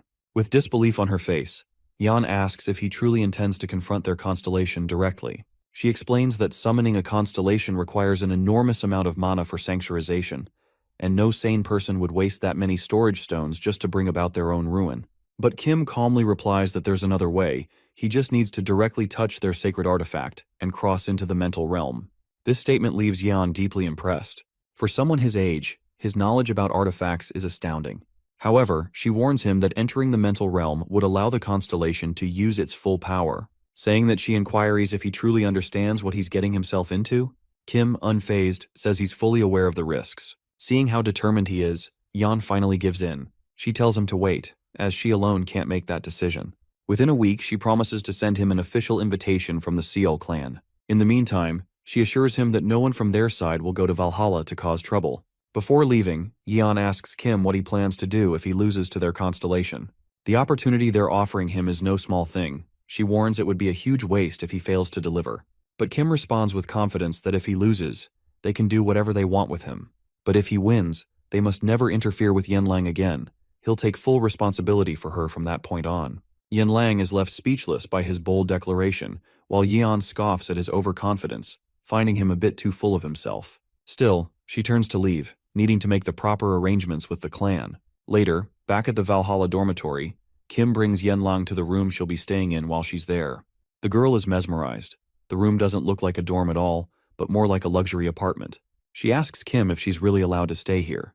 Kim confirms it. The instructor had actually asked him to move into this room himself, but he declined. He's more comfortable where he already is. Inside the dormitory, moved by Kim's kindness, Yanlang asks him why he's doing all this for her. After all, when Yeon stormed into Valhalla, he could have easily turned a blind eye. Kim calmly explains that first of all, she is his disciple, and second, he despises people who are arrogant and controlling, like her own mother. She always looked down on others and expected him to obey her every whim. Those are exactly the kind of traits he truly hates. He then asks Yanlang if he's gone too far with what he's done. But the girl, taken aback, tells him that she's simply not used to receiving attention from others and that she only wants to express her gratitude. Kim smiles at her response and jokingly says her gratitude will probably vanish once they start their real training. Before leaving the room, he tells her he wants to know more about their constellation. Unfortunately, Yanlang admits she doesn't really know. All she knows is that it uses ice-type abilities. She rarely stays at the Seal clan, so she doesn't have much information. However, she's heard that their constellation doesn't involve itself in the clan's internal affairs, which is why very few people know anything about it. This confuses Kim. He asks if it was the constellation that gave the order to Yeon to retrieve her from Valhalla. Yanlang is equally puzzled. She's never had any connection with the constellation. In fact, she's the only one in their clan who never received its blessing. With so many questions left unanswered, Kim decides he'll just ask the constellation directly when they meet. He quickly bids her goodnight, telling her to rest up and regain her strength. After all, she'll be his guide on their journey to the Seal clan. Back in his room, he contacts Adelia. He tells her he needs a favor. He's just fought the head of the Seal clan. The lady is stunned. She immediately asks how that even happened. Kim explains they clashed because the woman's daughter is currently in Valhalla. He also assures her not to worry, claiming that he'll take care of the damages and equipment destroyed during the fight. Adelia assures him that she'll handle it. The equipment is easy enough to replace. She then asks if there's anything else he needs. Our boy asks if she knows anything about the constellation of the Seal clan. But Adelia admits she doesn't know much. Unlike their own constellation, which often interacts with them, the Seal clan's deity is never seen or felt. Kim quickly understands and asks if there's been any sign of Moron, their own constellation. But Adelia reveals that they still haven't heard a single word from it. Hearing this, he begins to realize just how rare and difficult it is to actually meet a constellation. As the youngster is about to end the call, Adelia hesitantly asks if he brought up the constellation to report her good work. However, our boy jokes, saying she's getting a little too comfortable, and tells her to cut it off. She immediately apologizes and the call ends. As their call ends, he wonders aloud about why so many people seem to know absolutely nothing about the Seal clan's constellation. Suddenly, Barch speaks up, saying that he isn't like the Kim he remembers, hinting that something isn't quite adding up. According to Barch, Kim's style has always been to fight first, regardless of who the opponent is. Our boy agrees but explains that he needs to prepare carefully, because right now, his body is his greatest weakness. It would be foolish to rush into battle without knowing the abilities of the constellation he's about to face, especially since their fight will take place in the mental realm, where his opponent holds a significant advantage. Suddenly, Kim starts wondering why Barch is so weak in the mental realm. By all logic, he should be able to use his full strength there, just like the other constellations. But his train of thought is interrupted when Barch suddenly offers him advice. If their battle takes place in the mental realm, he says, then physical strength is irrelevant. Power in that domain depends on one's spiritual and mental endurance, not raw physical might. Kim snaps back, irritated, and argues that it's all the same to him. Strength is strength. But Barch counters that while that might be true for ordinary people, things are different when it comes to him. He should always keep that in mind. Barch's words calm him down. Our boy nods, saying he now understands what he means. That leaves him with only one option, to beat the living hell out of that constellation. 1 week later, at the Seal clan, Yeon greets Kim with a teasing remark. She says she thought he ran away, but our boy replies confidently, saying he's far more responsible than she gives him credit for. Without wasting time, he asks her if he can finally hold their sacred relic. Yeon smirks and tells him to follow her. A few moments later, they enter a strange chamber where snow is gently falling from above. She walks to the far side of the room, retrieves a box, and opens it to reveal their sacred relic. With a smug grin, she tells Kim she might just turn him into her servant if he loses. Kim simply replies that she can do whatever she wants, just hand over the gloves so they can begin. The moment the gloves are passed to him, he takes hold of them. Instantly, he finds himself standing before a man sitting with an air of authority. The man looks him over and sternly asks who he is. Kim responds that he'll answer, only if the man introduces himself first. Realizing that this is the person threatening their clan, the man narrows his gaze. Kim grins and taunts him, suggesting they should start by introducing themselves first. But the man coldly replies that names will only be exchanged if he manages to survive his attack. Without warning, he launches a series of ranged ice attacks at Kim, yet not a single one hits him. The constellation is impressed. Our boy skillfully dodged the incoming attack, something a normal jump wouldn't be able to achieve. It's clear he's using mana to enhance his speed. Wanting to introduce himself, the constellation suddenly realizes he can't remember his name, not since he arrived in the mental realm. So he tells him to simply call him the King of the Deep Snow. However, those who worship him call him Nan Shin, while the one who was afraid of him was called Seol. Combining both titles, he's known as the God of Seol. Our boy responds with a straight face and introduces himself as Kim Ju Hyuk. As the constellation prepares to attack, he tells Kim that he will remember that name. At that moment, massive ice pillars shoot up from the ground, blocking every possible escape route. The constellation quickly follows up with another attack, throwing a punch into the air, unleashing a flurry of sharp ice spikes flying straight toward him. With no other option, our boy pulls out his favorite sword. In a flash, he slashes through the incoming ice, deflecting the deadly shards back toward the constellation. The constellation, however, effortlessly stops them. With arrogance in his voice, the constellation declares that Kim stands no chance, because in this mental realm, he controls the snow and ice. But he doesn't care about his grand speeches. Without hesitation, he charges in and unleashes a powerful strike. The constellation blocks it but is caught off guard by the intensity. He admits that Kim's combat tactics are impressive, but says he's still too weak to be a real threat. As the young fighter begins gathering mana in his hand, he challenges the constellation to see if his next attack is just as insufficient. He follows up with a powerful punch, landing it squarely on the constellation and sending him flying across the field. As the constellation rises, something clicks in his memory. The mana, the sword Kim wields, it feels familiar. He knows only one person with that kind of presence: Musen. Kim confirms it without hesitation, claiming that his disciples gave him that name of their own will. The revelation sends the constellation's thoughts spiraling. He may not remember his full identity, but he remembers that battle. It happened 300 years ago. Back then, he was overwhelmed by a massive horde of monsters. Though he managed to slay many, the battalion was too great to defeat alone. Resigned to his fate, he was ready to die, taking down as many as he could, until someone appeared. The Musen arrived, wielding a black sword and radiating a fearsome aura that paralyzed the monsters. It was a moment burned into his memory, the strength, the presence, the sheer power. And now, that same mana, that same overwhelming force, stands before him again, just in a different body. Snapped back to the present, the constellation, still frozen in awe, is jolted by Kim's voice asking if he still plans to fight. The constellation smiles. He admits he once dreamed of fighting Musen, and now that the opportunity has finally come, he won't waste it. He promises to fight Kim with everything he has. While the fight continues in the mental realm, Yanlang patiently awaits the return of our boy. However, she feels uneasy. The scornful glances cast her way by other clan members make her feel out of place. If not for Kim, she wouldn't even consider returning to the clan. Her heart holds no desire to stay. Lost in thought, she is suddenly approached by her siblings, Sul Yurin and Sul Pei. Upon seeing them, she assumes they've come to start another argument. But Pei explains that they heard she had finally left the White Lotus Palace, and they simply wanted to see her. Besides, even if they had wanted to fight, they know they stand no chance against her. This explanation surprises Yanlang. If they merely wanted to see her, she wonders, why not just stare at her from behind the door like the rest of the fools? But Yiren reveals the real reason they've come to apologize. Ever since their last confrontation, Yanlang had locked herself away in the White Lotus Palace, and they never had the chance to say sorry. They regret their harsh words and the way they treated her back then. The young lady, still on guard, accuses them of only speaking kindly now out of fear.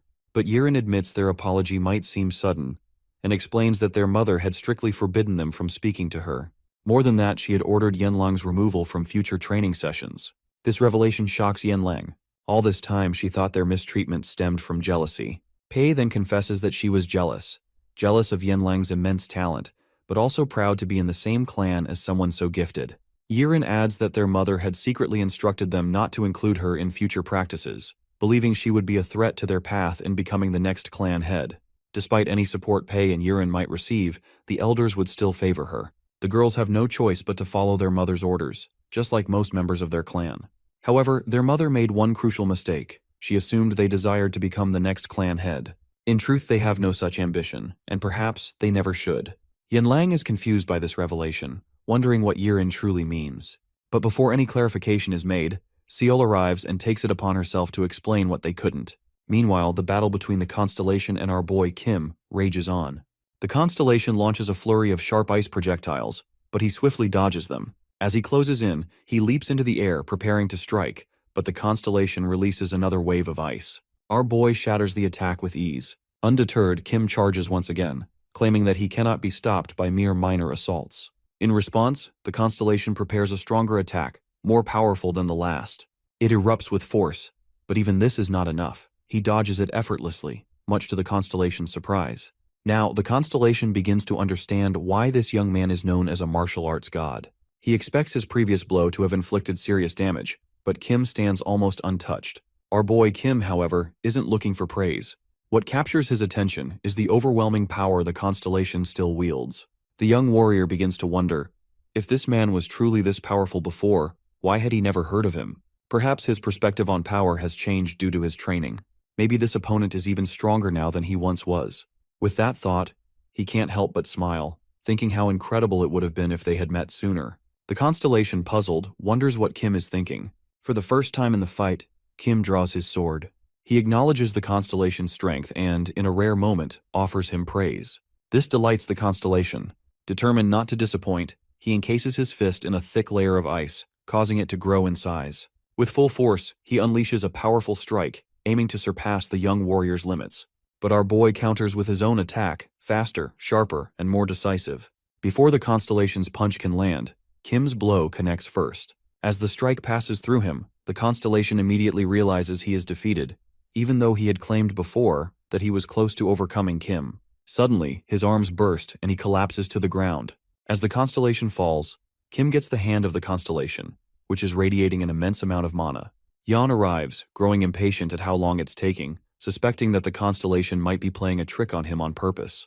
However, she suddenly notices him standing unscathed, shocked that he didn't take a single hit in a battle against a constellation. Nervously, she calls out to him, and he, noticing her, informs Yeon that he has defeated her constellation. At first, she thinks Kim is joking, until an official message from the constellation arrives. The message states that the King of the Deep Snow expresses his deep respect for him, leaving her utterly shocked. She can't believe that a mere high school student has managed to defeat their revered constellation. Our boy arrogantly challenges her to consult her constellation once more, to see if it responds. He then places a hand on her shoulder, reminding her of their offer to leave Yenlang alone. However, Kim, still not fully satisfied, flashes a devilish grin. He clearly has more conditions in mind, suggesting he isn't done just yet. Afterward, he heads to the reception room where Yenlang is waiting for him. But something feels off. The room is unusually crowded. Seol, who is present, expresses surprise and happiness at seeing him again, not expecting him to return so soon. Our boy responds with the same casual disbelief, making it clear he didn't expect to run into Kim either. Yenlang then asks if he has finished what he came for, and Kim confirms, adding that he'll share the details later when they return to Valhalla. He jokes that if he stays any longer, he might end up attacking the people behind him who are giving him dirty looks. As they walk together, Yenlang wonders why Kim returned so quickly, assuming that he must have lost. From the beginning, she knew it would be a difficult battle, especially since Kim doesn't receive blessings from any constellation. He had to rely purely on his own strength. Worried, she asks what kind of punishment Yeon has assigned him now that he's lost. Kim answers bluntly that Yeon wanted him to become a servant of their clan. Yenlang is shocked, wondering if it means he'll be serving their family now too. Kim admits he's not yet sure, but what occupies his thoughts more is how long he can keep toying with her. The remark makes Yenlang feel a pang of guilt. She regrets not stopping things sooner. She recalls how her siblings and Seol told her that her mother has no intention of stepping down as the clan leader. From a young age, Yeon had already shown interest in leadership, and when Seol noticed this, she gave up her own ambitions of leading the clan. But for Yeon, simply leading isn't enough. What truly matters to her is holding on to power until her final breath. Because of pressure from the clan elders, she eventually bore children, but to her, they were never heirs. They were threats to her position, and so, she kept them tightly under her control. The clan head tries to prevent anyone from developing ideas of rebellion by isolating potential threats, especially those who show talent. She used Yenlang's siblings and other clan members to keep her isolated. However, this is unnecessary, as he has no intention of leading the clan himself. Through the girl's revelations, Kim finally understands the full extent of what's been happening. Reluctantly, he admits to her that he has indeed defeated their constellation, shocking her completely. She initially believes he's joking, but he assures her he isn't. He recalls that everything started when the constellation tried to summon her back. He remains puzzled, though. Why would the constellation want her to return if it supposedly has no real interest in clan politics? Before leaving the mental realm, he decided to confront the constellation and even slapped it harshly to snap it back to awareness. Upon awakening, our boy demanded to know why the constellation was calling for Yenlang. The constellation explained that the clan had told it the younger daughter must receive its blessing, yet she consistently refused. Following Yeon's advice, it had personally issued the summons, believing the girl would comply. Kim immediately grasped the situation and brought up something he had once overheard, that Yanlang had been banished from the clan. However, the constellation seemed unaware of this, and even admitted that it was only now hearing her name for the first time. This revelation confirmed Kim's suspicion that Yan had been manipulating the constellation for her own benefit, deceiving it and the entire clan to protect her position. When Yanlang hears all of this, she becomes furious. Her mother has not only tricked a divine being but has also thrown their lives into chaos, all to maintain her authority as clan leader. Our boy then informs Yanlang that he has already requested the cancellation of Yan's contract. As a result, it's likely that her position and everything she built are now gone. Grateful and overwhelmed, Yanlang thanks him sincerely. He responds that none of that matters anymore. What's important is that they can finally focus on their training together. As the two talk, unaware of their surroundings, a man secretly watches them from afar. He quietly communicates with his own constellation, asking if they should continue monitoring the pair. The constellation, however, instructs him to instead locate the enemies of Kim. At a secret hideout, the first cult constellation gathers its subordinates for a meeting. One woman among them expresses her confusion, having believed their mission was to eliminate Kim. Another suggests that the constellation may have changed its mind. Hearing this, the first woman questions who originally received and acted on the command. One of the figures confirms that it was them. Intrigued, the woman then asks what kind of person this young boy really is. The man replies that Kim's life is incredibly mysterious. He tried gathering information while tailing him, but found nothing substantial. Our boy was raised in an orphanage, and even the names of his parents are missing from the records. To him, there seemed to be nothing particularly special about the young man, at least at first. He continues, revealing that he has been silently tracking Kim, simply waiting for the constellation's orders. However, everything changed when he managed to defeat the head of the Seol clan, an outcome that astonished them all. The man adds that after Kim defeated the guardian constellation of the Seol family, their constellation ordered him to shift his mission and start tracking Kim's enemies instead. While the others continue their discussion, a message suddenly arrives from their constellation. It inquires whether the storage stones it previously requested have been prepared. The group quickly presents the stones, confirming their readiness. The constellation then asks if they have managed to identify the current enemies of Kim. One of the members responds, reporting that 3 groups have had direct conflict with him: the Ventrix, the Ilshan, and the Iryu sect. The Ilshan and Iryu are known to be ruthless organizations, while the Ventric is a powerful and influential lineage from England. However, their current stance toward Kim appears to have shifted. Rather than acting with hostility, they now seem to be attempting to befriend him, leaving the group uncertain whether the Ventric clan should still be considered his enemy. The woman mentions hearing rumors about an organization known as Baekhyang, which is allegedly planning to target Kim as well. A silver-haired man scoffs at the idea, suggesting that the group might simply be seeking attention to boost their own reputation. After considering all the information, the constellation issues a new directive. They are to eliminate all of Kim's enemies. Meanwhile, at Valhalla, Aren excuses herself from training, which surprises Kim. He begins to wonder how important her errand must be for her to postpone something as critical as their training. This leads him to wonder if Aren might bring something akin to a sacred relic, and raises his suspicion that the constellation of the Choi clan could also be one of his disciples. As Yanlang approaches, our boy recalls having already examined the relics collected by the Seol family after their battle with the constellation, none of which he found particularly remarkable. With the looming calamity and the impending return of the Tower of Destruction, he realizes that he must still gather more disciples if he hopes to be fully prepared for what lies ahead. While lost in thought, someone suddenly calls out to him, asking if he is Kim. The voice belongs to Black Cat from the market. He approaches him with a serious expression and states that he has something important to discuss. Upon stepping outside with him, Kim expresses his confusion and slight irritation. He points out that the market usually remains indifferent to the identities of its customers, and by appearing at his school, he might be putting their reputation at risk. Noticing his rising tension, Black Cat calmly tells him to relax. He has come not to interfere, but to deliver a letter. The letter is from the true ruler of the market, a constellation known as the ruler behind the scenes.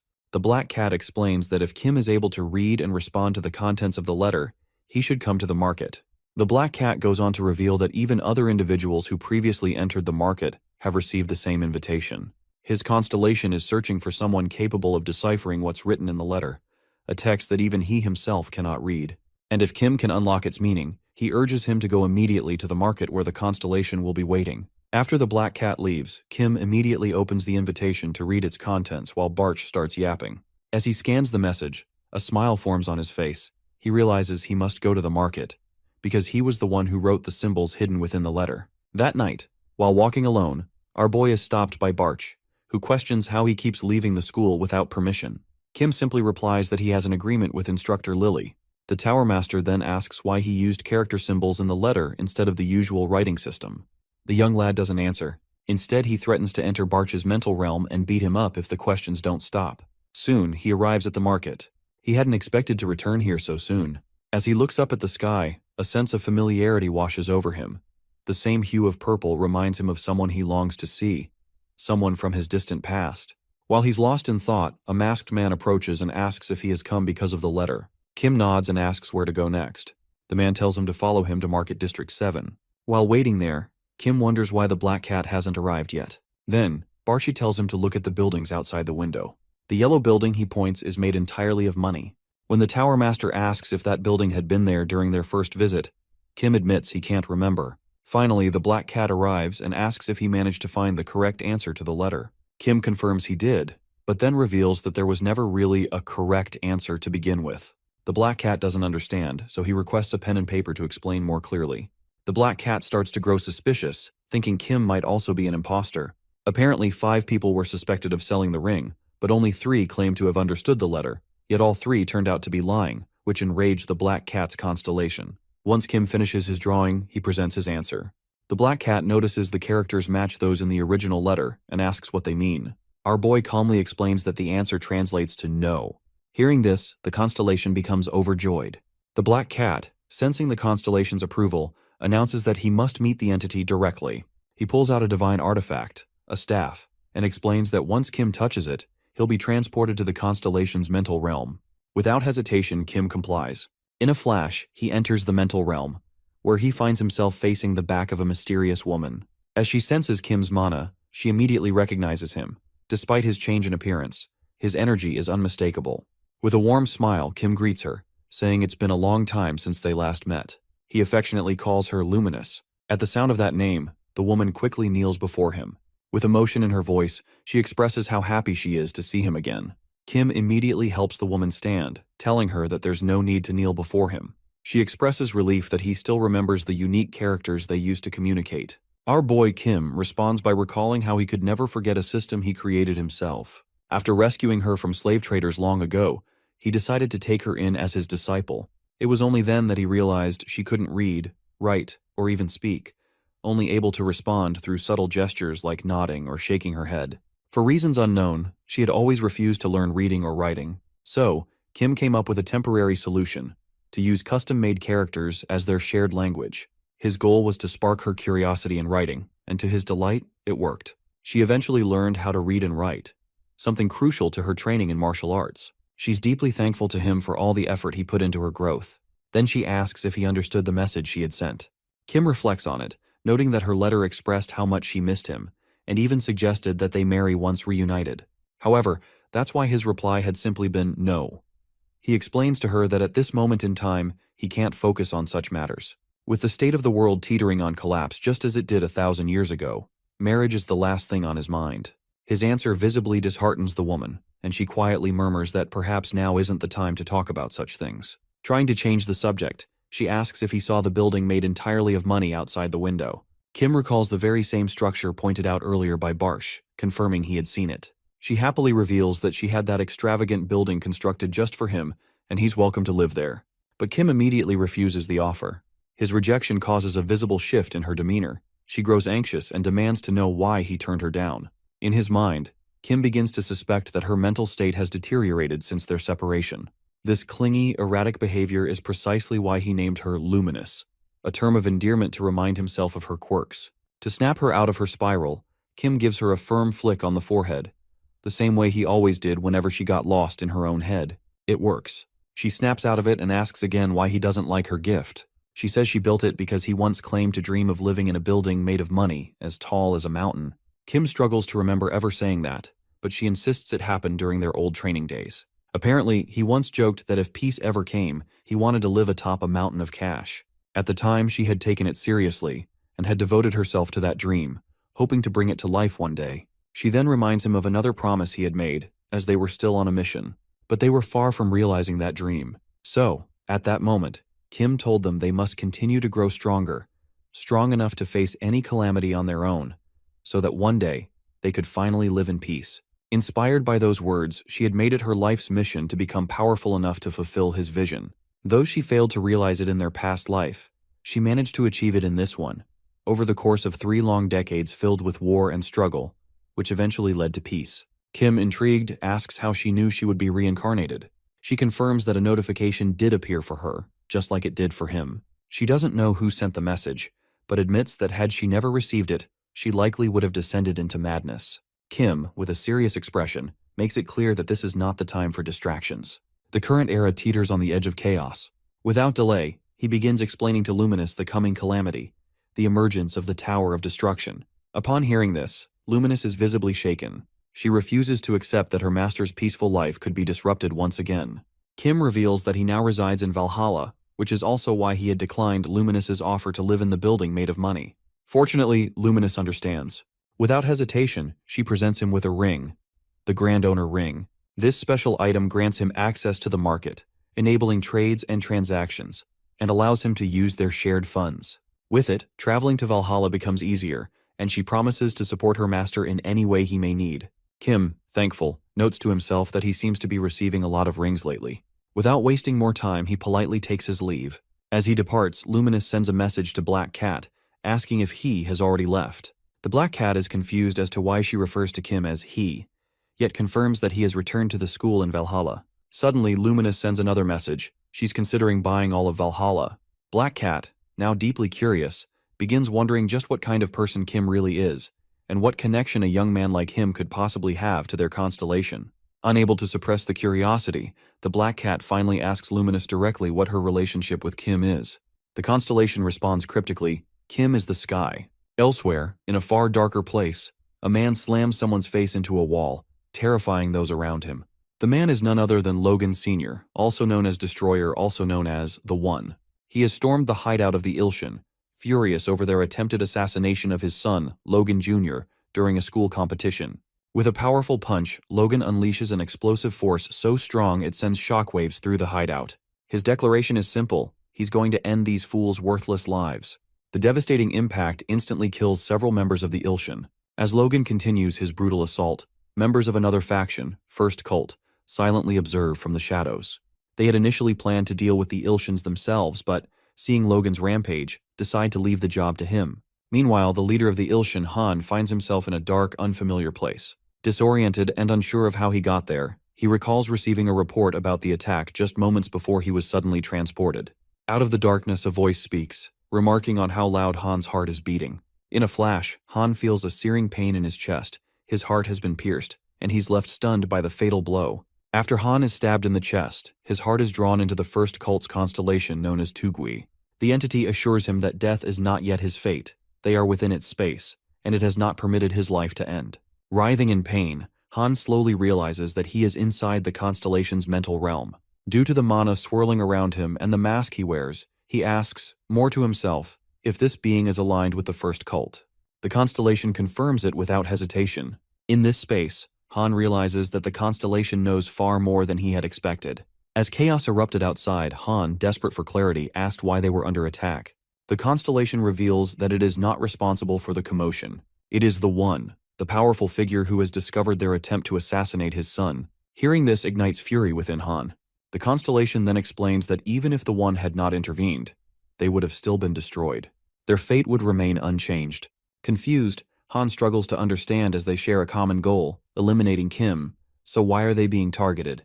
The constellation explains that initially it also believed Kim was the proper target, but it changed, and now they seek out those who proclaim themselves to be the strongest without care for others' voices.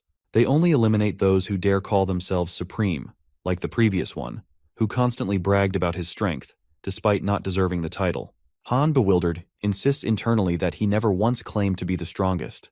The constellation acknowledges this, but reveals the critical error they made when they harmed the one person who truly does deserve that title. Han fails to grasp the full meaning of these words. Still, a primal instinct tells him his life is at risk. Regardless of the cryptic message, he understands one thing: if he stays, he dies. Determined to survive, Han unleashes his divine artifact. He channels all his power into a single explosive strike, hoping to break free. The resulting blast shakes the realm, but as the light fades, he realizes he struck only the ground. The constellation is gone. Confused, he searches for any trace of it. Then, without warning, it reappears behind him. It declares that the person it referred to, the one truly deserving of the title, strongest, is its master. Han, in its eyes, has no right to lay a hand on him. It promises a death far from peaceful. With that, Tugi strikes again. A second, merciless stab plunges into Han's chest. Han's screams echo through the void, foolish, futile, and filled with terror. The next morning, back in the Valhalla dormitory, Kim receives startling news. The entire group of Ilshin, as well as the faction known as Iryu, has been found dead in their own hideout. Barch expresses disbelief, noting how sudden and simultaneous the disappearance of two rival groups is. Kim had planned to eliminate them once he left Valhalla, but it now seems someone else has done the work for him. This leads to an unexpected question from Barcha asking whether he plans to graduate from Valhalla. Kim calmly reflects that he only enrolled because of a prompt from the notification window. Now that his mission is complete, there's no longer a reason to stay. Still, he decides he'll remain in Valhalla until the approaching calamity has passed. Inside the Valhalla chairman's office, the chairman, Shim, sits in confusion, trying to understand the identity and purpose of the unexpected visitor. Black Cat, the enigmatic owner of the market, wastes no time with pleasantries. He calmly declares his intention to purchase the school. The bold proposal leaves Shim stunned. Without hesitation, he refuses, expressing firm disapproval at the idea of handing over his academy to someone associated with such a suspicious place. Unfazed, Black Cat snaps his fingers, revealing a box overflowing with money. Shim, however, quickly clarifies that he is not someone who can be swayed by cash. He recounts the origins of the school, how, back when he was still a hunter, Korea had been vulnerable to labyrinths and the monsters emerging within them. While law enforcement could manage human crimes, the chaos brought by monsters required special intervention. In those days, the government relied on guilds and their hunters to respond to these threats. In an effort to strengthen national defense, the government formed a monster response unit composed of contractors. However, due to the random selection process, many of these contractors proved even less effective than guild members. Witnessing this, Shim had resolved to establish a proper academy in Korea, one that could train both contractors and hunters to match the skill level of their international counterparts. Today, that vision has become a reality. The academy has produced countless talented individuals who now serve not only as elite guild hunters, but also as key players across multiple sectors. Thanks to their swift response to monster threats, the school stands as one of the finest in the world. Shim firmly believes in the purpose behind the academy and asks if Black Cat understands the principles that guide it, but the Black Cat offers no acknowledgement. Instead, Black Cat insists that he doesn't intend to change the school's mission, only its ownership. The rules will remain the same, he claims. Still, Shim questions whether he can truly trust these words. In response, the Black Cat presents yet another box of money and subtly tests Shim's resolve. Yet he remains unmoved, reiterating that his school is not for sale. But as time passes, Black Cat's fingers begin to tap together impatiently, and slowly, the atmosphere in the room shifts. A mountain of money soon appears before Shim, nearly covering his desk. Faced with this overwhelming offer, Shim ultimately relents. He agrees to the transaction, announcing his decision to retire and entrusting the academy to Black Cat's care. Without delay, Black Cat informs the Constellation that Valhalla has been acquired, as instructed.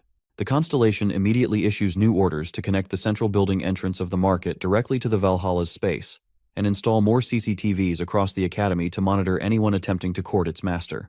Elsewhere, as Kim walks through the school grounds, Barch casually remarks on how busy everyone seems. Our boy admits that he's barely paid attention to recent events. Even Barch notes the unusual activity among the faculty, sparking curiosity. Soon, Kim crosses paths with Arin and wonders aloud if she has just returned from her clan. But the girl explains that she has spent the entire day in class. Kim realizes he didn't notice because he had been asleep most of the day himself. Arin then walks with him toward the training center, expressing her interest in joining him. Upon arrival, she immediately produces a sword, revealing that she went home specifically to retrieve it. Kim senses something unusual. The weapon radiates intense mana. Arin confirms his suspicion, explaining that it is the divine artifact of their clan.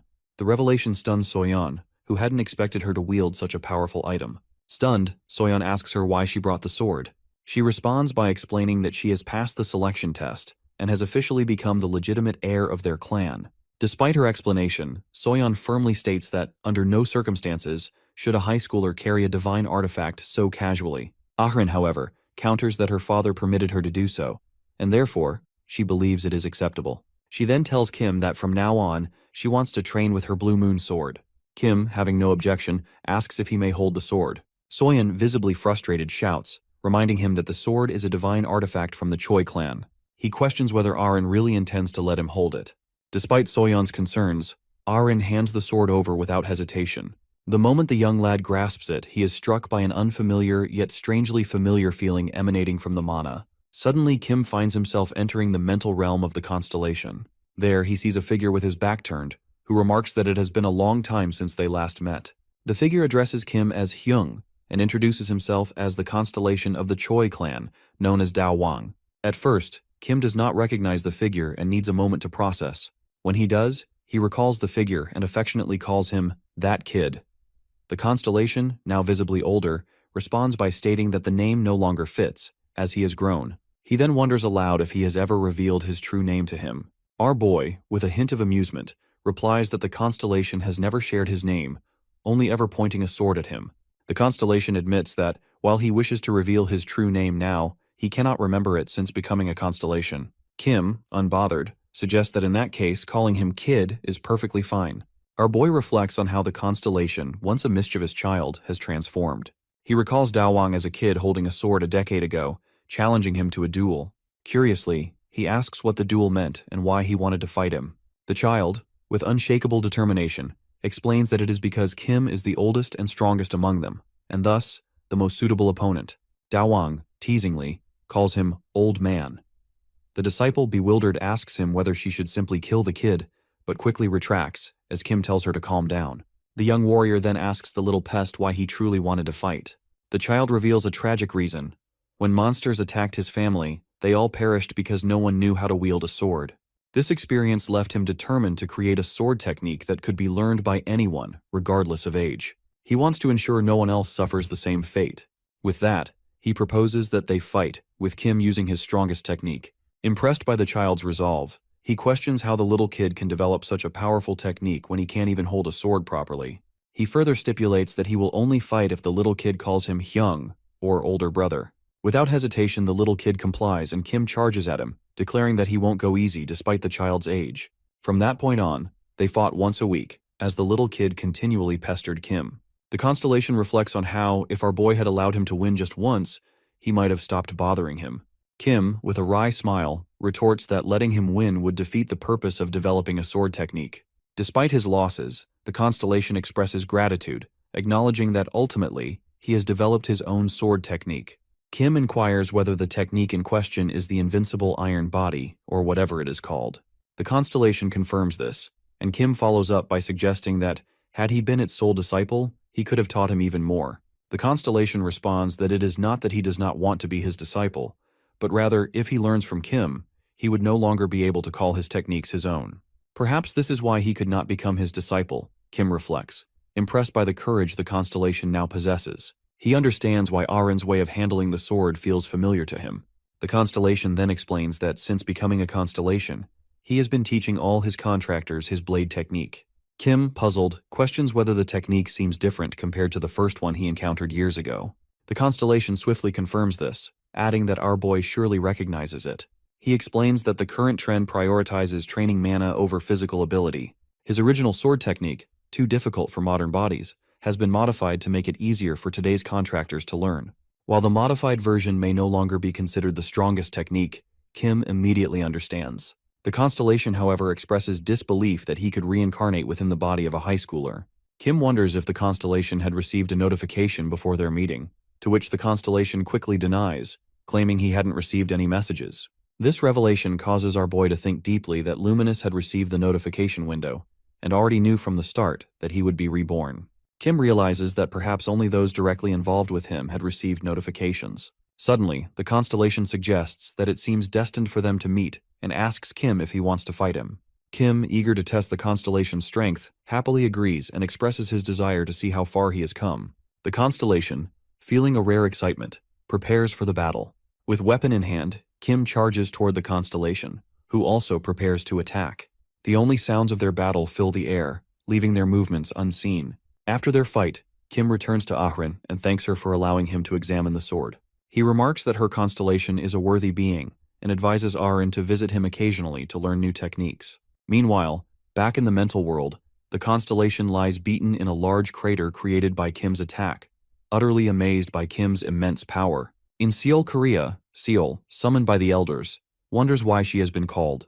The old woman responds, explaining that, with the position of clan head currently vacant, they need to discuss who might fill the role. An elder expresses his wish that Seoul take the position, but the old woman points out that, according to clan tradition, the head of the institution cannot also be the head of the clan. The old woman asks if Seoul has someone in mind for the position, clarifying that it should not be someone like Yeon, who used the clan and the constellation for personal gain. With firm resolve, Seoul states that she has already chosen someone worthy of becoming the new head of their clan, Yenlang. Back at the training center, Arin and Yenlang remain focused, each preparing for the upcoming fight between them. Kim reminds Arin of his earlier instruction to avoid using mana as much as possible and to rely solely on her physical abilities. The sword she carries is a holy relic, and she must not draw it from its sheath, as doing so could cause serious harm. Yenlang, however, shows no concern and seems unbothered by the potential consequences of the sword being drawn. Kim pushes again that if Yenlang attempts to block it barehanded, it could lead to some severe consequences. Meanwhile, Kim notices Soyeon in the area and wonders about her presence. Soyeon simply claims she wants to observe, but in truth she hopes to see how Yenlang handles the fight. She remembers how easily the young lady defeated her when they last fought, and now wants to witness what strategy Arin might use to win. Even though she has grown stronger with Kim's help and now possesses a divine artifact, Soyeon still isn't sure if that will be enough to overcome Yenlang. The girl warns her to listen to Kim's advice, emphasizing the danger of drawing the sword, but Yenlang charges in swiftly, attacking without hesitation. She quickly braces herself and grabs the sword. As their weapons and fists collide, a powerful gust of wind ripples through the entire training center. Using her full strength, she forces her backward with her blade, then leaps to deliver a strike with her knee, which Arin narrowly avoids. Following the dodge, the girl releases a slash of mana that nearly hits Yenlang. The aura crashes into the wall, drawing Yenlang's attention. She realizes that if it had hit her, the damage would have been severe. It becomes clear that Arin has grown significantly stronger. Still, Yenlang charges once more, aware that she doesn't yet understand all of her abilities. Nevertheless, she refuses to lose, no matter what it takes. She unleashes a powerful punch, sending Arin stumbling. Yenlang begins to recognize that Arin's strength and movements have changed from what they once were. This is no longer the same girl she previously encountered. Lost in her own thoughts, Yenlang fails to notice that Arin has already closed the distance between them. As a result, she nearly gets hit by her sudden attack. Although she narrowly dodges it, she still receives a minor wound, which she noticeably struggles with. Arin, clearly teasing her, remarks on how well she dodged that attack. Yenlang, visibly irritated, internally denies letting herself get hit on purpose. Still, she begins to realize that each of her attacks is being blocked by Arin. There's a limit to her strength, and if the battle continues like this, she knows she'll lose. With that, Yenlang decides to take the next attack head-on, planning to strike back right after. As Arin charges and swings her sword, Yenlang dashes forward to absorb the attack deliberately. This unexpected move catches her off guard. She hadn't anticipated such a tactic. At the same time, Yenlang unleashes a powerful punch, sending the girl flying. As Arin crashes to the ground, she quickly grabs her weapon again, preparing to continue the fight. However, Kim suddenly steps in to stop them. He announces that if either of them is seriously hurt, they can seek healing, and only after that will he share his thoughts on the outcome of their battle. In his mind, he's pleased. Arin has improved significantly since Kim formed a contract with her constellation. Her abilities have grown stronger in such a short amount of time. Kim then notices that the young lady seems to have taken a considerable hit and immediately checks on her condition. She responds that she's fine, though she silently reflects on how close she came to serious injury. It was only because she managed to move closer to the direction the sword was pointing that she avoided a worse fate. The tip of the sword holds the most power, and being struck there would have been devastating. Fortunately, she was hit near the handguard, where the force is weaker. She wonders to herself if Erin's newfound strength is solely because of the divine artifact. This thought leads her to remember her own divine artifact. She begins to consider whether she might soon have the chance, or the need, to use it as well. After the battle, Kim declares that they have done enough for now and can take some time to rest. A few days later, our boy enters the mental realm of the guide. There, the guide reveals that she now knows the exact location where the disaster will occur. Upon hearing this, Kim immediately becomes alert and mentally asks where it will happen. The guide reveals that the disaster will strike a city called Sejong. When Kim inquires about the timing, she tells him it will occur within 3 weeks. This new revelation surprises him, especially since earlier information had predicted the disaster would occur within 3 months. This updated information seems to pinpoint the current remaining 3 weeks for the disaster. They also revisit a previously discussed plan to clear a labyrinth as quickly as possible. However, Kim begins to worry about the monsters that might escape once he enters the labyrinth. The guide reminds him that she had already advised him to form a team. When she asks whether he has found reliable companions, our boy begins to consider his potential allies. Yet, he feels that bringing them together might only create more chaos. Kim then suggests deploying contractors around the area to protect it, a strategy the guide agrees with. However, she emphasizes that his focus should remain on defeating the labyrinth's boss, as that responsibility rests solely on him. Kim confirms that, according to their plan, he only needs to wear the ring while eliminating the labyrinth's boss, a detail the guide affirms. Afterward, she hands him a disposable teleportation crystal. She explains that it can only be used once, and when infused with mana, it will instantly transport him to where they are. Curious, the young warrior wonders why the guide couldn't just summon him directly, as she usually does. The guide replies that while that is possible, there are limitations to what she can perceive from within her realm. Also, she plans to keep a close eye on the moments of the labyrinth boss at the moment the disaster occurs. With that, the guide advises that it would be best for him to leave immediately after completing the labyrinth. After their discussion, they part ways, agreeing to meet again in 3 weeks. As Kim walks back, he begins planning his next steps. First on his list is contacting Adelia and assigning contractors from the Ventric family. The task ahead seems manageable, so he considers bringing along his new disciples, believing that the upcoming trial won't be too difficult. Since the event will fall on a weekend 3 weeks from now, our boy decides to request permission to leave the academy. He calls instructor Lily to ask for approval. When she answers, the first thing she shares is that she's facing a serious problem. Confused, Kim asks what happened. Instructor Lily hesitates at first, but eventually admits that she has been fired from Valhalla. Kim responds calmly, expressing that he had anticipated this outcome. His unexpected reaction surprises Instructor Lily, who then questions why he seems so indifferent. The young warrior explains that, in his opinion, her dismissal seems justified. Instructor Lily is shocked by this but quickly defends herself, claiming that although she may have appeared neglectful toward Kim, she has consistently performed her duties well. Her academic performance has always been excellent, and she regularly submits extra research papers on monsters. This makes him pause and reconsider. The sudden dismissal of an instructor in the middle of a semester feels strange, especially with the vacation period approaching. Instructor Lily adds that although she is aware of the sudden change in school leadership, she still finds it difficult to accept how swiftly she was removed. Kim is shocked upon hearing that the academy has already replaced its chairman. Instructor Lily explains that the change was deliberately kept secret from the students to prevent any news from spreading. This revelation makes our boy wonder if there is a deeper connection between Instructor Lily's dismissal and the sudden replacement of the chairman. Concerned about losing his freedom to request permissions to leave the academy, especially now that Instructor Lily is gone, Kim decides to head straight to the chairman's office to uncover the truth. While on his way, he receives a message from Yen Lang, who also reveals that she has been removed from Valhalla. This confuses our boy even more, prompting him to think about whether there's a link between both dismissals and why they happened so suddenly. Now determined to get answers, he knows he must speak directly with the chairman. Upon arriving at the office, Kim is greeted by the sight of the Black Cat. Kim asks him if he is truly the new chairman of the academy.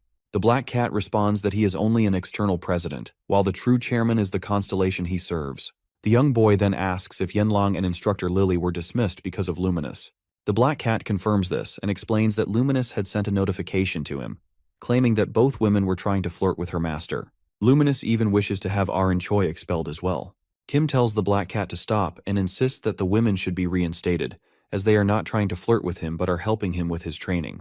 He expresses his concern that they're being punished just because of him. The Black Cat responds that his constellation has already agreed to his request. When Kim asks why Luminous decided to buy Valhalla, the Black Cat explains that he was following orders. They made the purchase after he declined their offer to live in a building made of money. Luminous thought that by buying Valhalla, Kim would be forced to move into her building. Our boy is stunned and asks if that is really the only reason. The Black Cat further explains that one of the rooms in Valhalla has been secretly connected to a building in the market area. Only authorized individuals can enter that room, which Kim may use whenever necessary. He agrees to this arrangement. Black Cat then asks if Kim needs anything else. Kim takes a moment to think before asking if he can do whatever he wants within the academy. The Black Cat replies that he can do anything, as long as it does not interfere with teaching activities. Hearing this, Kim smiles and says there is one favor he would like to ask. 3 weeks later, in Sejong City, Sehyuk stands frozen in shock as he takes in the devastating sight before him, his city, reduced to ruins by monstrous forces. He is deeply confused by what is happening. Sehyuk arrives in Sejong City to take care of a family matter, not expecting the chaos that greets him. Monsters are attacking, and as he stands frozen in disbelief, he hears a strange noise. A woman desperately trying to escape from a goblin. Just as the creature is about to strike, Se-hyuk swiftly intervenes, landing a powerful punch that instantly kills the goblin. He immediately urges the woman to flee, warning her that the area is too dangerous to linger. Despite his victory, Se-hyuk feels something unusual. Unlike the simulations he's trained in, this fight leaves his entire body trembling when his fists connect with the monster's body. Though he manages to kill one goblin, he knows there are many more enemies he must face alone, and the thought leaves him feeling disappointed in himself. Still, he pushes forward, aiming to defeat at least half of them. Just as he prepares for the next wave, Se-hyuk is caught off guard by the sudden arrival of Yenlang and Ahrin. The two women quickly rush in and begin slaughtering the monsters with ease. Se-hyuk is stunned at how effortlessly they handle the situation. As they finish off the remaining enemies, Soyeon also arrives but gets really shocked, noting that they've already wiped out the monsters. Se-hyuk, still confused by everything, asks the two women what they're doing there. Yenlang simply points toward Kim, saying he is the one who should be asked. 2 weeks earlier, inside the Valhalla auditorium, Kim held a meeting with the others. Yenlang, puzzled, asked why he called them together, assuming their training was already over. Kim explained that he wanted to speak with them personally. But before doing so, he introduced the new chairman of Valhalla. The announcement shocked Soyeon, who immediately asked what happened to the previous chairman. The Black Cat responded that the former chairman retired, and that the responsibility of overseeing the academy was now his. Soyeon, still skeptical, questioned why no one had heard any news about the change. The Black Cat explained that the transition was kept secret for certain reasons and asked for their understanding. He added that there were plans to eventually inform the students, but Kim found out earlier than expected. Introducing himself simply as Black Cat, he left everyone stunned, including Soyeon. Kim then revealed that he invited the new chairman because he proposed the creation of a new class, one that was already approved. This new class was a special program allowing students the freedom to participate in external activities without needing to attend traditional classroom instruction. He turned to them and asked if they were interested in joining. Upon hearing the offer, Yenlang responded immediately, asking if her situation would change because of it. Kim confirmed that it wouldn't, but still expressed his hope that she would join the new class. She could continue her training, but there would be times when she needed to go out and hunt monsters. Hearing this, she happily agreed, saying it wouldn't be a problem and that she wanted in.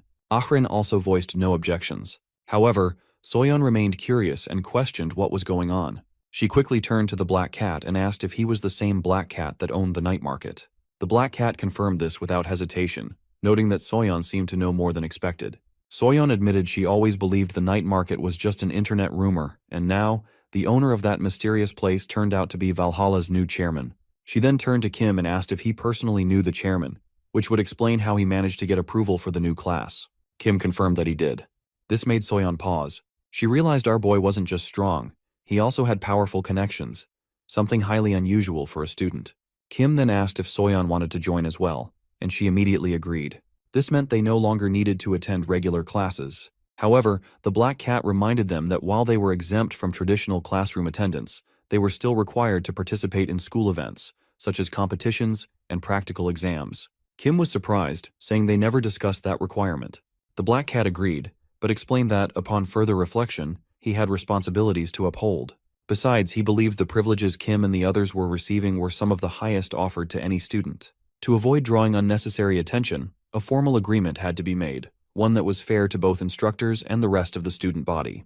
The Black Cat added that, above all, the students in this special class were powerful individuals who respected the strength of other students and instructors.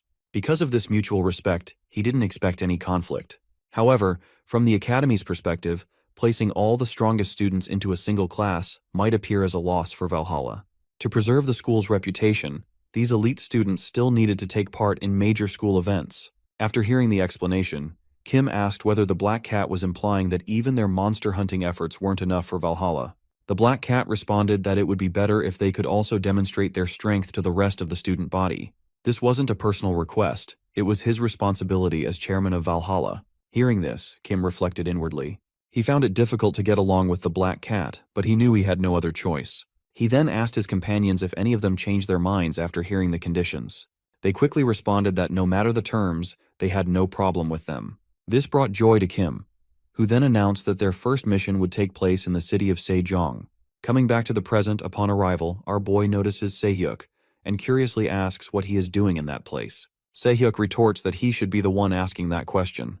He then explains that his family lives here, so he often visits on weekends. In turn, he asks Kim why they're all here. Kim, with a confident tone, thinks about it and then calls out to Yenlang and Ahrin, instructing them to begin. With that, the group positions themselves in front of the monsters, preparing to attack. Suddenly, a golem charges, its strike aiming directly at the young boy. With a smirk, Kim tells Se-hyuk to simply watch, and he'll understand why they've come. In that moment, he unleashes a powerful attack, nearly wiping out the entire group of monsters in one blow. As Kim's attack continues, the monsters are left sprawled lifeless on the ground. Se-hyuk stands in awe of him, astonished by the fact that most of these creatures are high-level monsters, ones they haven't even faced in the school's virtual simulations. Yet our boy takes them all down with a single strike. Shortly after, a butler from the Ventric family arrives and announces that they've discovered the location of the labyrinth responsible for the disaster. It is only 5 kilometers away and heavily surrounded by monsters. Kim asks what the other contractors from their clan are doing. The butler replies that they are currently assisting civilians in evacuating while simultaneously fighting off the monsters.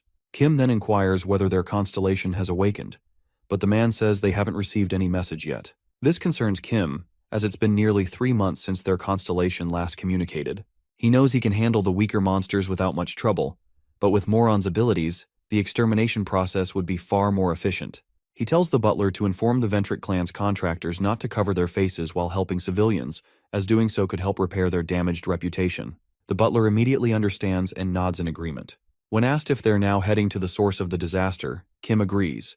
But before they leave, he instructs Yenlang and Ahrin to assist the Ventric clan in evacuating civilians and to eliminate any monsters that obstruct the process. He then asks Soyeon to help Se-hyuk reach his family safely. Finally, Kim signals to the butler that they should now proceed to the disaster's origin. Upon arrival, they are met with the sight of a massive labyrinth that resembles a mound, completely surrounded by monsters. Looking at these monsters, the butler thinks that the entrance to the labyrinth must be that raised area they are guarding.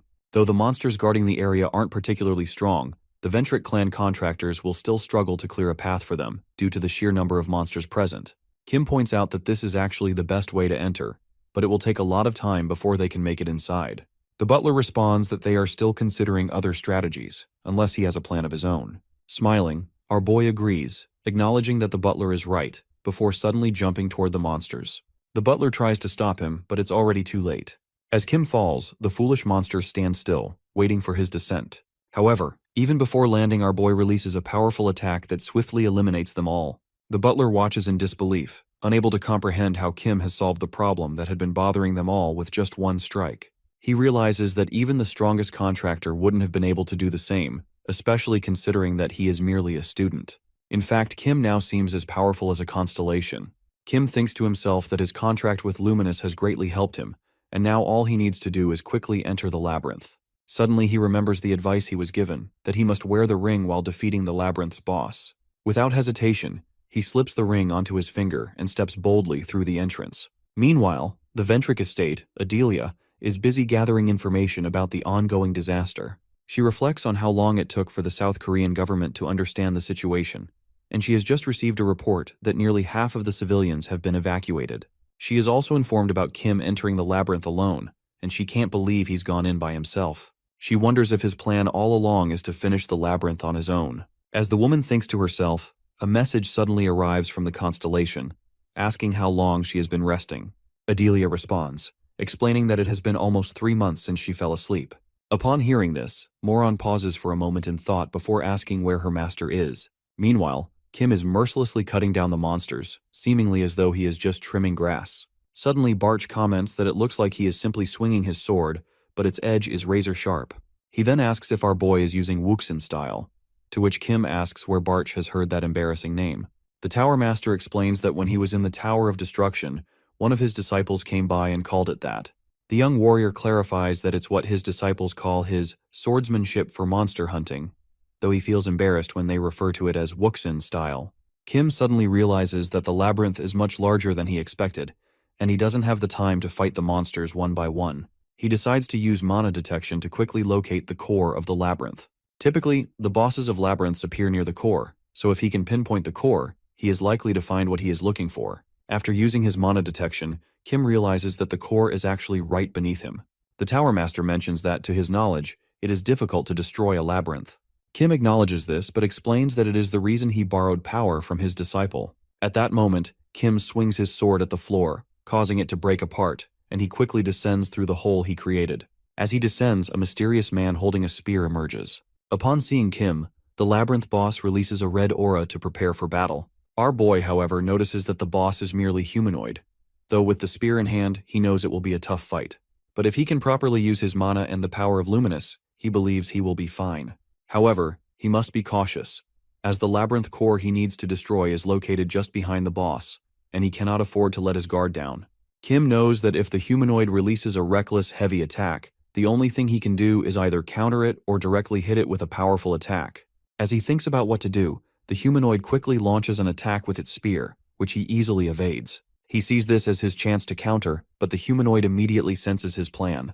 It swiftly swings its spear with great force again, almost hitting him. This makes our boy realize that the attack's reach is not something to underestimate, and even the handle of the spear is infused with mana.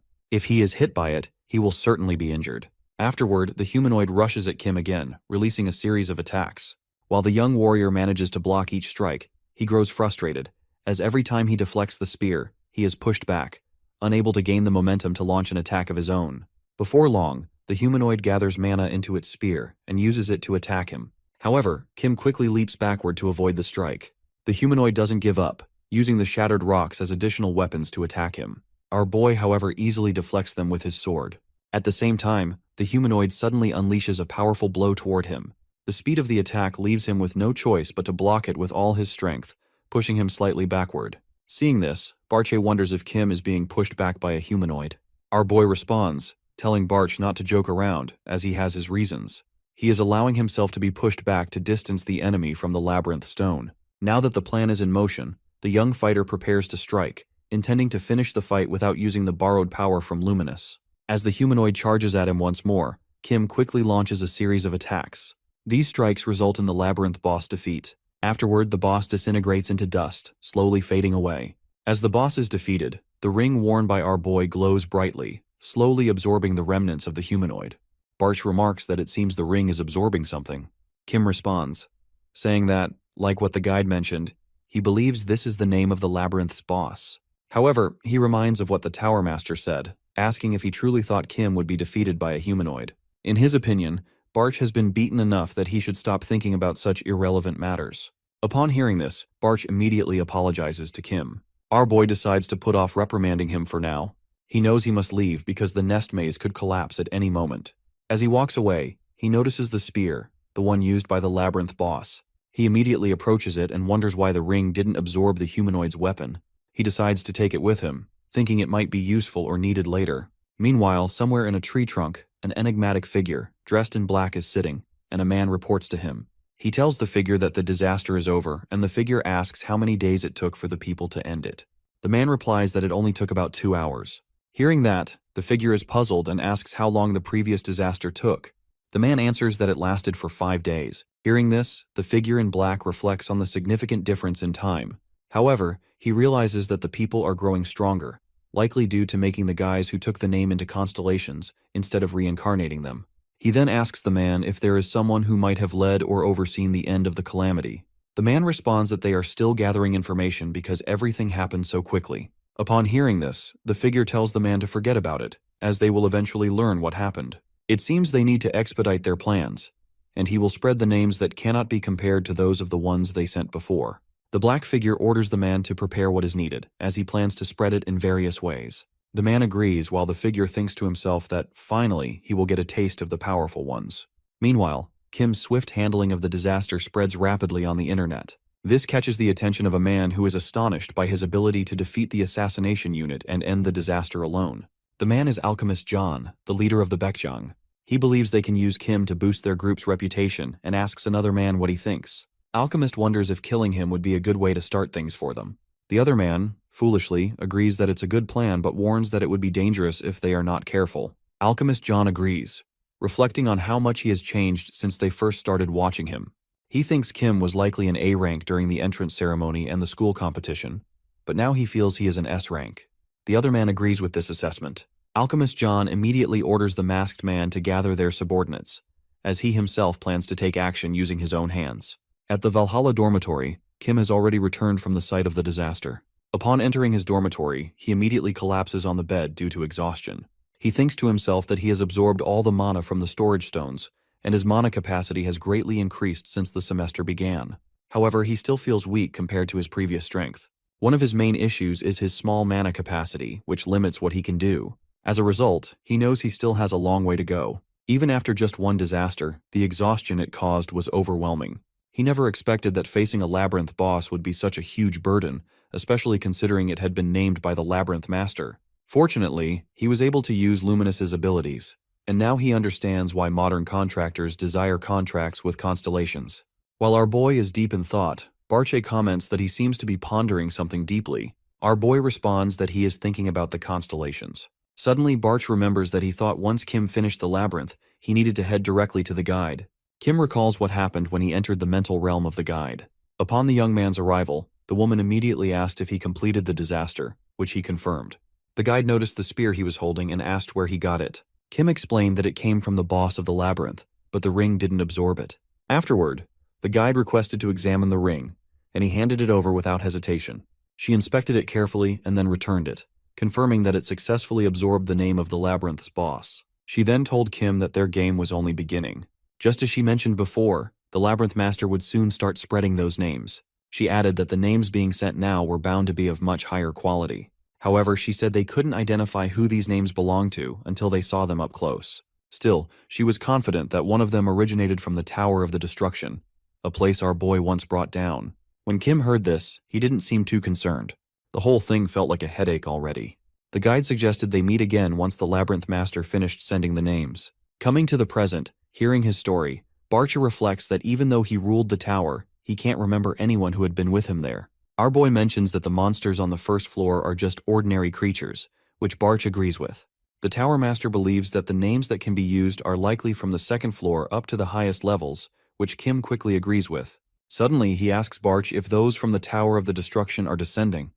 Doesn't that mean he too is one of the labyrinth master's subordinates? Hearing this, Barch becomes flustered and exclaims that he told before that he was forced to become the tower master by the labyrinth master. He then expresses his growing suspicion of the tower master, based on his actions, and calls him a labyrinth lord's bastard. Barch promptly follows, denying it twice. This convinces our boy that the tower master is not lying, which unnerves Barcha. However, Kim is puzzled, knowing that Barch's real name was taken, but still he doesn't seem to have any power. Despite his disciples having transformed into constellations across the world, they are still able to lend their powers to their contractors. Yet the Tower Master remains the only constellation who seems completely useless. This deeply troubles Kim, especially as he recalls hearing that Barch's name had been taken away, and that he had been reborn without becoming a holy constellation. The young warrior wonders why those who knew him in his past life still call him by his old name. Overcome by thoughts, he lies down and admits he cannot answer his questions on his own. For now, he believes the best thing to do is train and regain his former strength before seeking answers. The next day after class, Sehyuk heads to the training center. He can't comprehend how Kim defeated the monsters, as it's beyond what he expected. He is amazed not only by the young man's strength, but also by the significant progress of the 3 students under his training. He thinks that if he receives instructions from Kim, he too could grow stronger. When he reaches the gym's door, he immediately opens it and shouts the name of Kim. But what he sees instead is Yenlang, who appears to be doing something unusual. The scene shifts to 30 minutes earlier when Yenlang is doing cardio training in the gym, her body glistening with sweat as she pushes herself. Kim notices her effort and walks over, offering her a towel and complimenting her on the noticeable improvement. Hearing this, Yenlang confidently expresses how ready she feels to face future opponents.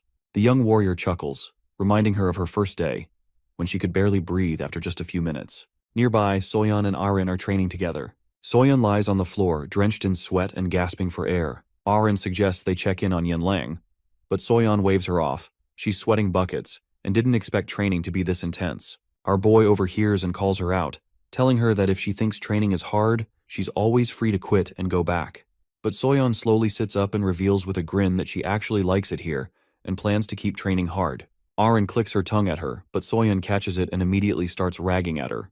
Kim steps in before it escalates, suggesting they all take a break and train at their own pace. After all, they just survived a disaster and are still recovering.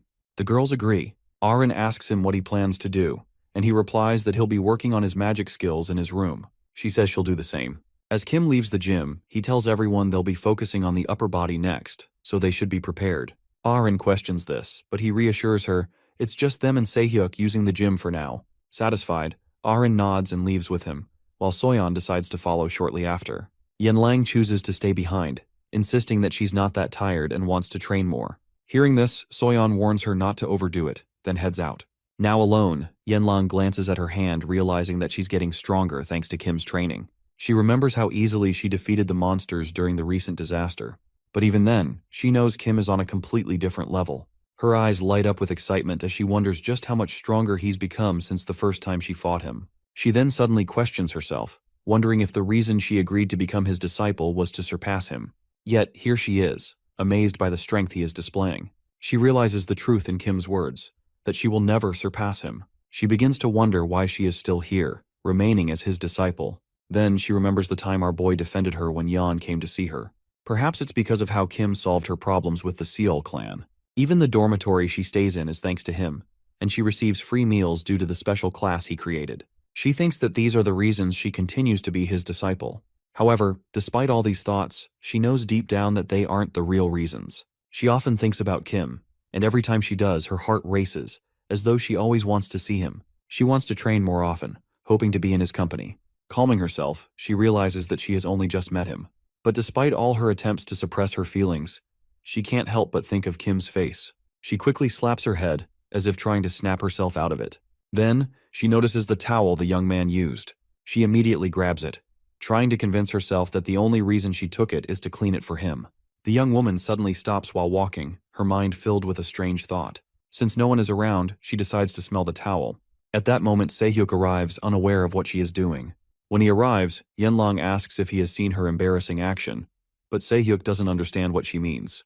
Despite not knowing what's going on, Yenlang immediately throws a powerful punch at him, knocking him unconscious. After punching Sehyuk, Yenlang quickly runs out, leaving him lying motionless in the training center. Meanwhile, at the Valhalla's dormitory, Kim is busy practicing his mana when his phone rings. It's Adelia, who informs him that their constellation has awakened. Kim responds that it's good news and asks her if she has any free time at the moment. Adelia replies that if he needs anything done, she can put aside her other tasks. Upon hearing this, Kim immediately tells Adelia to stay where she is and prepare their divine artifact, as it's been a long time since he last saw his disciple in person. On the other hand, Black Cat is deeply concerned. After showing the Constellation the CCTV footage from the gym, the Constellation suddenly goes wild. The Black Cat regrets ever showing it, wishing he hadn't revealed the footage to the Constellation in the past 10 minutes. Meanwhile, 10 minutes ago, in the Valhalla chairman's office, things are busy. As Black Cat fiddles with his laptop, he realizes that it's already evening, and he hadn't noticed how difficult it is to work as the chairman of an academy. Deciding to check the CCTV footage around the school before heading home, he recalls the Constellation's repeated instructions to always review it. He remembers that he was doing this to see if any woman is flirting with Kim. However, the Black Cat thinks Luminous is overreacting to worry about such things. Then, Black Cat notices that someone is still inside the gym. He decides to click on the footage to see if it's Kim, but what appears on the screen is a person lying unconscious on the floor. Shocked, the Black Cat initially thinks it's a dead body. He decides to zoom the camera in and realizes that it's Sehyuk, still unconscious. After seeing this, the Constellation sends a message to the Black Cat, instructing him to wind back the CCTV footage to understand what happened. Black Cat quickly complies and rewinds the footage until they see the scene where Sehyuk is standing, with Yenlang in front of him. The footage shows Yenlang quickly punching Sehyuk before running out. The Black Cat wonders what exactly happened, as the argument between the two is inaudible. The Constellation then orders Black Cat to rewind further to find out more. After Luminous watches the events unfold, she is seething with anger because Yenlang had dared to smell her master's sacred towel. Black Cat suggests that Yenlang likely punched Sehyuk because he caught her in the act of doing something suspicious. This only causes Luminous to lose control, much to Black Cat's concern, as her temper has been flaring more often lately. The Black Cat reflects on how her Constellation has often gotten angry without reason in the past, but in recent days, she seems to be triggered by anything related to Kim.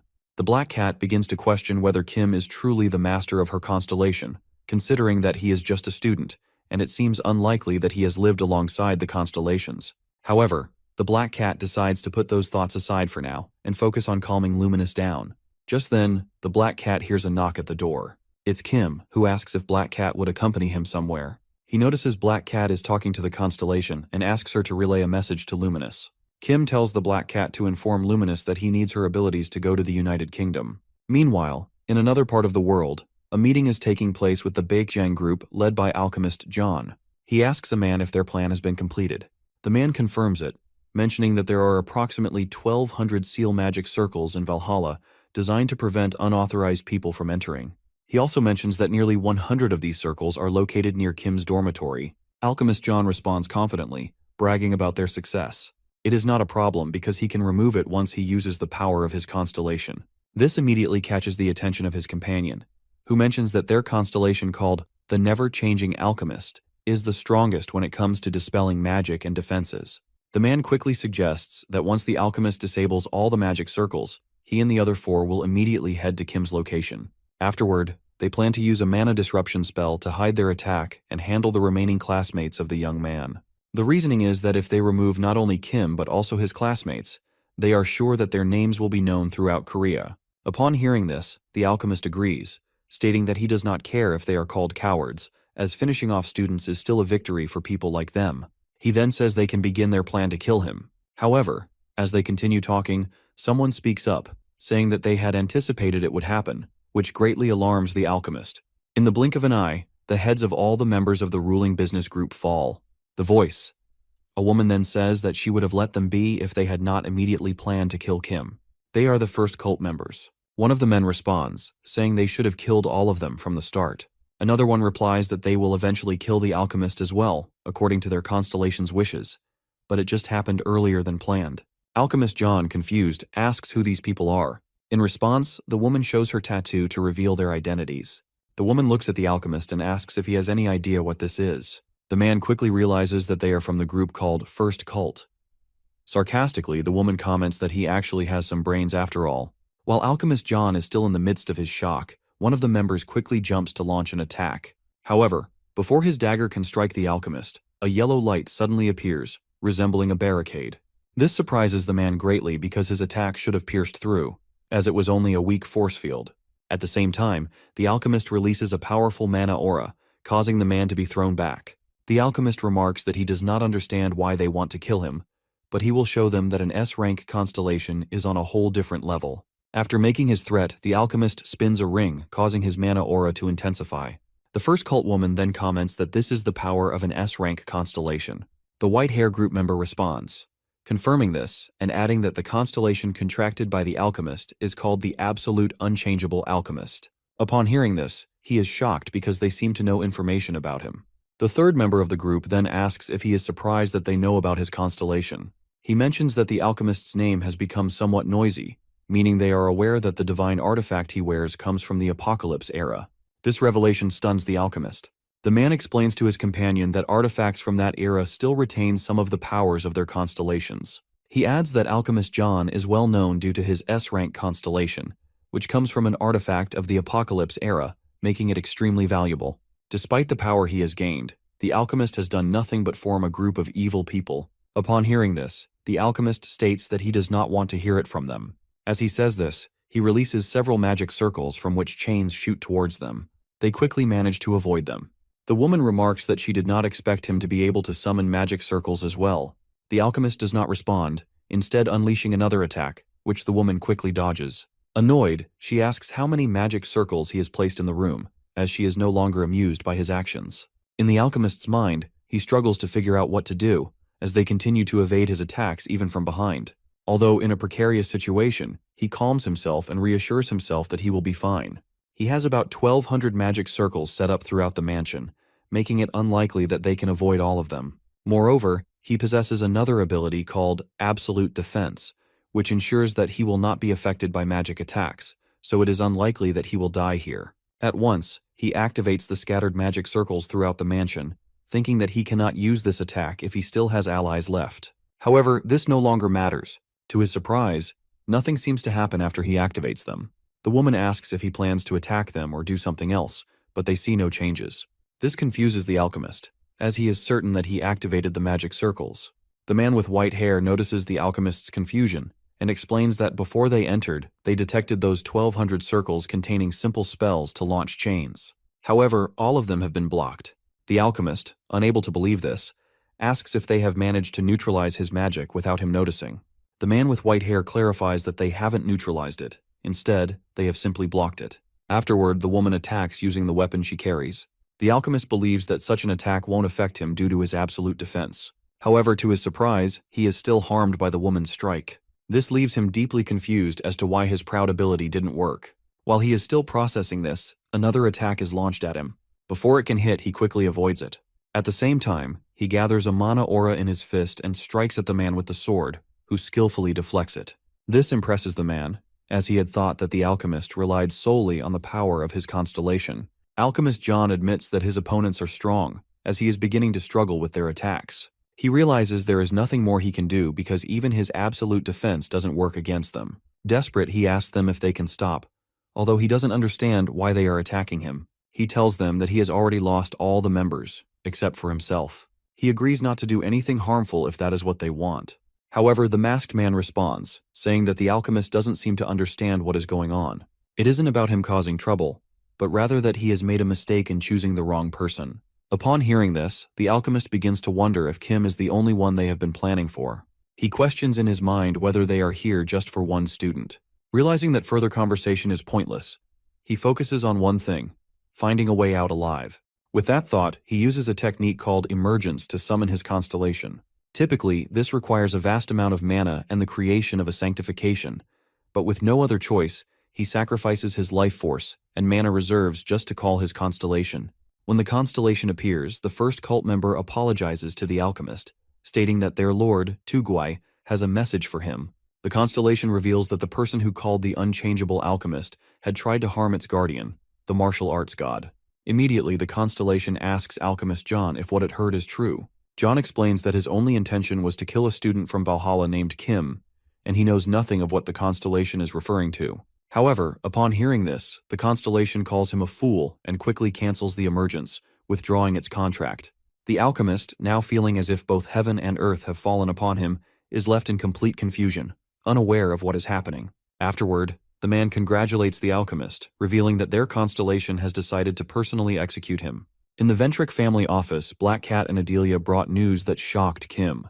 Black Cat states that there is no way to see the constellation at the same time. Our boy, puzzled, asks if it is not necessary to have sanctification in order to see them, to which the Black Cat agrees. However, the creation of sanctification is not that simple, as every constellation requires a contractor, and this demands a significant amount of inherited funds. The Black Cat further adds that a contractor who creates a true divine contract might sacrifice their own life to achieve the materialization of their constellation, but this is not a common approach. Kim then asks if he can see the two constellations if he holds the divine artifacts at the same time. However, Adelia explains that when he holds a divine artifact, he will be transported to the mental realm of that constellation, and this mental realm is a private space of the constellation contained within the divine artifact. Thus, the two spaces cannot coexist. Moreover, despite the constellations being beings that grant immense power to humans, they remain bound to their divine artifacts. Even if the constellation is removed from the artifact, he still cannot access another mental realm. Even if he holds two divine artifacts simultaneously, he only has one soul, so he can only enter one mental realm. Upon hearing this, Kim asks Barch if what the woman said is true. The Tower Master confirms this and thinks that he should have known already. After this, he feels rage towards Barch for not informing him before they went there, threatening him to prepare himself because he will beat him up. Our boy decides that if he cannot see both at the same time, he will just talk to them. However, Adelia mentions that since they arrived, they have been bombarded with messages from their constellation. Even Black Cat is in the same situation. The Black Cat tells Adelia that Luminous is saying to Moron that they haven't seen each other in a long time and calls her stubborn, while Moron calls her crazy. Because of this, Kim's head begins to ache due to the argument between the two, reminding him that they never get along and that nothing has changed about them. He quickly instructs Adelia and Black Cat to tell their constellations to listen to him first, because he has something to say. After this, the young man tells the two that the person behind all this started to move again. He briefly mentioned this to Luminous before, but the last disaster was also caused by the person he refers to now. He believes that there might be even bigger calamities approaching, suggesting that the previous disasters might only be preparation. Until he regains his former strength, he wishes to borrow their powers instead. Upon hearing this, both quickly agree. Our boy realizes that he needs to find his other disciples before the Labyrinth Master causes significant chaos. After this, the hero immediately instructs the Black Cat to connect Adelia's location to Valhalla, since they often go there. Kim quickly takes his leave to return to Valhalla. telling the two to talk for now since they are both contractors of his. After he leaves, Adelia asks the Black Cat if he is the owner of the night market. He confirms this and mentions that for several reasons, he is now the president of Valhalla. The woman wonders why he needed to do that, to which the Black Cat replies that they likely share the same reason for serving Kim, which the woman understands immediately. Meanwhile, a meeting is taking place among the first cult members. Through the stones, their constellation asks if most of Kim's enemies have been dealt with. One of the members confirms, revealing that the Baekhyun group has also disappeared. Upon hearing this, the constellation, in a deep and commanding tone, gives their next order, to protect Kim at all costs. The white-haired man questions whether this means they need to stay close and defend Kim from danger. Another man suggests that they should reveal themselves to him, so he won't be troubled by the presence of unseen forces. The constellation responds that there is no need to reveal themselves yet. They are to act only when it becomes absolutely necessary, and they will show themselves only when he speaks a specific word. Confused, the white-haired man asks if that is truly the word. The constellation simply confirms it with a sly smile. The next day in Valhalla Gym, Kim curses under his breath when he spots Se-hyuk beaten and demands to know what happened. Se-hyuk replies that what happened to him no longer matters. What's important is that he wants to become his disciple. Our boy immediately refuses, catching Se-hyuk completely off guard. Se-hyuk responds that the rumors must be true then. Kim raises an eyebrow and asks what rumors he's talking about. Se-hyuk explains that people have been whispering that only women are allowed to be Kim's disciples, as he's supposedly trying to build a harem. Upon hearing this, Kim is completely in disbelief. He immediately asks who is the fool spreading such nonsense. He clarifies that only Ahrin and Soyeon have approached him for training, and Yen-long is the only one he has personally chosen as a disciple. He warns Se-hyuk that if he keeps talking about harems, he'll break his neck. Se-hyuk quickly replies that he's only repeating what he heard. Kim adds that he doesn't have time to train anyone else anyway. He already has 3 girls occupying his schedule. Still, deep down, he feels a twinge of regret. He knows turning Se-hyuk down might be a mistake. Another capable fighter could help them against the monsters. As he reflects, he suddenly remembers Yen-long and calls out to her, startling her. Kim then instructs her to train Se-hyuk. She blinks in surprise and asks why she's the one being given the task. Our boy explains that since both of them rely on physical strength, regular sparring sessions would benefit them both. With that, Kim walks away to resume his own training, telling them to start by getting to know each other. Se-hyuk, his face already bruised, looks at Yen-long in silence. Annoyed, she asks if he has something to say. He explains that after she punched him and then came back to confront him, he assumed it was because he saw something embarrassing. He asks if she was embarrassed because he saw her wiping her sweat. If that's the case, he promises to be more careful next time. Yen-long is secretly relieved that Se-hyuk didn't witness the whole incident, and with a playful grin, she pats him on the back, telling him to be more cautious from now on. She then eagerly invites him to train, wanting to learn what she can. Meanwhile, their hero Kim smiles softly from a distance, simply enjoying the sound of them getting along. After this, Aaron asks Kim what his plans are for the upcoming school break next week. Kim wonders if there is not an upcoming final exam. The girl agrees, saying she heard it would mostly be a practical exam, with half of it being a simple written exam. She adds that they are exempted from this exam.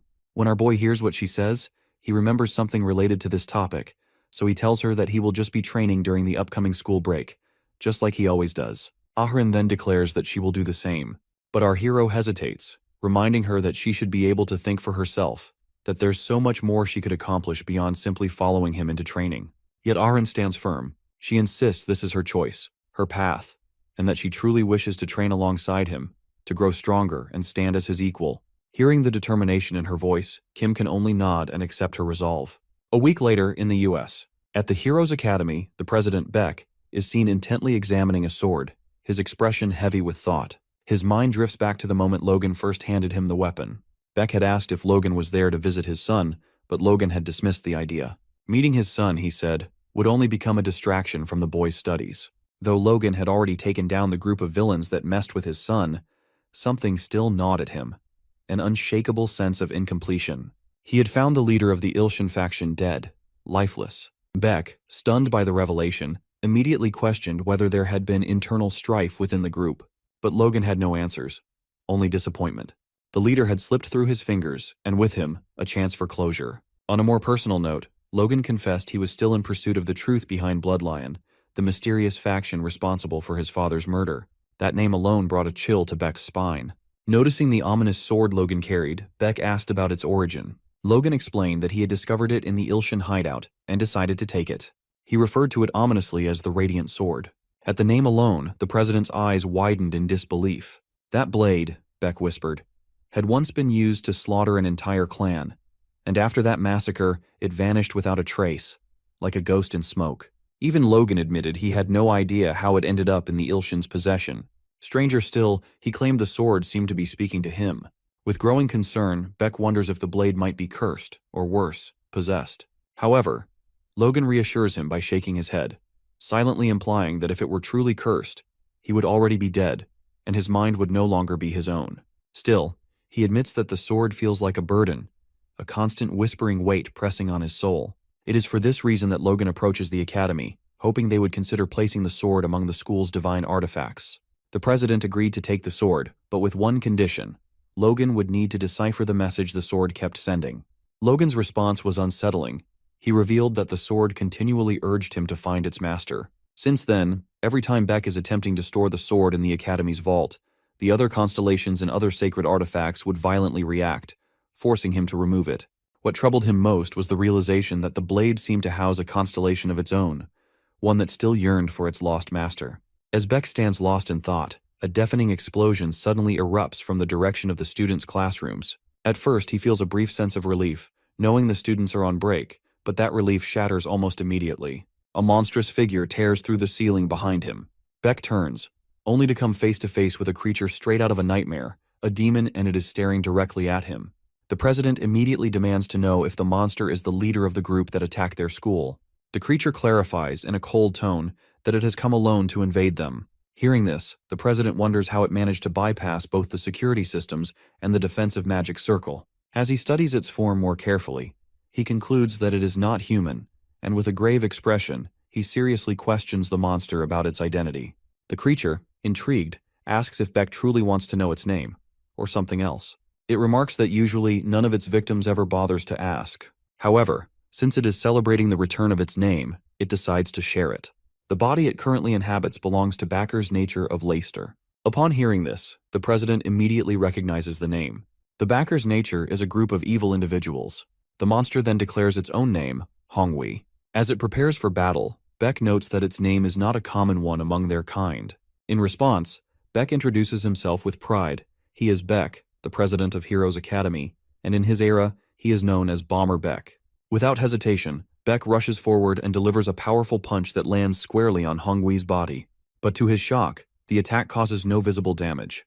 The monster calmly remarks that Beck must have contracted a constellation with explosive abilities, because, unfortunately, so has it. Their powers are too similar. Beck struggles to accept this. He hasn't even managed to scratch the creature. While he's still processing this, Honghui unleashes a devastating counterattack. The blast hits Beck directly, sending him flying out of the building. The force nearly knocks him unconscious. But the assault doesn't end there. In an instant, the monster follows up with a brutal kick to Beck's stomach, launching him downward, crashing through the air and into the ground below. As the president slowly gets up, he is overwhelmed with confusion. Where did this monster come from? It's far stronger than anything he has encountered. Honghui, clearly impressed, expresses surprise that Beck is still alive after taking so many hits. It comments that he is very different from the trash that surrounded him. When Beck hears this, he glances around and realizes the grim truth. No one else has arrived amidst all this chaos. They've all likely been taken down already. Fueled by determination, the president prepares another strike, channeling mana aura into his fist. He slams it into the ground, sending a shockwave crawling toward Honghui. The moment it connects, a loud explosion erupts. Beck knows this won't harm the creature. It's meant only to distract. At the same time, he releases his true attack. But again, nothing. The monster remains unharmed, which leaves Beck completely astonished. Honghui swiftly approaches and calmly tells him that while it doesn't mind his efforts, he'll have to add more explosions to make it feel anything. In the blink of an eye, Honghui drives a brutal blow into Beck's abdomen. He then follows up with more attacks, sending Beck down on the ground. However, Honghui is taken aback. Even after taking its full force attack, Beck still lives. Among the many contractors of the Backer, it has never encountered someone this resilient, not even when it served as their constellation. Hearing this, Beck is stunned. He quickly demands to know if he is a constellation. The monster confirms without hesitation. It is known as the Tyrant of Destruction. Upon hearing this, Beck's own constellation becomes deeply alarmed, and Beck is puzzled by its reaction. That's when he realizes the full weight of the situation. He is up against a constellation that has materialized. Seeing that Beck is now out of strength, Honghui moves in to finish him off, raising its hand for a final strike aimed at the president's face. But before the blow can land, a strong, resolute voice cuts through the air. It belongs to our hero, who steps forward calmly, drawing the demon's attention to himself and shifting the focus of the battle. The president finds himself puzzled, sensing a strange familiarity with the young man who has just arrived. Suddenly he realizes it is Kim, from the Valhalla school. After being disrupted, Hongwi immediately questions him, asking if he too wishes to die. But with a calm smile, our boy replies that Hongwi is mistaken. He has come to end him once and for all. Yet something about the creature seems oddly familiar to him. The sharp horns, the razor-like teeth, and the crimson-red skin. At that moment, memories come rushing back. Kim recalls the fool once known as Hongwi is from the second floor of the Tower of Destruction. Upon hearing this, the monster curiously asks who Kim really is. Our boy, with a smirk, replies that Hongwi will remember him once he tastes his devastating blows again. Seeing the mana aura radiating from Kim, Hongwi hesitates, feeling a strange sense of recognition. Nevertheless, he charges fiercely toward him. But before the attack can land, our boy swiftly blocks it with his sword, much to the monster's shock. Without wasting a moment, our boy swings his blade with force, forcing Hongwi to retreat under the weight of the sudden counterattack. After taking a hit, the monster realizes the terrifying truth that the one standing before him is the hero, reborn. He never expected to face him again. Kim then remarks with a hint of amusement that he never imagined the one he used to beat up so easily would someday become a constellation. Hongwi explains that, like many others, he had lost both his name and his body, becoming known only as a constellation by his followers. But now, things are different. He has reclaimed both his form and his identity. Still, after receiving his attack, he finally understands that Kim is no longer the hero he once fought. Hongwi mocks him that Kim's attack seems weaker. In response, our boy explains that it is only natural. After all, he is still just a student. Hearing this, Hongwi declares that he won't waste this opportunity to kill him and launches a swift attack. Kim manages to block it, but while still defending, the monster immediately detonates the energy. Despite the explosion, the young warrior skillfully evades the blast. Hongwi already expected that damaging Kim won't be easy, so he quickly closes the distance and unleashes another powerful attack. Yet again, he narrowly dodges it. Although our boy successfully avoids the monster's attacks, a troubling thought gnaws at him that if it's the limit of his strength, when he previously fought the constellation of the Seol clan, he managed to win because they were battling inside a mental realm, allowing him to use his former abilities freely. But now, in his current state, fighting a fully materialized constellation is an entirely different challenge, one that he knows will be much harder to overcome. From this, he realizes that if he's already struggling against a mere loser from the second floor, how much worse would it be against stronger opponents? While Kim is deep in thought, Hongwi seizes the opportunity. He unleashes a full-powered attack, causing a massive explosion. Witnessing the devastating blast, the president realizes that the monster had not been using its full strength earlier. He fears that, although Kim managed to dodge the previous strikes, escaping this one would be nearly impossible. However, against everyone's expectations, Kim emerges unharmed, calmly stating that he might need to borrow the power lent to him by his disciple. In a flash, he launches a swift counterattack, striking the monster and severing its arm and horn with one clean blow. Hongwi reels in shock. He cannot comprehend how the young man survived the explosion. There should have been no way to escape it. Our boy then reveals that he didn't evade the blast at all, he had split it. Hearing this, Hongwi recalls the strange surge of mana he sensed earlier from Kim. He realizes that Kim must have temporarily borrowed another's power.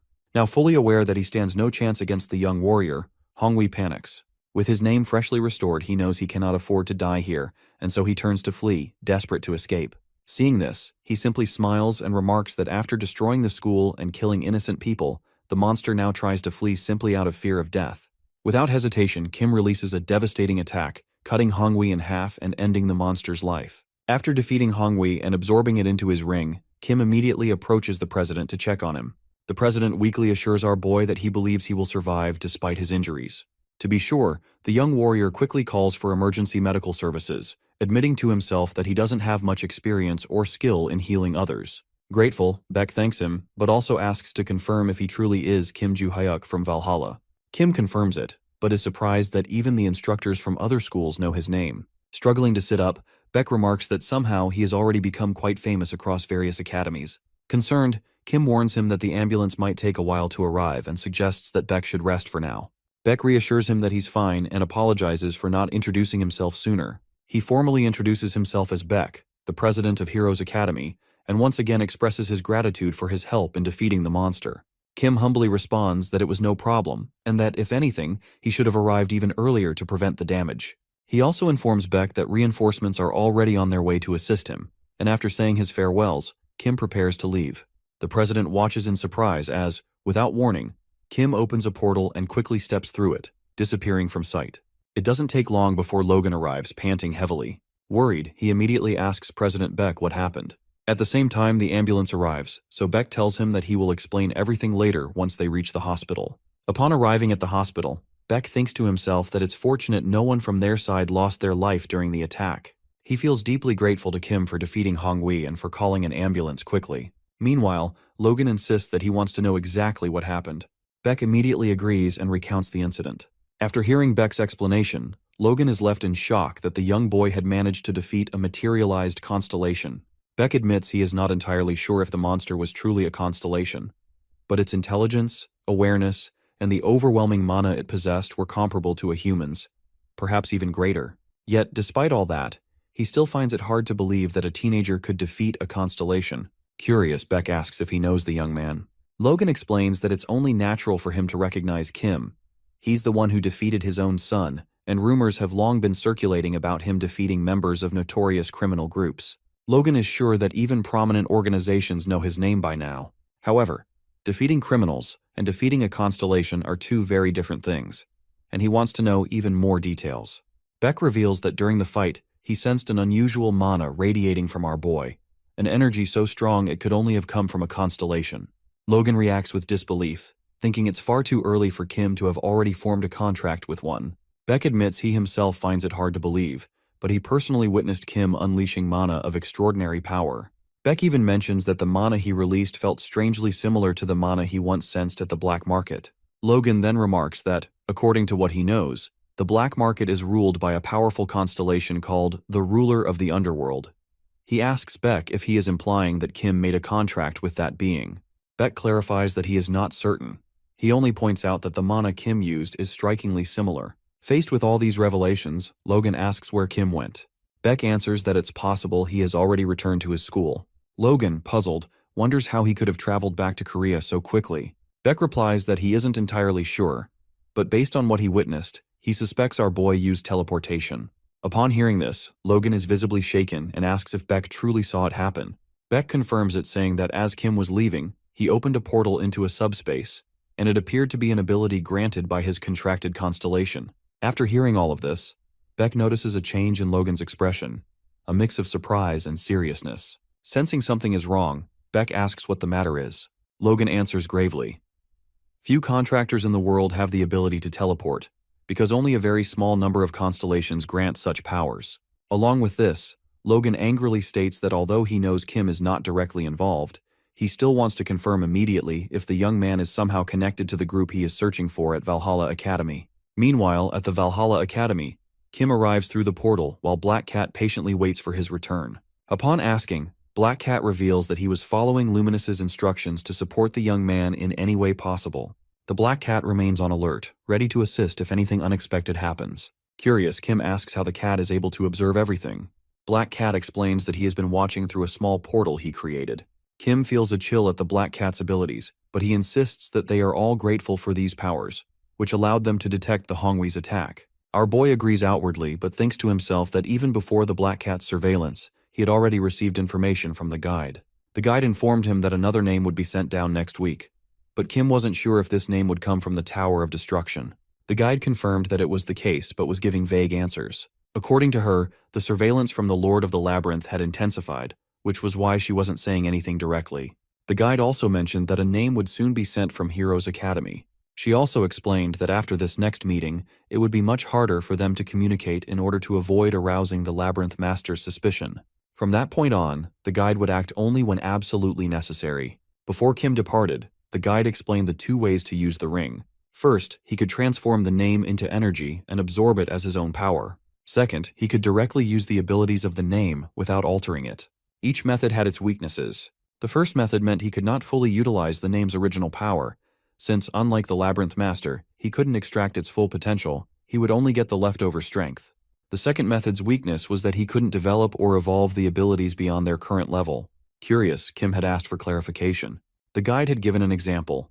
If Kim absorbed the name of a constellation that controlled water, no matter how strong he became, he would only be able to use the water powers at the level the original constellation had. Therefore, it was up to Kim to decide how he wanted to use the ring's power. After taking down Hongwei, Kim decided to absorb the name into his own power, as he wanted to regain the strength he had in his prime.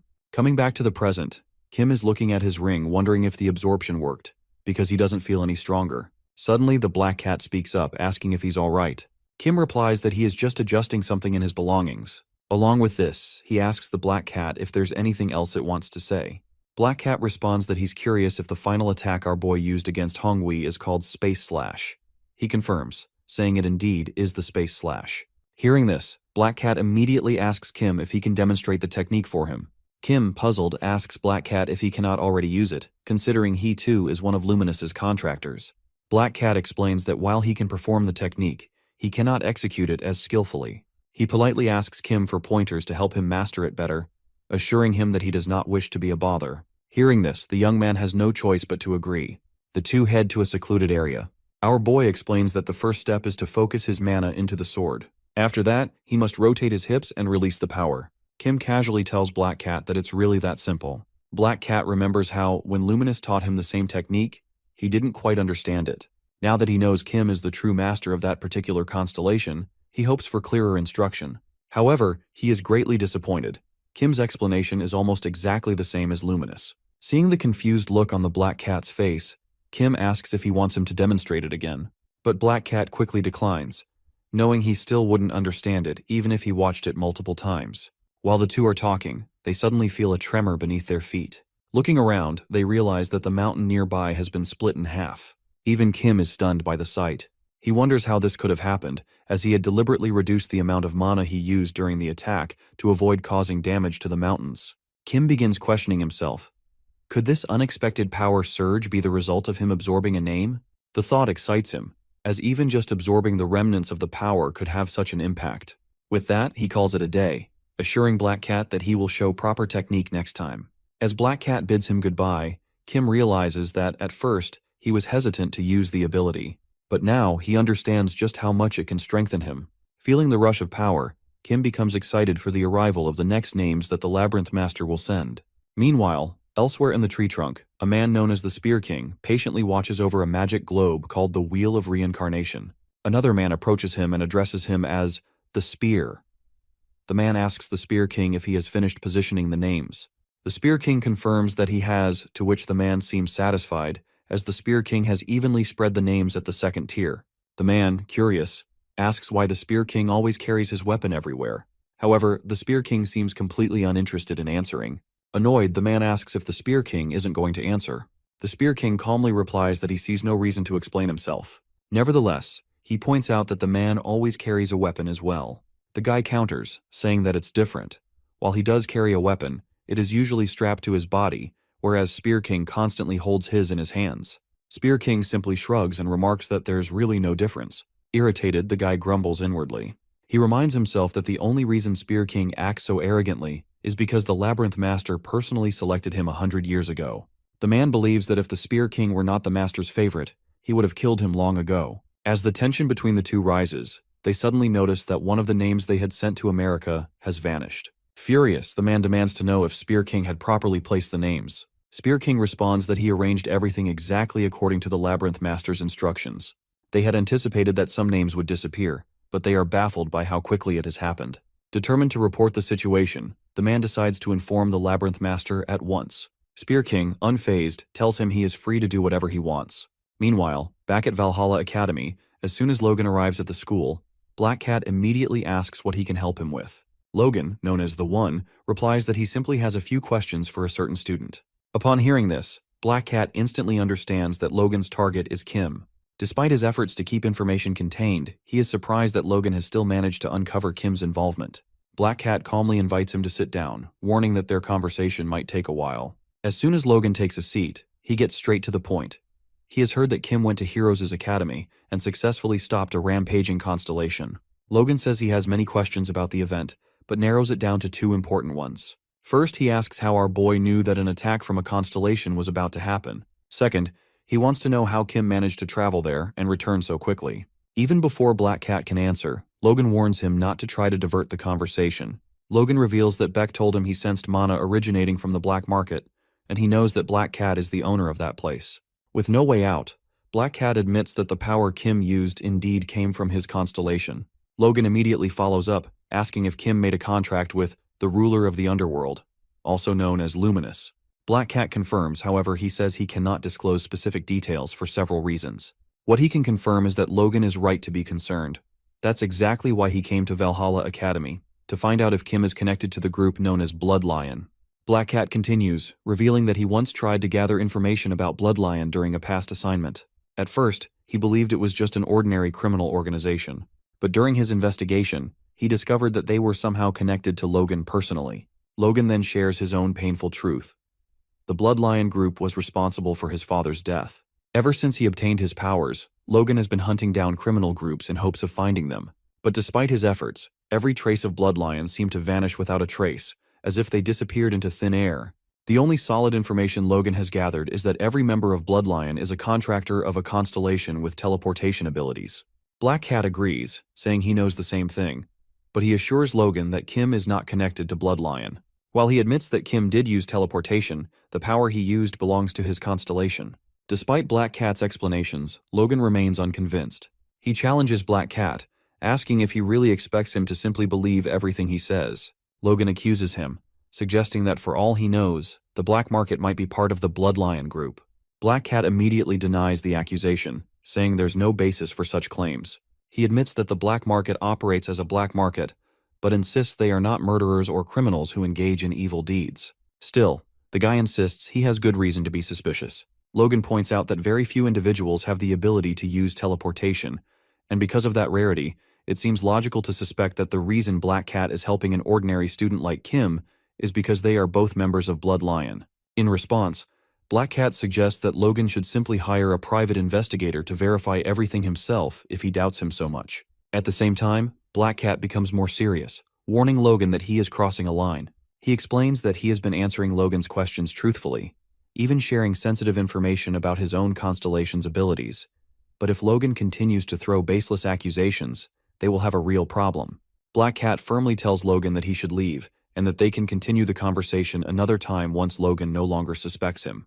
He also requests that Logan keep everything they discussed, especially the details about his constellation's abilities, a secret. However, Logan remains defiant. He angrily asks what Black Cat will do if he refuses to leave. Without hesitation, Black Cat coldly responds that if that's the case, he will have no choice but to kill him. The moment Black Cat makes this statement, Logan stands up, laughing, and dares him to try. Logan mocks the idea, asking if Black Cat truly thinks he can kill him. Black Cat calmly clarifies that he knows he stands no chance. After all, Logan is one of the strongest contractors in the world. But if Logan continues with his reckless accusations, then Black Cat's constellation will personally deal with him. Just then, Luminous, linked to Black Cat, sends a message, telling him that if he's satisfied with the answers he got, it's best for him to leave now. Otherwise, if Logan continues to provoke them, Luminous and the others won't just stand back and watch. Logan still wants to say something more to the Black Cat, but he is interrupted when his constellation sends him a message. It tells him to stop causing trouble and to leave immediately, something that greatly puzzles him. Nevertheless, Logan quickly obeys his constellation's order. Before leaving, he warns Black Cat that next time, he will not walk away without getting the information he wants. As Logan departs, Black Cat finally breathes a sigh of relief. He silently vows that next time, he will be more careful in guarding information to prevent any leaks. For now, he decides to leave the matter to Adelia Ventric. Meanwhile, back at Valhalla Dormitory, Kim is busy training his mana. He is overjoyed because after successfully compressing his mana, he notices a significant surge in his magic power. However, his physical body seems lacking compared to his magic. Realizing this, he understands that if he wants to strengthen himself further, he needs to return to intense physical training. He cannot afford to rely solely on magical power.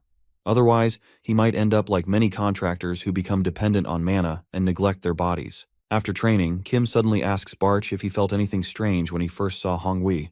The Tower Master immediately responds, denying it and asking if he still doubts him. Our boy explains that they can't be sure. After all, the Labyrinth Master could have used brainwashing to turn Barch into a puppet once again.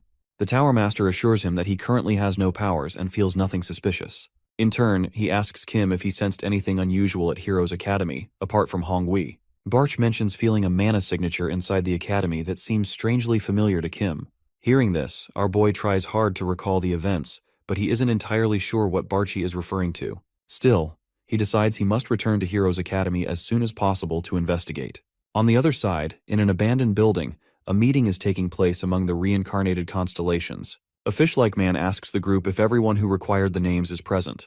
One of them responds that it seems the list is complete, except for a few who have left. Confused, the fish-faced one asks what he means. The vampire explains that it's similar to what Honghui did, choosing to leave and cause chaos on his own, without the group's approval. The fish then recalls that the foolish Honghui is already dead, and that all their waiting for over 300 years has been in vain. The vampire remarks that Honghui underestimated the contractors too much, which led to his downfall. The green guy states that if they die here, they will have to wait another 300 years before descending again. The vampire adds that, although they were sent to this world to cause chaos, it would be smarter to limit their actions, something the foolish Honghui failed to understand. At the same time, the fish asks if there are any other members from the ones they haven't contacted yet. The green guy confirms there is still one more, Huacha. Upon hearing the name, the fish hopes that Huacha won't make the same mistakes as Honghui.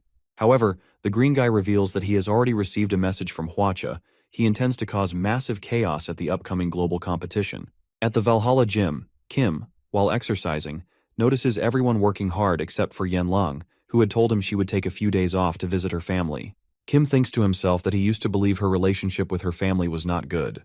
However, he decides to let it go, trusting that she will return eventually. With that, he calls off the session and tells everyone to take a break. Before long, Aaron approaches and asks where Yanlang went. Kim replies that she temporarily went home. The girl then says that Yen shouldn't have left yet since they had planned to train together. Kim reminds her that she herself had once postponed training because she had family matters to attend to. Hearing this, Aaron agrees and moves on. Kim then tells Aaron to inform the rest of their group to prepare for sparring. As Kim watches them, he smiles. He never expected to have disciples again after being revived, but he feels a bit sad for his former disciples, knowing there's no way for them to reunite and talk. Barch speaks, saying that there was a time when the Constellations gathered together. It had been a long time, but once, out of boredom, Barch decided to open a door in the mental realm to see what was inside. When he opened it, he found what appeared to be a meeting of the Constellations. He quickly left, fearing that others might recognize him as the former Tower Master of the Tower of Destruction. He believes that all the Constellations there must have passed through that door from their own mental realms. After 2 days, the door disappeared. After hearing this important information from Barch, Kim realizes that he needs to figure out how to open that door again. Meanwhile, at the White Lotus Institute, Seol, Yanlang's aunt is surprised when Yanlang approaches her. Yanlang, however, gets directly to the point as she wants to see the divine artifact of the Seol clan. Smiling, Aunt agrees and says she'll accompany her. As they walk, Yanlang asks about her mother, Yon. Aunt responds that she has been removed from her position as clan head after the king and the Deep Snow cancelled their contract. She was also expelled from the clan, once the entire clan learned that she only became the leader through deceit and oppression, using force and manipulation within the constellation. Since Yan's removal, the position of clan leader has remained vacant. Yanlang then asks why her aunt doesn't take the position and lead the clan. Aunt quickly responds that it's strictly prohibited to hold both the leadership of the institute and the clan at the same time.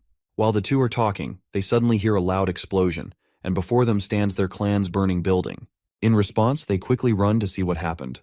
Aunt expresses her deep concern, but Yanlang doesn't understand what she means and asks her to explain the situation. Aunt tells her that their clan was once famous and powerful in China, but because of Yan's suppression and use of force on other families, they began to suffer attacks, just as Yan had once done to them.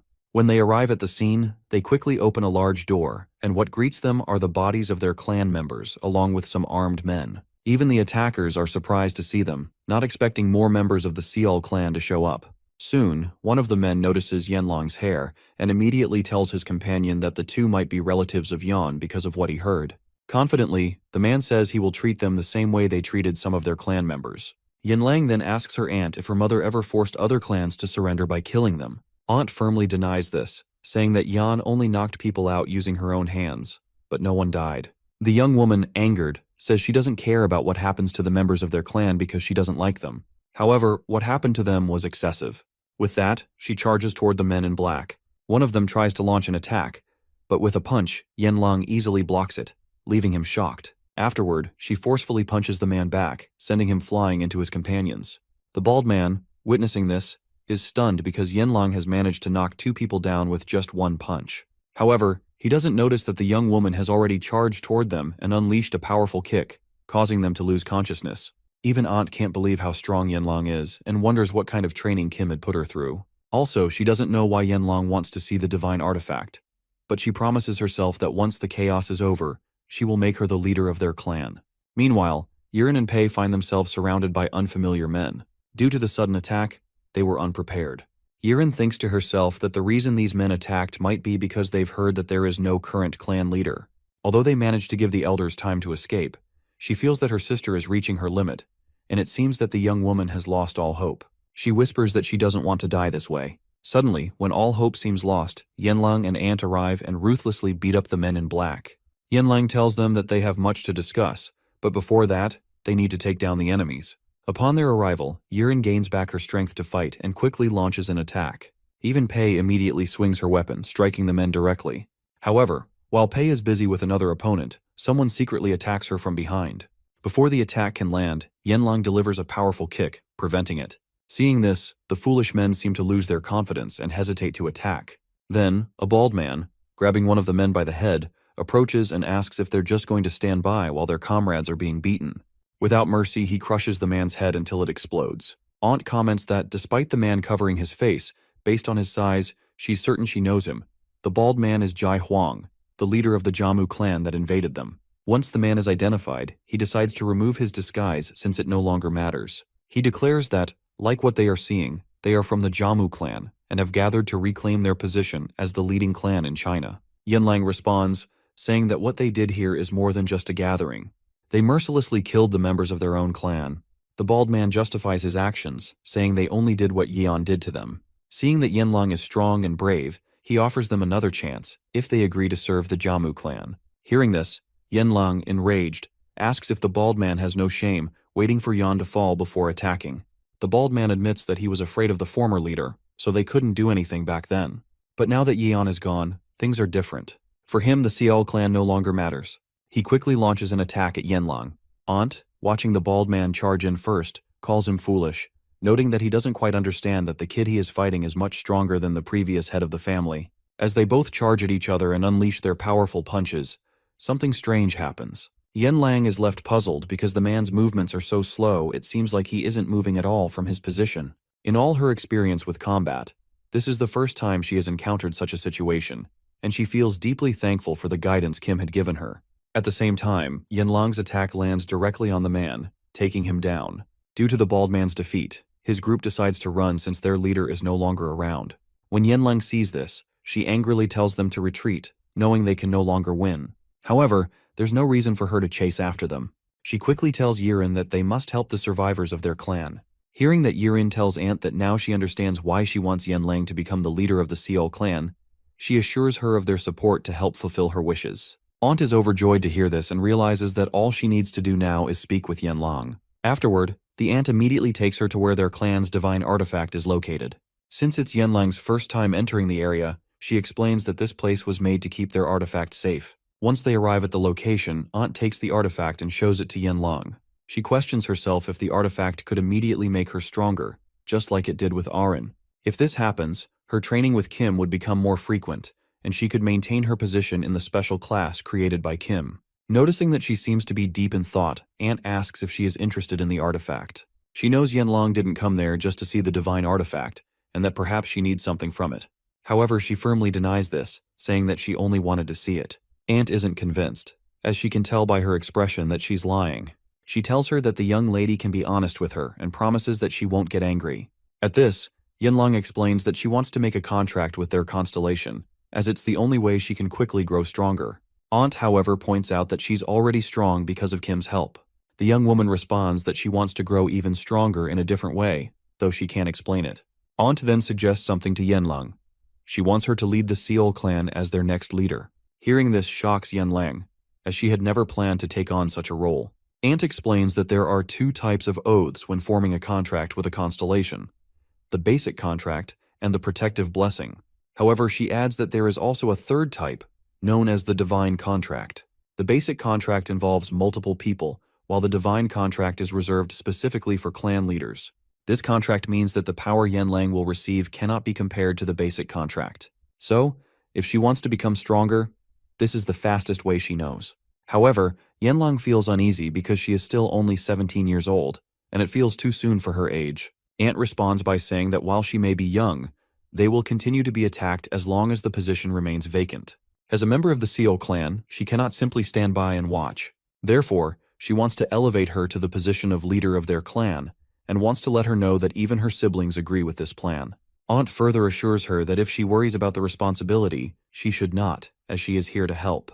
All she wants is for her to accept the position and stand as the leader of their clan. After hearing this, Yanlang does not hesitate and immediately accepts the role of the new head of the Seal clan. Afterward, Aunt tells her to take hold of the divine artifact and enter the mental realm to form a contract with their constellation.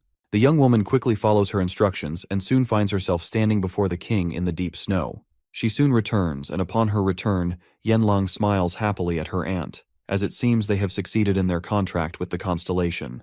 A few weeks later, Kim, along with Ahrin, arrives in America. He is quite irritated because he didn't expect a world championship to be held before classes begin. Several days before the competition started, the Black Cat called Kim to his office to ask for a favor. The Black Cat told him that, along with the return of classes the following week, the world championship would begin. It was similar to a school competition, but this time, schools from around the world would participate, and each school would choose a representative from the first-year students. Kim was puzzled and asked why only the first-year students were participating when there were plenty of second- and third-year students who could join. The Black Cat explained that after becoming president, he learned that, according to an agreement, second- and third-year students would not be chosen because they frequently went to guilds for training as hunters. The students' goal was to become hunters and graduate. Being a representative too often could be a hindrance, but it would help the first-year students who participated in various competitions, as they could attract scouts from guilds or companies. After explaining all this, the Black Cat asked him if he could represent Valhalla in the World Championship. Upon hearing this, our boy immediately understood what favor the Black Cat was asking, but was unsure how to respond. He asked the Black Cat where the competition would be held.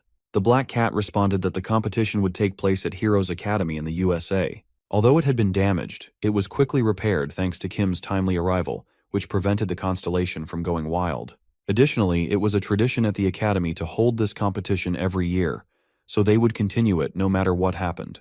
After hearing the Black Cat's statement, Kim agreed to the plan because he actually intended to visit Heroes Academy. He wanted to check out what Barchi had been saying to confirm if it had anything to do with his disciple. After this, the Black Cat asked him who he wanted to take with him, as each school had to send 2 representatives. Our boy would have liked to bring Yanlang, but the Black Cat opposed this since she was not an official student of Valhalla. Thus, Kim decided to take Ahrin instead, as she had been showing great promise in recent days. Alongside this decision, Kim chose to make a contract with Moron, as he had been troubled for a few days by what the guide had said. The guide had hastily told him that they had a big problem. Not only had Hongwei been sent by the Labyrinth Master, but all the names on the second floor had also been sent that same day. Upon hearing this, Kim seemed unconcerned, as if this situation wouldn't have been a problem for him before, no matter how many attackers there were. However, he was now certain that he would have a hard time if they all attacked at once. The guide, however, believed they were unlikely to cause immediate trouble. It was possible that the Labyrinth Master had ordered them not to cause any chaos just yet, as killing many people indiscriminately would not help raise their reputation. However, because the names were dropping, the guide could not predict what the attackers would do next. She advised Kim to be cautious, as it would be much harder for her to provide the warnings she used to. Kim told the guide that it was she who should be careful and not overexert herself so that she wouldn't get caught by the Labyrinth Master. The guide laughed at the young man's words, remarking that it had been a long time since anyone had worried about her. With that, the woman bid him farewell, saying they would meet again someday. Even though Kim has borrowed power from Moron, he is unsure about what will happen next. Not long after, Ahrin approaches Kim to thank him for recommending her to be part of the upcoming competition. Kim says that the upcoming battle won't be that difficult, so he advises her to just do her best, and he is confident they will win. While the two are talking, Logan Jr. and Melissa are observing them from a distance. In Logan's mind, with his participation in the competition, he is sure that Kim has a great chance of becoming the champion. Melissa, however, expresses her deep gratitude to him for saving them in the Great Forest. Logan adds that he also owes a great debt to the boy and wants to use the competition to ask him about the secret to becoming strong. After this, Beck, the president of Heroes Academy, speaks up. He, after seeing everyone anxious, clarifies that the current situation is a result of the recent attack, but the main perpetrator has been killed, and the buildings have been repaired. Furthermore, ensuring security during the competition is their priority, so they have increased the number of staff to over 200. He assures everyone that they can feel secure. The president then explains the competition in more detail. The World Championship lasts for 2 days and 1 night, and the first task is clearing a labyrinth. Meanwhile, as the competition begins, Logan Sr. stares intently at a monitor, keeping track of what's happening. Soon, Rania, a contractor association member with a rank of 3, arrives. Noticing her, Logan asks what she is doing in the area. Rania explains that she is just doing her job, and that she heard a fool attacked the Heroes Academy, so the Heroes Academy cannot allow that to happen again in a competition where so many students are gathered. To ensure safety, they hired their company for additional security. Logan responds that the reason he is here is to observe a participant who has greatly caught his attention. She asks Logan if he is talking about his child, but he denies it. Just as Logan is about to speak again, a loud explosion comes from outside the stadium. When they look, they are shocked to see a large number of zombies-looking horde heading toward them. After this, the guards quickly rush to inform them of what happened. Rania immediately asks what they are doing and why they didn't call it in sooner. The guard explains that the dead suddenly emerged from beneath the ground. With no other choice, Rania heads forward to face the zombies, telling her team that they must protect the students no matter what happens. As she says that, the zombies charge at them, while Rania and her group counter them left and right. Although killing the zombies seems easy, they know they will have difficulty with the sheer number of them, and there are no labyrinths nearby. This leaves Rania puzzled about where they are coming from. Rania wonders if the zombies are coming from beneath the ground. She is certain that the students inside the stadium are in danger. Meanwhile, Kim is also wondering the same question looking at the zombies. At the same time, the president quickly orders everyone to evacuate because the competition has been cancelled. Beck reflects that after the Constellation rampaged, a disaster has now taken its place, and he blames himself for insisting on continuing the competition. When Jack, the Heroes Academy senior instructor, notices that the president seems unwilling to leave, he tells him it's time to go. However, Beck tells him to head to the entrance and help the other students while he takes care of the zombies until everyone can safely get out. After that, Beck prepares to attack, resulting in an explosion of bodies. When the young man sees the president's abilities, he understands how Beck manages to survive Hongwei. But what bothers him the most is that the zombies seem strangely familiar. He feels he has seen them before, but doubts they will be difficult to eliminate. Then, after a moment, he recalls something about them. Meanwhile, Ahrin is busy fighting off the bodies and is deeply puzzled because they don't seem to be diminishing. Soon after, our boy approaches her and tells her not to waste her strength, as the zombies will only keep coming. At the same time, Kim swiftly strikes his sword, covered in mana, into the ground, which causes the zombies scattered around the area to disintegrate instantly. Kim is grateful for Moron's abilities, as they are highly effective against large groups of weak enemies. As the zombies are melting, the president is left wondering how this happened because, to his knowledge, none of their instructors had such abilities. Then, he sees Kim and questions himself if this has something to do with him. Our boy tells Aaron that the zombie assault will temporarily stop, and when they return, she shouldn't tire herself out. He assures her that he will handle the fool responsible for all of this. On the other hand, Hwacha is puzzled about why his zombies suddenly disappeared near the stadium. With the number of zombies he sent, he didn't expect them to be eliminated so quickly. Nevertheless, he remains confident that he will be able to kill the people there and show them his so-called love and care. However, to his surprise, Kim suddenly appears behind him, ready to confront him. As soon as the hero enters, he immediately unleashes a powerful kick, forcing Hwacha to stagger back. After that, Hwacha summons more bodies from beneath the ground, but Kim effortlessly finishes them off. He flashes towards the constellation and pointing his sword at his face calls him out. Our boy calls Hwacha by his name, which shocks the constellation. Hwacha is left wondering how he knows his name, only to realize that he is facing the martial arts god. While Hwacha is still in shock, Kim quickly attacks him with his sword. Even though the constellation manages to catch the weapon, it still results in his arm being severed. Kim doesn't waste the opportunity and delivers a powerful strike, which Hwacha narrowly avoids, but it still leads to his arm being split in two. Kim mocks him, saying that because of his attempts to avoid the attack, he's now lost his arm, just like his friend, Hongwei. Upon hearing this, Hwacha realizes why he couldn't find Hongwei. It's because Hongwei has already been slain. After this, in rage, the constellation summons a large corpse and states that they are only here to follow orders, so killing them is meaningless. At the same time, the monster releases a punch that would directly hit Kim, but he easily dodges it. After avoiding the punch, our boy quickly thrusts his sword into the giant zombie's chest using Moron's ability. Because of this, the body slowly begins to melt, and Hwacha realizes that it is not the ability of the martial arts god being used here. He starts to think that the reason his zombies were wiped out so quickly in the stadium is due to there being others like him. While deep in thought, the Constellation doesn't notice Kim attacking again, causing his head to be separated from his shoulders. Despite having lost his head, the fool still manages to laugh and tells him that he is not as strong as before. Kim responds that Hwacha hasn't changed much. He talks a lot before dying. Hwacha, despite being close to death, replies that even though his time is near, it won't be long before their names rise again. On that day, he will once again be with Hongwi. Hearing this, Kim mocks the Constellation, asking where the name of Hongwi has gone, and quickly shows Hwacha the ring he's wearing. This shocks Hwacha, and he is in disbelief that our boy just absorbed his friend Hongwi like that. The young warrior explains that this ability is not like the Labyrinth Masters and that he doesn't know how it works. However, there is one thing he's sure of. Both he and Hongwi will suffer the same fate. After this, Hwacha slowly fades away while begging Kim as he sucks him into his ring. Meanwhile, after he just defeated Hwacha, he is being watched by the Black Cat and Adelia, and after witnessing what happened, she cannot help but admire his displayed abilities.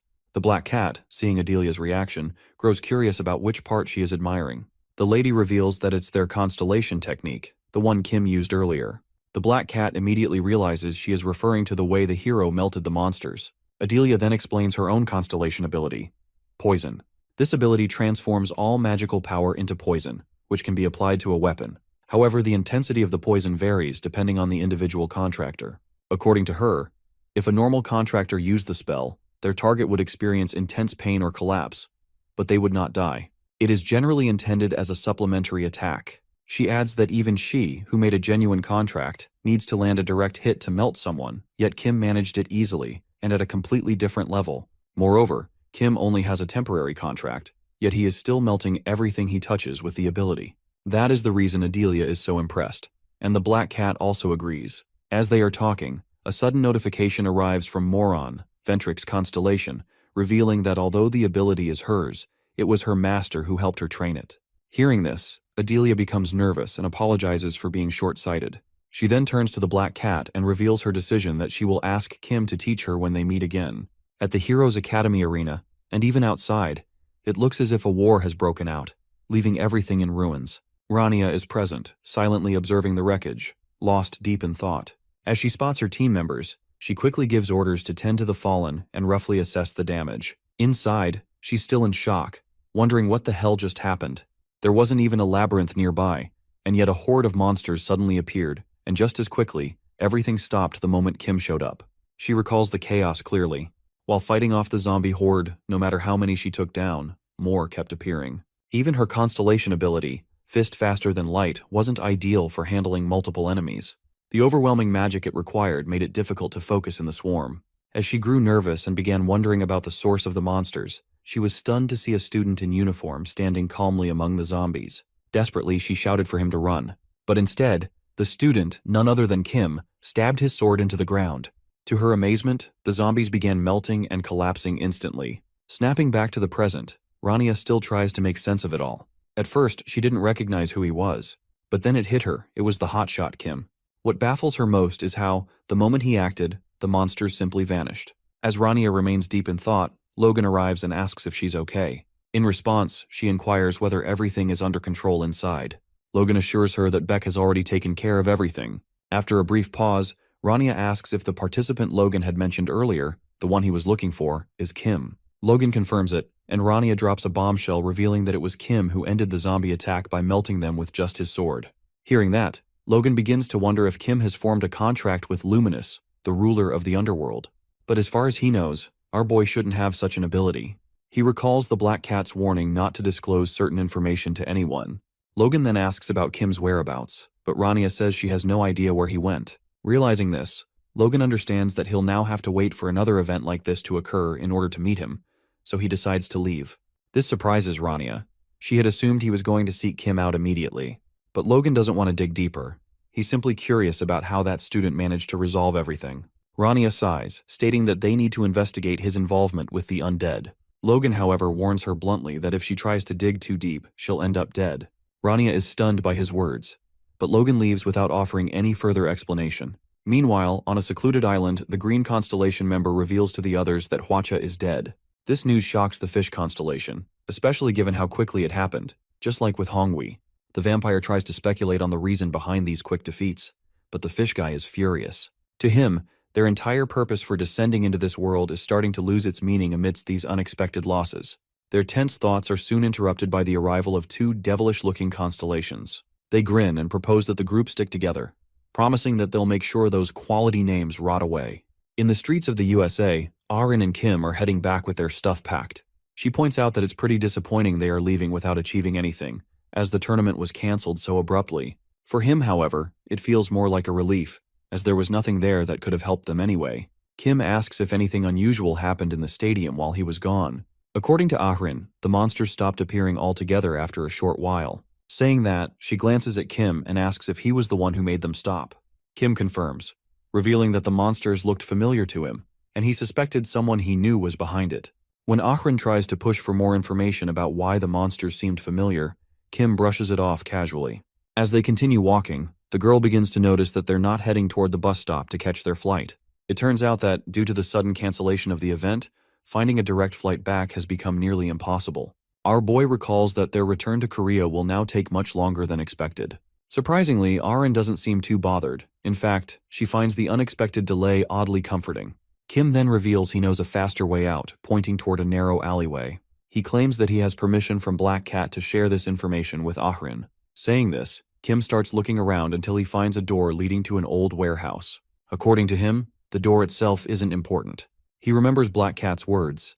When asked, Black Cat confirmed that the black market could be accessed from any country. The entrances could also be used as portals, but due to the distance between them, it might be difficult to directly teleport to another country. Instead, Black Cat recommended going to Central Area 7 of the black market first. From there, Kim could access another country. Black Cat also suggested that if Kim had a special class student with him, he should use a secret passage so the regular members of the market wouldn't feel uneasy seeing someone in a school uniform. Lastly, Black Cat added that he could also directly access the school by using the tower located in District 7.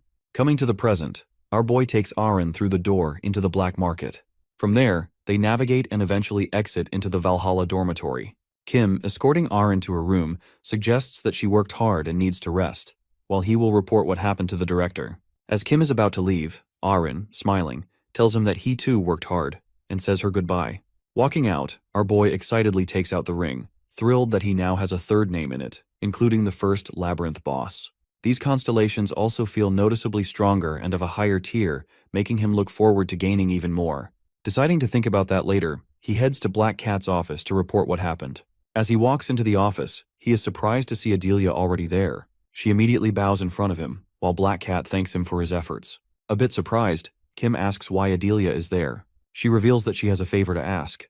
When the young man asks what it is, she gets a bit nervous but manages to request if she can receive his guidance. Kim is taken aback by the request, prompting her to explain that they had been watching him recently. Weirded out by that, he calls them stalkers and blames Black Cat, who quickly clarifies that it was the constellation who instructed him to observe Kim before. Hearing Black Cat reveal this detail, Adelia quickly gestures for him to shut up, which only confuses him even more. Changing the topic, Adelia claims that after seeing Kim use the poison ability of their constellation, she wants to learn that technique from him. Our boy, still a bit confused, asks why they can't simply learn it from their own constellations, pointing out that it wouldn't make much difference if he taught them himself. He explains that his technique is fundamentally the same as theirs, but the difference is that he doesn't rely too heavily on borrowed mana. Instead, he adds his own mana to activate the abilities. Kim further points out that kids nowadays tend to pump up their mana without first learning how to properly control it. So even if he teaches them the method, they would both tire quickly because of their limited mana capacity. Adelia and Black Cat continue to push, but Kim claims that he is too busy, mentioning that he hasn't even been able to give his other student enough time. However, considering that they are both contracted disciples of his constellations, he eventually agrees and tells them to come to the training room for physical training. Before leaving, he points out that Black Cat should remind him later to discuss a way for him to approach the constellations again. Suddenly, Barch jumps in, asking if it's because of the familiar mana he felt coming from the building he had mentioned.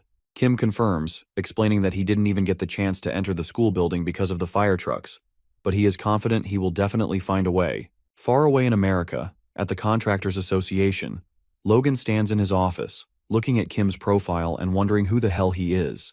He even hired a private investigation agency. But they, too, couldn't find any information on Kim. The only thing Logan has managed to uncover is that Kim came from an orphanage. This deeply confuses Logan. Why would Black Cat and his constellations be protecting a high school student with no background? Moreover, Black Cat's constellation speaks as if he knows Logan's constellation personally. Logan is deeply concerned about the question he asked his constellation afterward. A while ago, Logan had asked his constellation if he knew about Luminous. As it seemed, she knew him. Logan's constellation confirmed but warned him to beware of the Mushinmun fanatics. Worried, Logan searched for any information about the Mushinmun fanatics, but just like with Kim, he found absolutely nothing. It feels as if he is a deep mystery, someone with no ties to the Bloodhunters and no records to uncover. As Logan is busy pondering all this, he suddenly hears the voice of the Devil constellation, asking if it was the Contractors Association. Logan bluntly asks the bald devil about his identity and why someone so ugly is spying on him. The question catches the devil off guard. Gripping his weapon tightly, the devil suddenly charges at Logan, who instinctively raises his forearms to block the blow. Despite managing to defend himself, Logan is sent flying by the impact. The force of the attack makes him realize that this monster isn't just strong, it's surprisingly intelligent.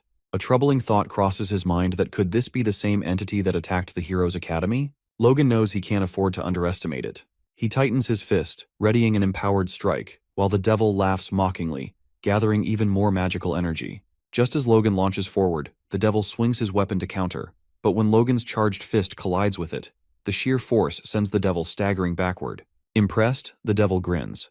But Logan doesn't care for compliments from a monster like him.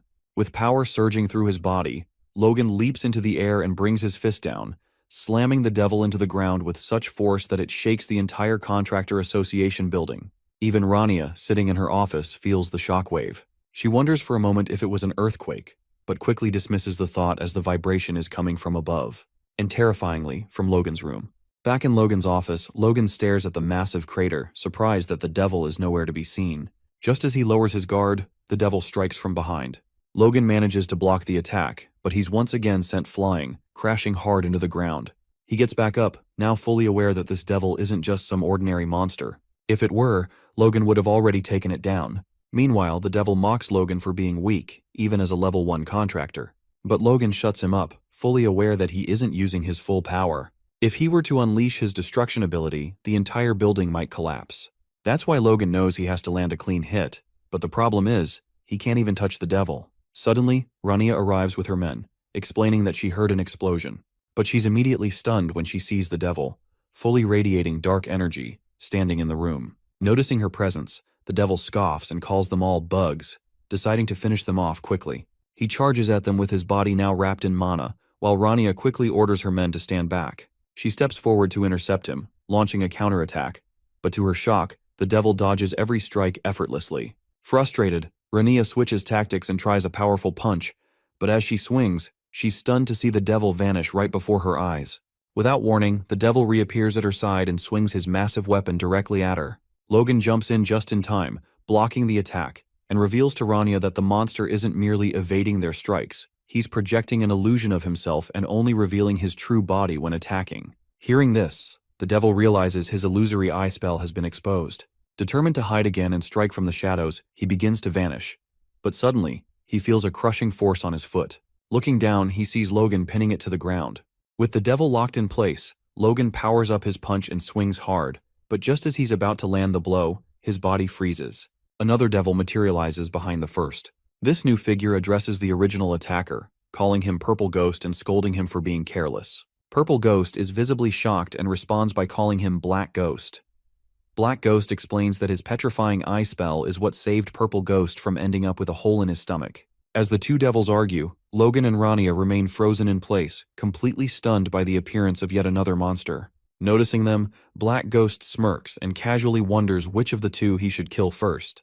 But just as Purple Ghost decides to make his move, Kim suddenly appears out of nowhere and, with a flash of his sword, cuts Black Ghost cleanly in half. Seeing this, everyone is left in shock. As the Black Ghost dies, Logan and Rania regain control of their bodies and free themselves. Meanwhile, with his back turned to the Purple Ghost, our boy calmly speaks, reminding him that back then, they used the same tactic. Black Ghost using the eye ability, while Purple landed the hit with his club.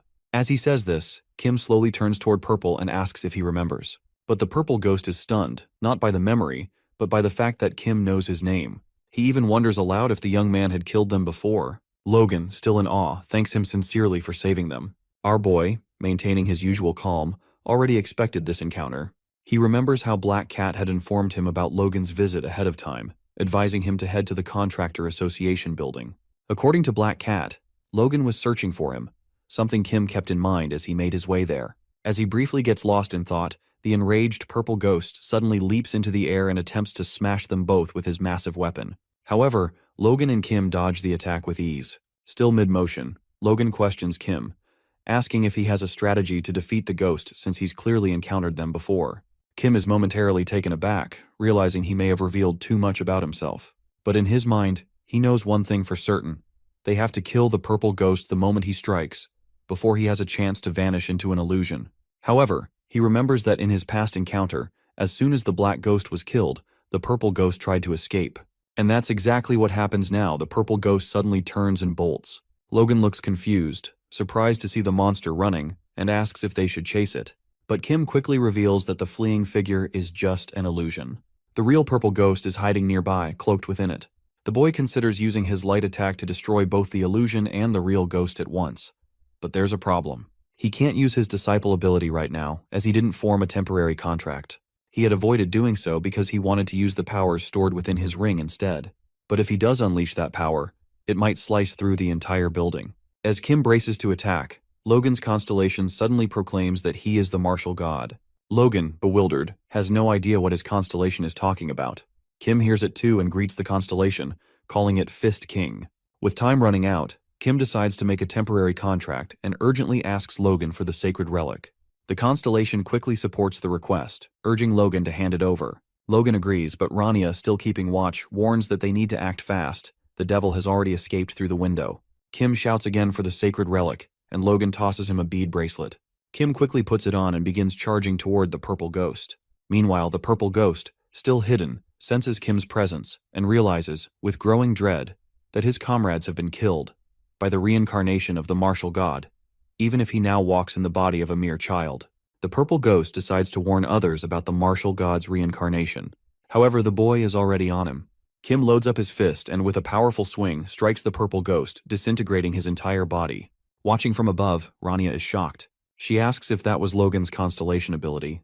Logan denies it, saying it's impossible, but he admits that the attack carried the overwhelming power of a constellation.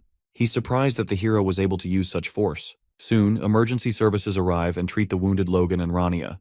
Kim, having accomplished his goal, decides to leave quietly. He doesn't want media attention. Logan questions his sudden departure, which irritates Kim. He is intentionally provoking the question, hoping Logan won't return to Valhalla to dig deeper. But suddenly, a thought strikes the young boy. He could bring Logan to his side, since Logan is the #1 contractor in the world. Thinking this, our boy reassures Logan that they'll talk about it another day. Logan agrees. Kim adds that they'll meet at Heroes Academy, especially since Logan is the contractor of the Fist King. As he walks away, Logan tries to stop him, but the constellation's voice echoes in his head, ordering him to show respect when addressing Kim. Logan respectfully agrees. Meanwhile, Rania arrives and asks for the monster's body for police investigation. Logan explains that the creature vanished into smoke, frustrating Rania. Without a body, it will be difficult to convince the committee of what really happened. She then questions Kim's identity, pointing out that the monsters they faced were far too powerful for an ordinary contractor to defeat. Logan assures her that they'll find out the truth in time. After leaving the scene, Kim reaches a forest where Barsh appears. Upon seeing him, our boy asks if the magical power he sensed from the Fist King was the same one the Tower Master felt at Heroes. Barsh denies it, which brings relief to him. His efforts to arrange a meeting between Logan and the heroes won't be in vain. Still, it's disappointing. The Fist King, despite receiving his teachings, was never Kim's direct disciple. As Kim wonders where Sesame is, a masked First Cult's member suddenly appears in front of him. Noticing the man kneeling, Kim immediately inquires about his identity. The man reveals that he is from the First Cult and has come to meet the leader. Hearing this, our boy is shocked. He thinks the man has mistaken him for someone else. However, the man explains that their constellation, Tugui, instructed them to reveal themselves if Kim ever used a certain word. Kim quickly realizes that the word in question is Sosimi. The constellation had ordered them to come forward the moment he said that name. With that, all the First Cult members reveal themselves, bowing before him. Kim doesn't waste time. He directly asks for the sacred relic, and they hand it over to him. It is in the form of a glove, and the moment Kim holds it, he is transported into the mental realm of the constellation. There he finds himself in a torn, broken-down town. In front of him stands a building labeled Mushin Moon, which our hero instantly recognizes. He also notices a throne and calls out to Sosumi, asking her to come out of hiding. Upon hearing him, she appears from behind the throne and kneels before him. Kim sees that she is exactly the same as before. Even the mental realm she's in is identical to the martial arts school they shared 300 years ago. But for Sosumi, Mushinmun wasn't just a martial arts school. It was their home. He knows why Sosumi respects that place so deeply, because 300 years ago, the world was in chaos. One day, Kim and his group came across what appeared to be a weak caravan under attack by a horde of trolls. The humans were being overwhelmed, but Kim's group intervened, taking down all the trolls and saving the caravan.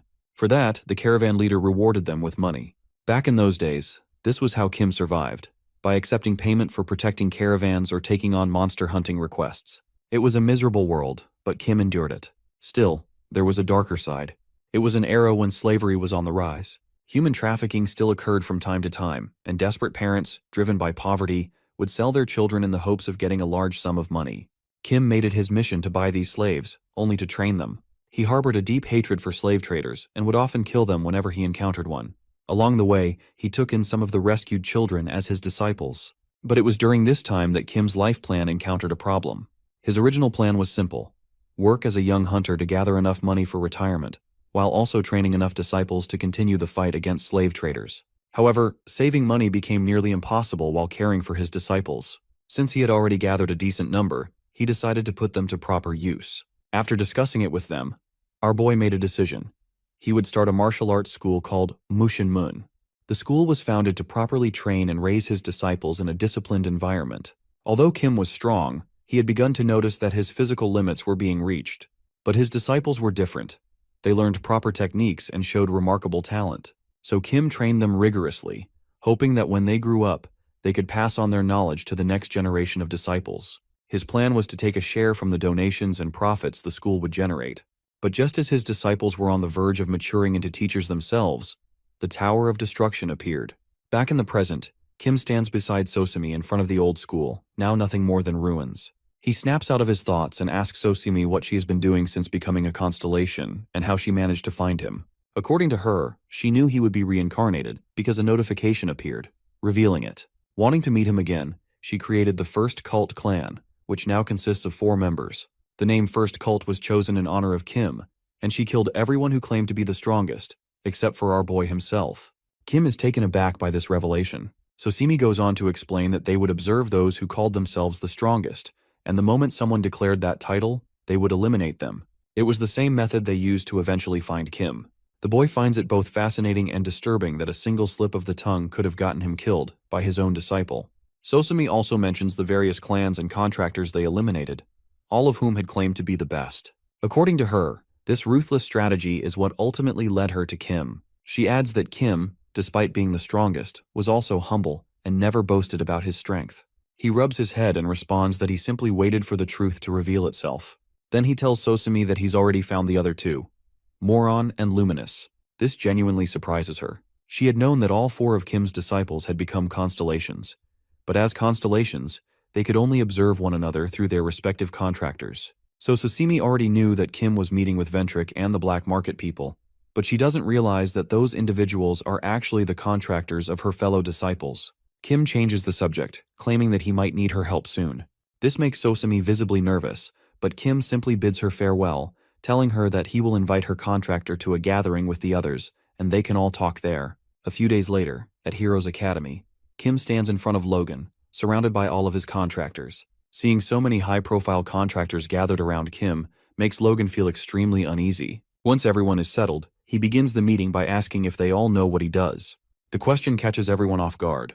Adelia answers, saying that he is the master of their constellations. Kim confirms this, and then reveals that he has pieced together much of what happened after he died. To give them a rough understanding, Kim explains everything about his disciples and the Tower of Destruction. Everyone in the room is shocked. Black Cat is the first to ask if it was really Kim who took down the Tower of Destruction 300 years ago. Our boy confirms it. Adelia then asks if it's true that the Age of Destruction brought the tower, which led to the world's decline, because as far as they know, the tower collapsed only after unleashing countless monsters. Kim is taken aback by this and asks if their constellations had mentioned anything about it. However, according to Adelia, their constellations only speak to Kim, and even Luminous hasn't revealed anything to them. Hearing both accounts, Kim realizes that even his disciples don't remember what truly happened. However, he is confident that now that they've reunited with him, their memories will eventually return. The young lad continues, explaining that everyone who was famous before has now become a constellation.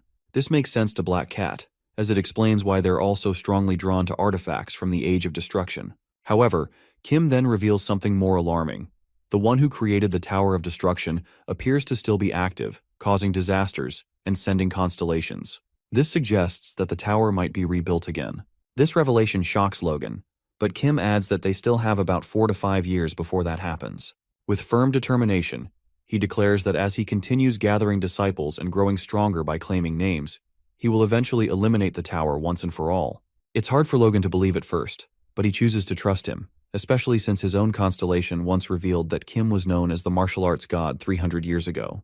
Kim also apparently saved that constellation and passed down the first authority, though he doesn't clearly remember those details. Hearing this, Logan stands up and respectfully requests Kim to spare him if he truly is the martial arts god his constellation described. Kim nods in agreement, and they all head to the gym. There, Logan suddenly challenges Kim to a duel, which Adelia doesn't quite understand. Black Cat tries to make sense of it, suggesting that Logan might have found the situation too surreal, realizing that a high school student could actually be a legendary hero from 300 years ago, so he chose to confirm it through a direct one-on-one fight. With that, both of them charge up their magical power and launch themselves at each other, unleashing a massive, earth-shaking blow. As their fists collide, a massive wave of pressure ripples through the air, shaking the contractors watching from the sidelines. Even the director of Heroes Academy, Beck, feels the impact all the way from his office as it trembles slightly from the shockwave. Alarmed, he quickly pinpoints the sound as coming from the stadium and immediately grows nervous, suspecting it might be another attack. However, he suddenly remembers his earlier conversation with Logan.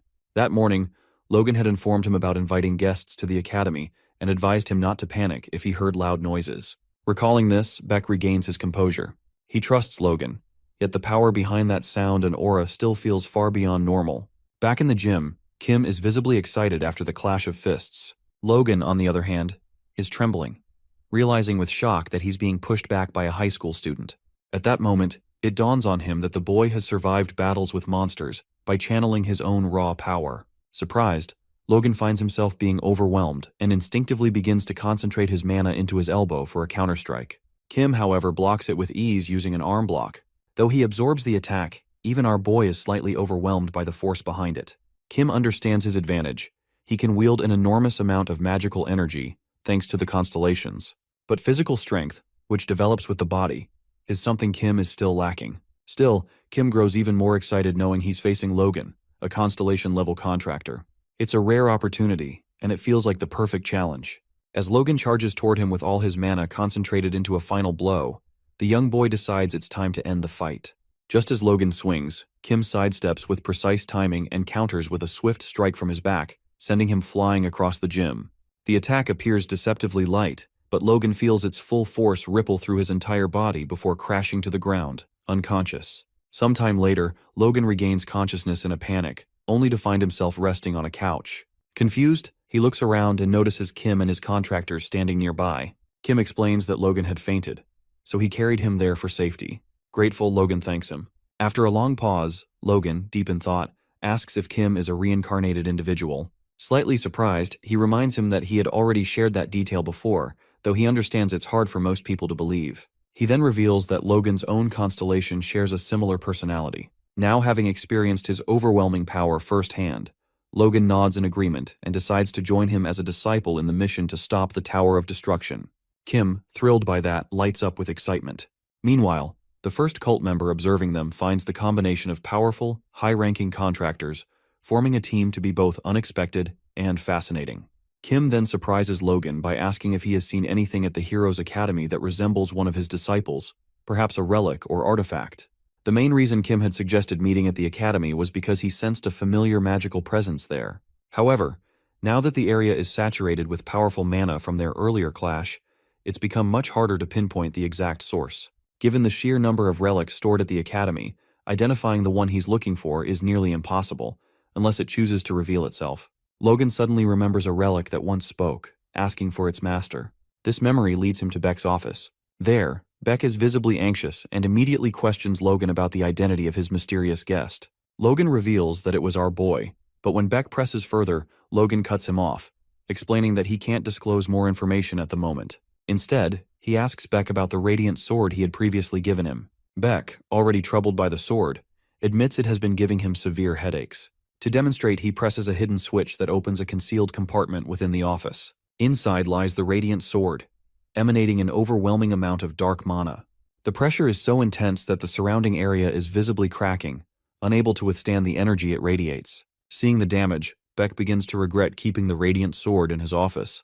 The surrounding walls are beginning to crack, and it's clear the weapon can't be stored there any longer. Logan stares at the destruction in disbelief, unable to comprehend how the sword alone could be the cause. He questions why Beck didn't store it with the other relics, where magical suppression fields are in place to contain such artifacts. Beck reveals that he had planned to do just that, but something unexpected happened. When he attempted to place the sword in the sacred relic chamber, the guardians of the relics unleashed their magic power to block his entry. At the same time, the radiant sword began to violently fluctuate with magical energy, as if reacting to the guardians themselves. With no other option, Beck brought the sword back to his office. Even his secret compartment, layered with sealing enchantments, failed to contain the sword's sinister aura. Despite the storage room being wrapped in powerful magic-suppressing spells, the sword continued to crack the surrounding materials. This was the very reason Beck had intended to speak with Logan, though, to his surprise, Logan came asking for the sword instead. When Logan asks if Beck heard the sword calling for its master, Beck denies hearing anything. But then, to Beck's shock, Logan extends his hand and effortlessly lifts the radiant sword. The moment Logan touches it, the sword's aura vanishes completely. The dark mana stops radiating. Stunned, Beck tries to ask Logan how he managed to do that, but Logan himself seems unsure. He sheathes the sword and says he will take it to the meeting place, leaving Beck confused about what sort of meeting he's referring to. Logan, with a calm pause, assures Beck that he'll soon understand everything. And because Logan has always kept his promises, Beck chooses to trust him once again. Logan returns to Kim and hands him the radiant sword. But as our boy holds it in his hand, he immediately notices something strange. He feels no magic power coming from it at all. Logan explains that the sword's energy vanished the moment he picked it up, and it remained in the same dormant state even when he brought it to the academy. The young lad is slightly surprised by this, but Logan adds that he occasionally hears the sword calling out, seeking its master. Hearing that, he immediately understands what Logan is referring to. However, when he tries to enter the mental realm of the artifact, he fails. Confused by the rejection, he turns to Adelia for clarity. She confirms that such a reaction is not unusual. If the constellation linked to the relic refuses access, then no one, not even a contractor, can enter its mental domain. This information catches Kim off guard.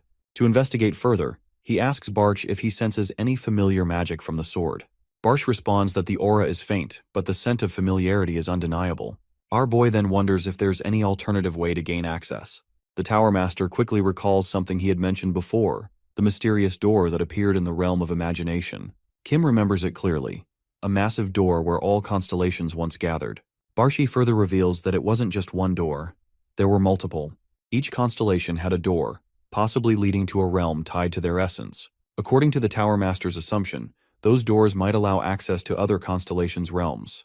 The idea makes sense to Kim, but when he asked his other contractors about the doors, none of them seemed to know anything about them. Barchi speculates that, since the event was brief, there may be constellations who weren't even aware it happened. Kim suddenly recalls someone who might know more. Holding on to that thought, he decides to end the day's discussion and suggests they return. Before leaving, he turns to the first cult member and asks for his name. The cult member reveals that he doesn't have one, and that Kim is free to name him as he sees fit. After a moment of consideration, Kim appoints him as the former protector.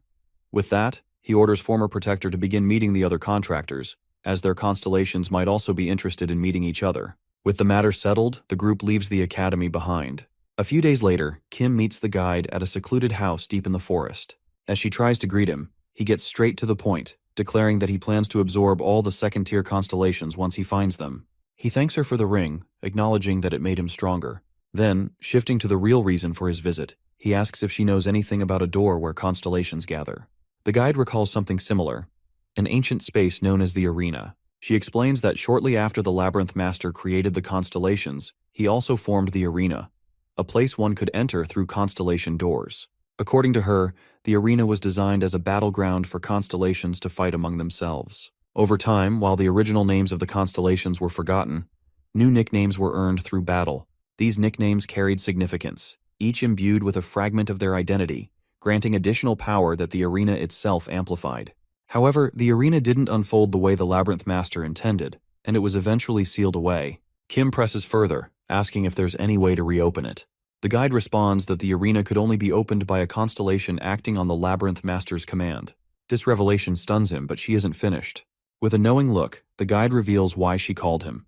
She has located the very constellation he seeks, along with all of the second-tier constellations. Kim's eyes widened with excitement, and now he wants to know everything. Somewhere in a secret hidden meeting place of the constellations, the one known as the Key Keeper rages furiously at the others for their repeated failures. He accuses them of simply waiting to die, clinging to the futile hope of reclaiming their former names. With seething anger, he reminds them of the torment they endured, wandering for 300 years stripped of identity, reduced to mere fragments of existence.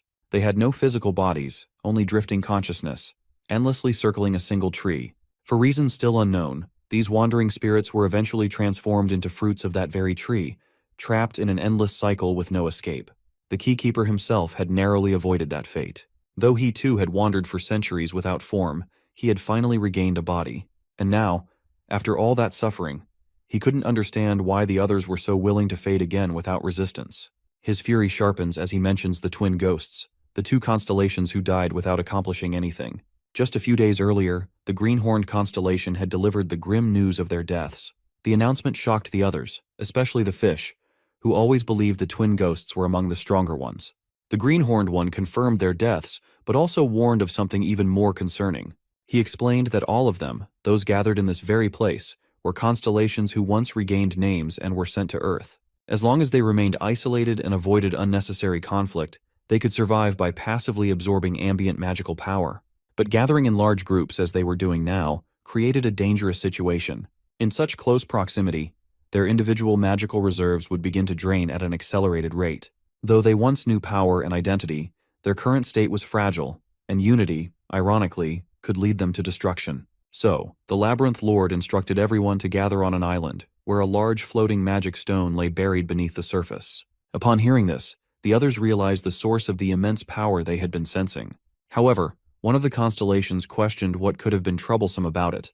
The green constellation explained that the magic stone was rapidly depleting its magic due to the presence of so many constellations. For a magic stone to replenish, it needed to be infused with more power, but this was impossible in their current situation. Given that the Labyrinth Order's 2-month timeframe was far too short, they planned to acquire new, large magic stones and place them beneath the island to maintain a steady flow of magic. But there was a catch. The task was entrusted to the twin ghosts. This revelation shocked the other constellations, and they inquired about the whereabouts of the twin ghosts. The green constellation revealed that they went to the Contractors Association, as a company collaborating with the association was in the spotlight for discovering a large magic stone. The plan was to destroy the association and steal the magic stone. Hearing this, the Keykeeper was stunned. As he listened to the green constellation's suggestion to lay low and figure out where the other stone was, he felt a surge of frustration. He suddenly ran out, calling everyone fools, unable to contain his disbelief. The Keykeeper enters a separate room, muttering to himself. He reflects on the twin ghosts, calling them weaklings who were killed while searching for the magic stone. He knows this means danger for them all. He knows that if he stays in the room any longer, he'll lose his power and eventually disappear. Though it feels like the right decision to leave, just as he's thinking it, a portal opens in front of him. To his shock, Kim steps out and calmly asks if he is the Keykeeper. Shocked beyond belief, the Keykeeper panics and bolts, thinking that this person must be the one who defeated the twin ghosts. However, to his horror, Kim reappears in a flash right in front of him, questioning why he is running. Terrified, the Keykeeper begins pleading for mercy, claiming that he hasn't killed a single soul since becoming a constellation. As Kim is about to strike him, he hesitates, realizing that the situation is far more dull than he expected. The Keykeeper's existence as a constellation feels almost trivial to him. For this encounter, our boy didn't even want to wear the ring, as absorbing him seemed insignificant. Kim then confirms, asking if the Keykeeper has killed anyone before. The Keykeeper admits that he hasn't, revealing that in the past, he merely opened a door to the imagination realm and did nothing else as a constellation. Hearing this, Kim assures him that he won't kill him, at least not until the door is opened again. specifically to the arena. However, the keykeeper is unable to open the door on his own. His magical power is too insignificant. To create and connect doors to the various imagination realms of constellations, he had once used an artifact to amplify his abilities. Kim quickly realizes that even if he absorbs the keykeeper's power and uses his own abilities, it's impossible to reopen the door. As Kim turns to leave, the constellation with his trembling voice asks if he is strong. Our boy confirms it, and the keykeeper then reveals that he can reopen the arena, but only if Kim helps him retrieve the artifact that descended with him. Meanwhile, at the Chinese temple, Yanlong stretches in excitement looking at what's in front of her. The creepy group of skeletons charges toward Yanlong, but before they can reach her, she bolts forward and slams into them with overwhelming force. The surge of adrenaline electrifies her. She's genuinely thrilled to see how the power of the Seol constellation amplifies her magic. She's in disbelief, watching herself land critical hits and effortlessly take down monsters, just as Kim had once told her she would. Thinking of him, she finds herself wishing he were there to witness her fight. A few moments ago, the young lady arrived at Valhalla Gym, announcing her entry. However, to her surprise, no one there seemed particularly excited to see her. She also noticed a few unfamiliar faces, which made her wonder if she had come at a bad time. Kim, sensing her unease, reassured her that it was actually a great time for her to be there and inquired about the reason for her visit. Yanlang mentioned vague family issues, but Kim had already seen the news. He knew she had recently become the head of the Seol clan. This revelation clearly caught Yanlang off guard and left her slightly embarrassed, prompting her to explain that it was her aunt's request. Kim was surprised nonetheless. He always believed she had no interest in leading the family. She quickly brushed it off, trying not to linger on the topic. But then her eyes landed on Aaron, standing in the background. Noticing Yanlang's stare, Aaron didn't hesitate to call her out, asking if she was staring because she wanted a fight. The remark sparked a thought in Yanlang. It's been a while since she last fought, and she hadn't yet tested her newly borrowed constellation powers. The idea of a fight suddenly didn't seem so bad. With a confident nod, Yanlang agreed to the fight. But Kim stepped in, calmly intervening and stating that there wasn't enough time for a battle that day. He then noted something unusual. Yanlang, as the head of her family, should have been occupied with official duties. However, she explained that participating in external activities, such as slaying monsters, brought honor to her family. Besides, her aunt was already handling other responsibilities. With everything settled, Kim shifted the conversation to the real reason for his visit. He needed their help to destroy the labyrinth. He asked Yanlang if she had tested her abilities after forming a contract with her constellation. She denied it, prompting Kim to reveal their current strategy. They planned to move in pairs to handle the labyrinths. However, based on her current level, he believed she could manage one on her own. He already sensed a significant surge in her magical power, something that surprised even Yanlang, who hadn't kept track of her own progress. Kim explained that magical attacks proved far more effective against labyrinth monsters than physical ones, making her a strong candidate for the mission in China. He advised her to start using her constellation powers to become more familiar with them. He also informed her that she would find a labyrinth stone within the area, and possibly a relic hidden inside it. She was to extract the relic and bring it back to them. Yanlang agreed, though a trace of jealousy lingered beneath her composed demeanor. The thought of Kim teaming up with one of the other girls while she was away didn't sit well with her. Back in the present, Yanlang is wreaking havoc on the monsters using her newly awakened constellation abilities. With a single punch, she tears through their ranks. Consumed by rage, she decides to crush every last one of them right then and there. Meanwhile, in the USA, Kim arrives in a desolate land alongside Sehyuk and Logan. Logan takes the lead in navigating, but despite their efforts, they can't seem to locate their intended destination. The young man, however, knows that if they had any information about the place, he wouldn't have needed to rely on his luminous ability to find it. Logan reveals that only a handful of people within the Institute are aware of the site's existence, which is why the details are so poorly documented. According to him, the public believes that only a single large magic stone was ever discovered there, making the entire location highly classified. Kim feels a twinge of guilt, knowing the Institute is giving up the stone after investing so much effort into finding it. But Logan assures him it's not a big loss, as artificial storage units can now easily replace its use. Grateful, Kim silently thanks Logan, then recalls the keykeeper's words about an artifact that fell with him when he descended. When our boy asked, the keykeeper revealed that the relic had been scattered throughout the labyrinths. He added that the artifacts reeked of strong magic, and their lingering scent would help guide him to them. Just as our boy was about to leave, the keykeeper stopped him and mentioned one more thing. He needed Kim to retrieve the large magic stone as well. Kim was already aware of the stone's existence, but the request puzzled him. He asked why the keykeeper wanted it, With a solemn tone, the keykeeper explained that an immense amount of mana was required to open the ancient door, and the magic stone would provide exactly that. Despite his knowledge and power, the keykeeper admitted that he was afraid. Sensing his fear, he gave him a reassuring nod and, with quiet determination, promised to bring back not just one, but 2 magic stones. Back in the present, Kim regrets making the promise to the keykeeper, as acquiring even a single large magic stone seems like an incredibly difficult task. His thoughts are abruptly interrupted when Logan announces that they've finally arrived at the location. As Kim snaps back to focus, he's startled to see a massive golem, a towering monster, standing directly in front of them. The golem is massive, and both Logan and Se-hyuk can hardly believe their eyes. They wonder how in the world such a creature could exist and why it's here. As they process this, the golem suddenly slams its fist toward them. Both Logan and Se-hyuk dodge by jumping back, but Logan is left in shock as he watches the enormous crater left by the golem's punch. The sheer power of the attack is terrifying. The golem loads up for another strike and swings its massive fist again. Logan braces himself, preparing for a counterattack. Shouting at the monster, he intercepts its fist with his own.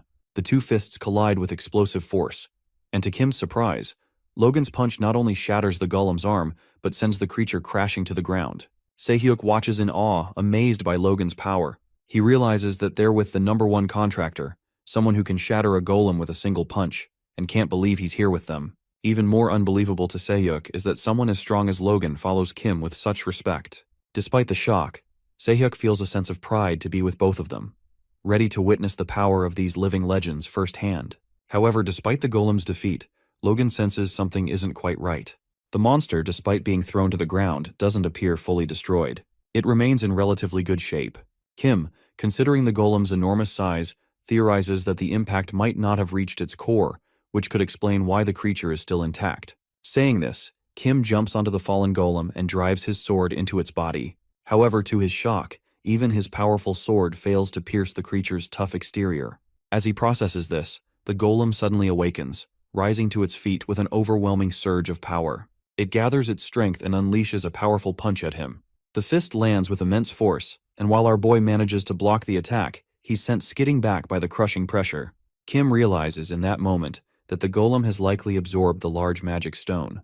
This revelation shocks both him and Logan. Our lad then asks if he placed an anti-magic spell to block the stone's presence. Logan confirms this, but Kim, still processing the situation, reveals that it should be impossible to block the presence of the stone using any kind of magic. Logan, although not sensing any magic himself, listens intently. Kim explains that the magic spell blocks human senses, preventing them from detecting the stone's presence. However, it's different for creatures born from magic, and the golem, being such a creature, is able to detect even the faintest trace of magical energy. The golem must have sensed the residual magic and channeled it to the magic stone. Kim surmises that the lack of other monsters suggests the golem may have killed them all to absorb their energy. Despite the golem's immense power, Kim is surprised that simply absorbing residual magic from the stone has made it this strong. This leads him to believe that the stone itself must be incredibly powerful. He now realizes that he should have brought his disciples with him if he had known the situation would escalate like this. Thinking about it, Kim turns to Logan and asks him to hand over the artifact, eager to demonstrate the true power of one punch. In a labyrinth in England, the Black Cat and Adelia are working together as a team to clear the monsters. Adelia seems exhausted from all the fighting, as her family usually handled such tasks, leaving her unaccustomed to the toll it takes. The Black Cat, acknowledging her fatigue, admits that he's also sweating. It's been a long time since he's fought monsters himself. Feeling the heat, he removes his mask, revealing a strikingly handsome face beneath it. Adelia, stunned by his appearance, can't help but marvel at how attractive he is. Thank God it's nothing like the nightmarish dreams face reveal. Black Cat notices Adelia's flustered expression, but feels confused by how shocked she seems. Thinking he might have made her uncomfortable, he quickly apologizes. However, Adelia assures him that it's fine. Curious, she cautiously asks if what he just did is even allowed. Black Cat nods, explaining that since they're not in the black market, there's no issue, and besides, they're alumni in a way, so he believes it's acceptable between them. This only flusters Adelia further. When Kim had asked her to accompany Black Cat into the labyrinth, it hadn't really excited her, but this moment seems to be making up for it. Hesitantly, she asks, almost suggestively, whether Black Cat will be showing his face more often from now on. He confirms he will. Suddenly, Moron, Adelia's Constellation, and Luminous Black Cats both call them out for flirting and sternly remind them to focus on the mission. Embarrassed, the two quickly snap back to clearing the labyrinth. Meanwhile, back in the USA, Kim and his team are locked in a fierce battle with a colossal golem. As they dodge its thunderous attacks, he channels his Constellation's power into his fist. He tells Logan to watch closely. The golem swings a massive punch at him, but our boy counters with a strike so powerful that it doesn't just obliterate the golem, it erases the entire mountain behind it. The sheer force of the blow stuns everyone. Even Kim himself is impressed. It's been a while since he's thrown a punch that devastating, and he silently acknowledges the immense power of Logan's Constellation. Logan watches everything unfold with shock, finally beginning to grasp the true potential of the destruction skill. As Kim returns the bracelet to him, Logan remains deep in thought, wondering about the sheer force behind that one punch. After a moment, he asks Kim if he would be free after this mission to train him in that very technique. Our boy, wearing a confident smile, agrees on one condition. They must secure one more large magic stone. Logan quickly suggests that a company affiliated with the association possesses one, and they could potentially use it. Hearing this, the young boy lights up with excitement, declaring that he'll return if things go smoothly. However, Logan hesitates slightly before revealing that in order to take the stone, they'd need to replace it with an artificial storage system. Kim, unfazed, immediately orders his team to dig into the pit the golem had been working on earlier, suspecting the real magic stone might still be buried there. A few days later, at a secluded site, Kim arrives with a massive artificial floating magic stone, stunning the keykeeper with its presence. But that's not all. Instead of just bringing the required 2, the young lad surprises him by bringing 3, just in case. 2 were sourced from Logan, and the third was obtained from the constellation Sosami, used by the first cult's contractors to receive their orders. As if that weren't enough, Kim also hands over several powerful artifacts, leaving the keykeeper in utter disbelief. According to him, the collected items are more than sufficient to activate the arena, though in truth, the so-called arena is little more than an enormous cave. He then reveals that he will begin summoning the entrance door soon, noting that even a single stone would have been enough for that task. Kim, however, is well aware that the keykeeper requested extra magic stones not out of necessity, but to curry favor with the other constellations on the island.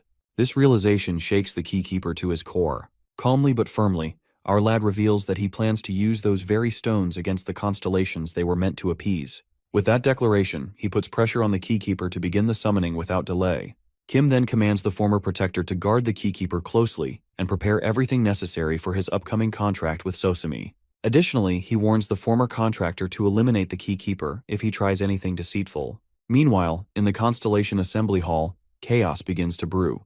The fish constellation lashes out in frustration, furious that nothing is being accomplished. He warns that if they continue to remain idle, they will all meet their end here, meaningless and forgotten.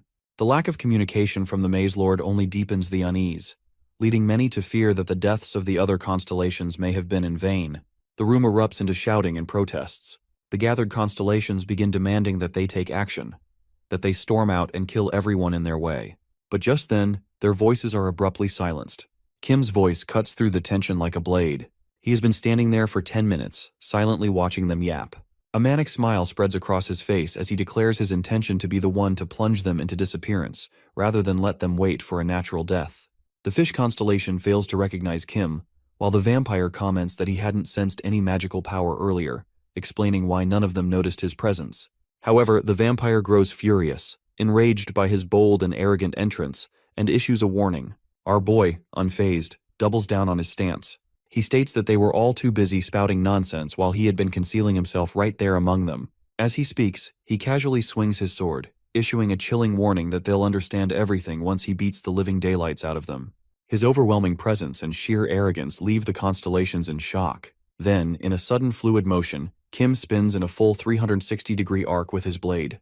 The green constellation shouts for everyone to duck, but it's already too late. With that single devastating swing, the majority of the constellations lose their heads instantly. Only a handful, namely the vampire, green, and the fish constellation, manage to evade the attack. It's in that horrifying moment that Green finally realizes the truth that Kim is the martial arts god. But just as quickly as he struck, Kim vanishes. He's nowhere to be seen. Confusion spreads among the survivors. They know he must be using some form of advanced concealment spell, and that he's still somewhere inside the building, watching. Suddenly, a swift slash tears through the air, decapitating another group of constellations. The survivors finally grasp the horrifying truth that Kim has been toying with them from the start. Panicking, the green constellation activates his abilities, summoning a barrier around the building to prevent Kim from escaping. However, the vampire expresses concern, realizing that by sealing the area, they may have trapped themselves inside with the martial arts god. Green acknowledges the risk, but argues that their fallen comrades died far too easily. He admits they will likely die here too, but dismisses it with grim acceptance. They will eventually respawn. Still, he warns that if they fall now, they won't be able to carry out the Labyrinth Lord's plan. As Green speaks, our boy suddenly appears and swings his sword at him. Reacting quickly, Green blocks the attack with his bare hand. In that moment, he makes a crucial realization. Kim isn't using concealment magic, but is actually invisible. The barrier, now active, will trap him within the building. He alerts the others, noting that Kim's power seems diminished in this new body. The fish constellation also notices the change, speculating that Kim may have undergone reincarnation. The vampire agrees, pointing out that since their heads are still attached, the martial arts god's strength must be weaker than before. As they assess the situation, Kim silently reappears, this time behind the vampire, and slashes his face. But the attack lands on a blood clone. The real vampire had used the clone to lure Kim out. Now that Kim is fully revealed, all the constellations launch a combined assault, unleashing a devastating barrage aimed at obliterating the ground beneath him. However, despite their overwhelming attack, he is nowhere to be seen when the dust clears. Without warning, he reappears behind Green, gripping one of his antlers. Mocking him, Kim remarks that even with all their intellect, they must now realize they're destined to fall. With cold assurance, he promises Green a painless death, then plunges his sword straight through him. The force of the stab releases a blinding, powerful beam, slicing through the air and shaking the building's foundations. The remaining constellations stare in disbelief. Moments ago, Kim seemed weaker, yet now he effortlessly executed one of their strongest. Sensing their confusion, he responds, confirming their suspicions. However, if he were still in his original form, he claims, this would have been over in a single swing. Determined to end the battle once and for all, our boy takes out 2 floating magic stones that stun every constellation present. He explains that while these stones were once used long ago, their use has since been forgotten. But if fully charged, and the core inside takes a direct hit, they explode with catastrophic force. The fish constellation suddenly realizes Kim's plan. He's preparing to wipe them all out at once. With a chilling farewell, Kim slams the stones into the ground. Upon impact, they detonate in a colossal explosion, releasing a massive beam of destruction that engulfs everything. Somewhere deep within the ancient tree trunk, the guide nervously sneaks toward the wheel of reincarnation. As she spots it, memories of her previous conversation with Kim resurface. In a secluded house, she had informed our hero about the constellations, especially the keykeeper, gathering on the island.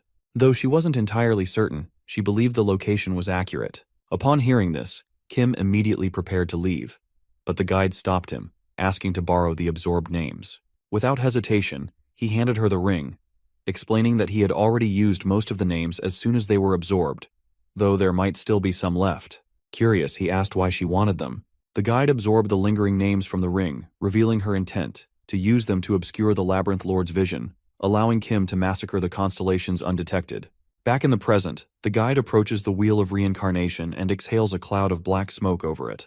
With this act, she becomes confident that they've successfully masked the names from the Lord's surveillance, at least for a while. As she contemplates the next steps, the Spear King suddenly appears, catching her off guard and holding her at spear point.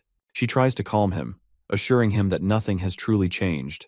The Spear King calls her out for appearing in a restricted area and declares that he will take her to the Labyrinth Lord to explain herself. This puts the guide in a difficult position, as confronting the Lord now would likely result in her actions being restricted. In an attempt to slip out of the situation, she asks the Spear King to forget her visit, claiming she is merely a nameless constellation who wandered in by accident. However, the Spear King sees through her act and firmly orders her to follow him, stating that it is his duty to guard the place. The guide expresses admiration for his loyalty, but this strikes a nerve.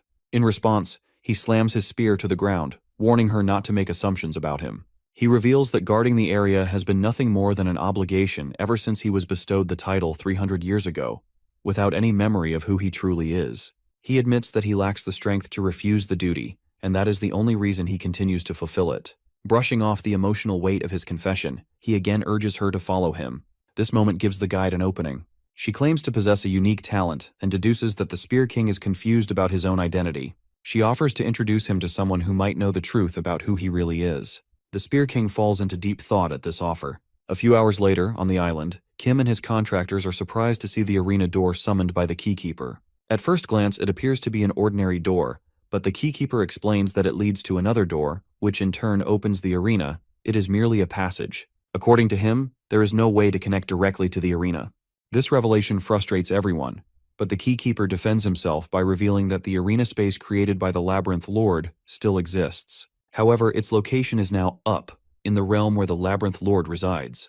When all the constellations were there, in the imagination realm, they could access the door directly. But now, after descending, they require a connection to the Great Hall. The Keykeeper claims that with the floating stone sand and his artifacts in hand, he now possesses enough power to open the passage door. Doing so will also open the corresponding door in the constellation realm. Upon hearing this, Kim urges him to proceed quickly. But before the Keykeeper can act, he issues a warning. There are many monsters inside.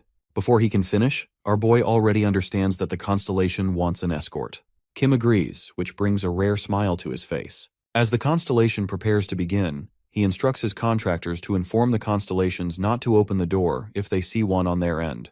With that, the Keykeeper inserts his key and unlocks the passage. Looking inside, Kim realizes that the interior is dark and eerie. He suggests the Keykeeper stay close if he doesn't want to die. With that, the two charge into the unknown. Inside, they are immediately confronted by monsters, but Kim effortlessly slashes through them. The Keykeeper, on the other hand, appears visibly nervous. Our boy urges him to keep up if he doesn't want to die. With that, he pushes forward, cutting down monsters left and right as the constellation follows closely behind. Eventually, they arrive at the Great Hall door. Just as they are about to enter, a massive wolf-like monster leaps in front of it.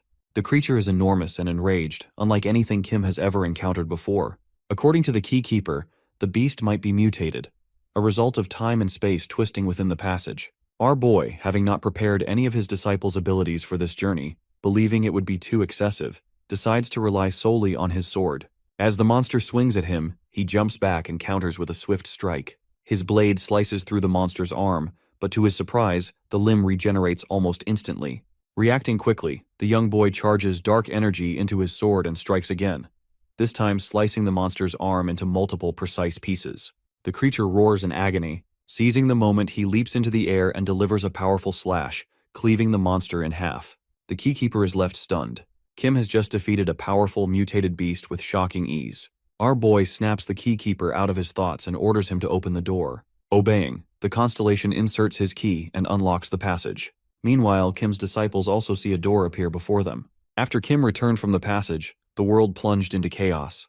While his disciples understood the door's purpose, the other constellations were stunned by the sudden appearance of the Great Hall. Martial God himself was unable to access the Radiant Sword's imagination realm. Even when he managed to step into it, the door vanished the moment he entered.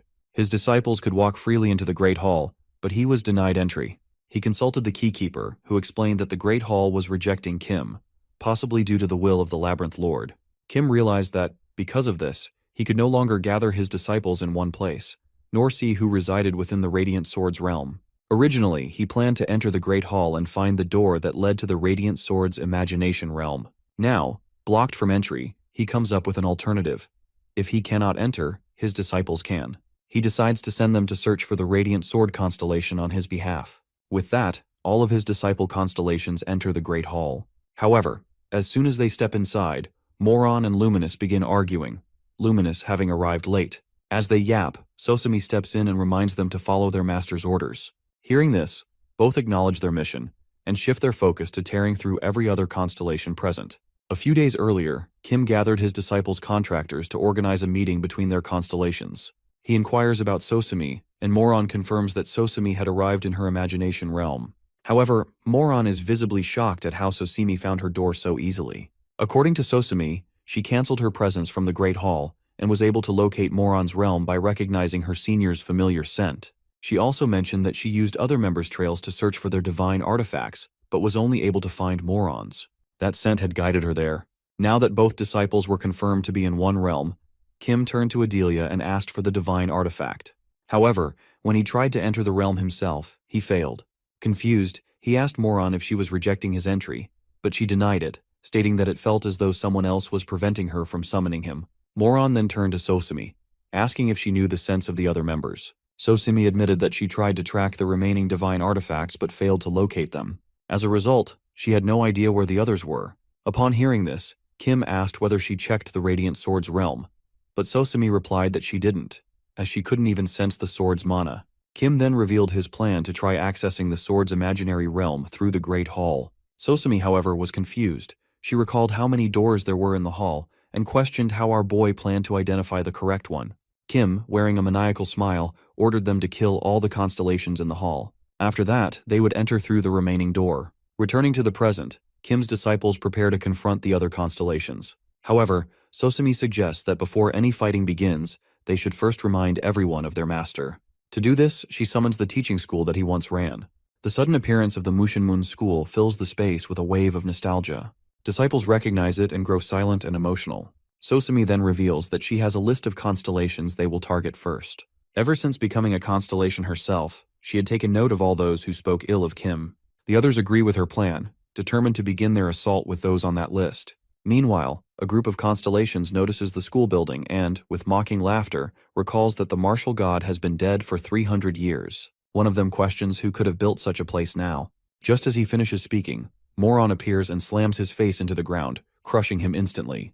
The rest of the constellations stare in stunned silence, realizing that these women are students of the Mushinmun school. Luminous quickly corrects them, declaring themselves disciples of the master. Without hesitation, she fires a beam that pierces through the heads of multiple constellations. Witnessing Luminous's attack, Moron joins the battle. She stabs her sword into the ground, channeling her energy through it. Luminous becomes slightly concerned, suspecting that such an attack might harm even allies, but Moron assures her it won't.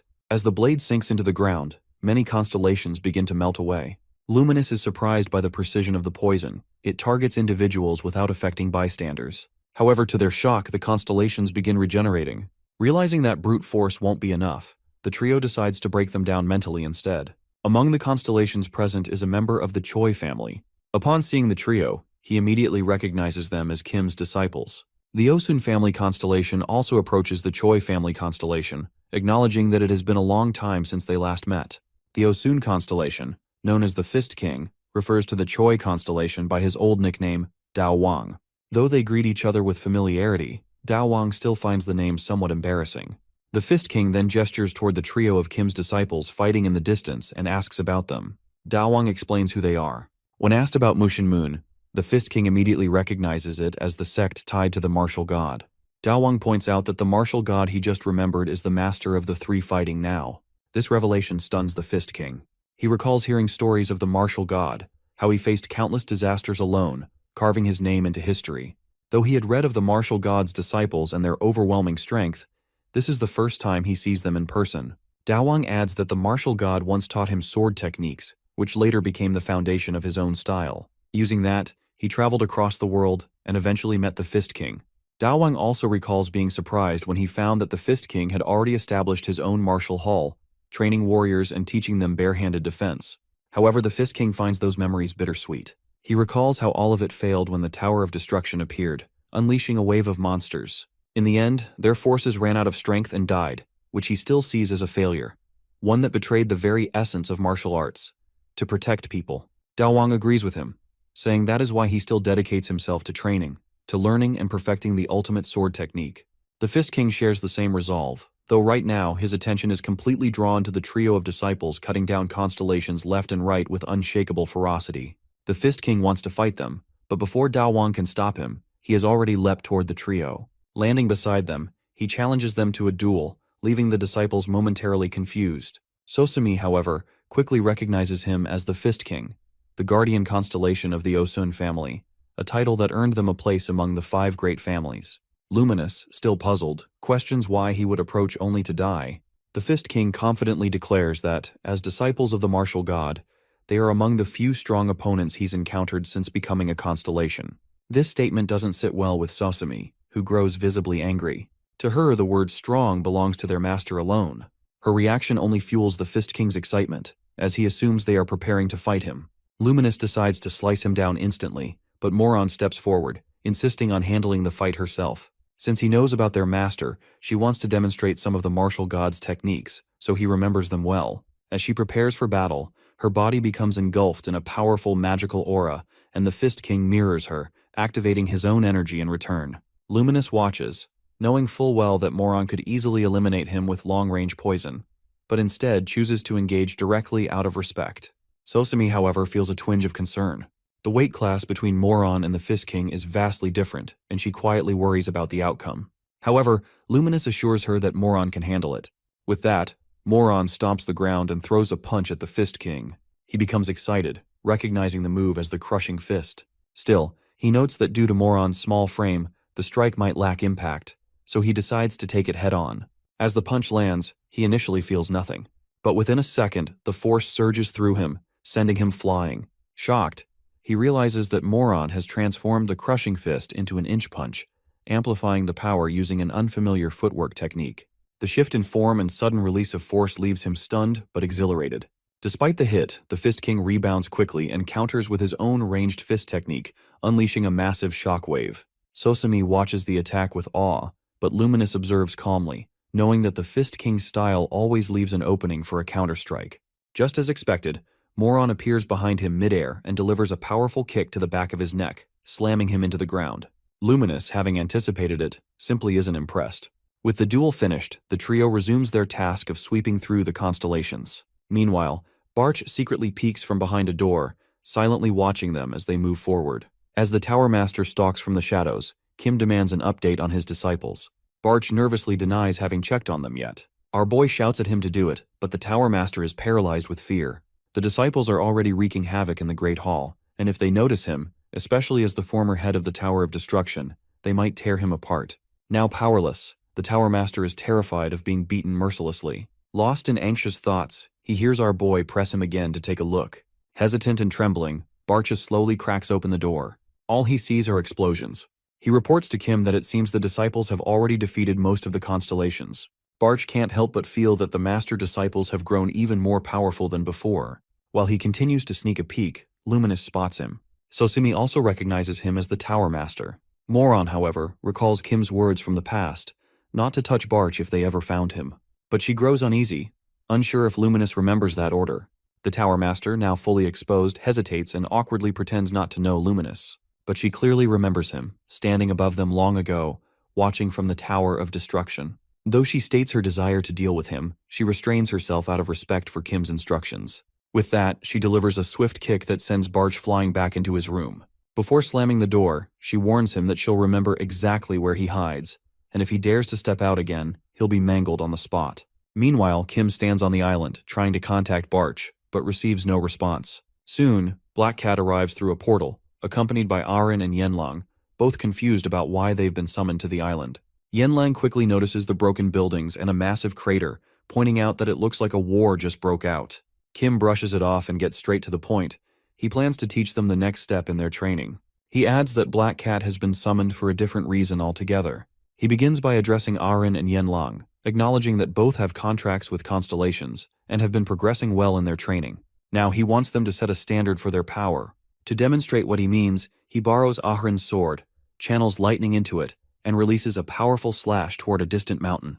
The strike is so intense that it splits the mountain in half. Kim states that this is the benchmark he wants Arin to aim for. He returns the sword, instructing her to figure out on her own how much mana she needs to use and how to control it. Next, he asks Yenlang for her divine artifact and puts it on. Taking her into the crater, he channels mana into his fist and slams it into the ground. Instantly, massive walls of ice shards rise up, engulfing the remains of the building. Yenlang is left stunned and amazed. Kim explains that with enough practice, she can achieve the same results. After all, it's her Constellation's power.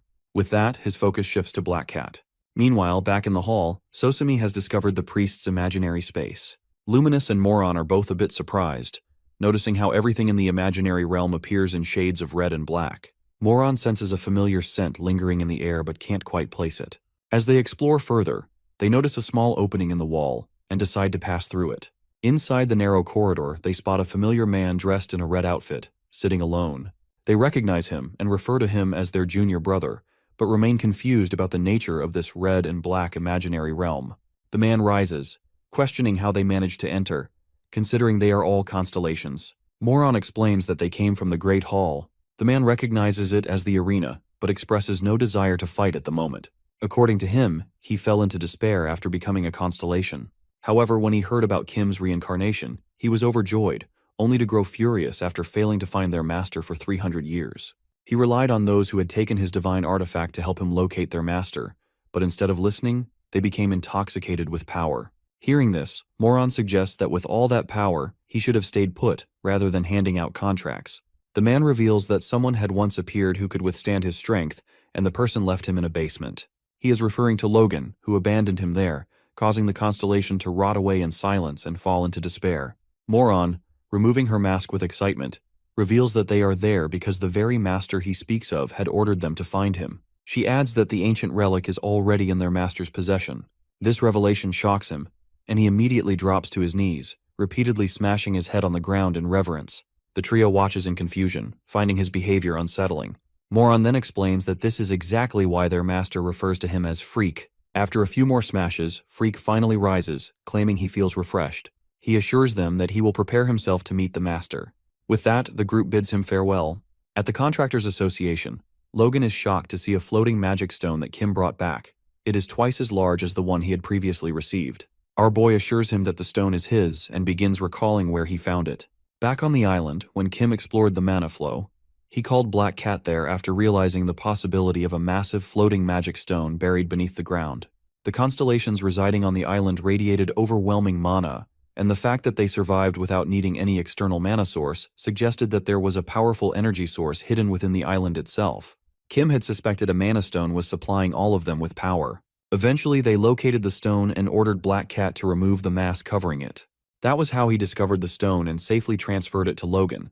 Returning to the present, after handing over the stone, Black Cat reads a message from a constellation and informs the martial god that one of his disciples, Radiant Sword Constellation, has been found.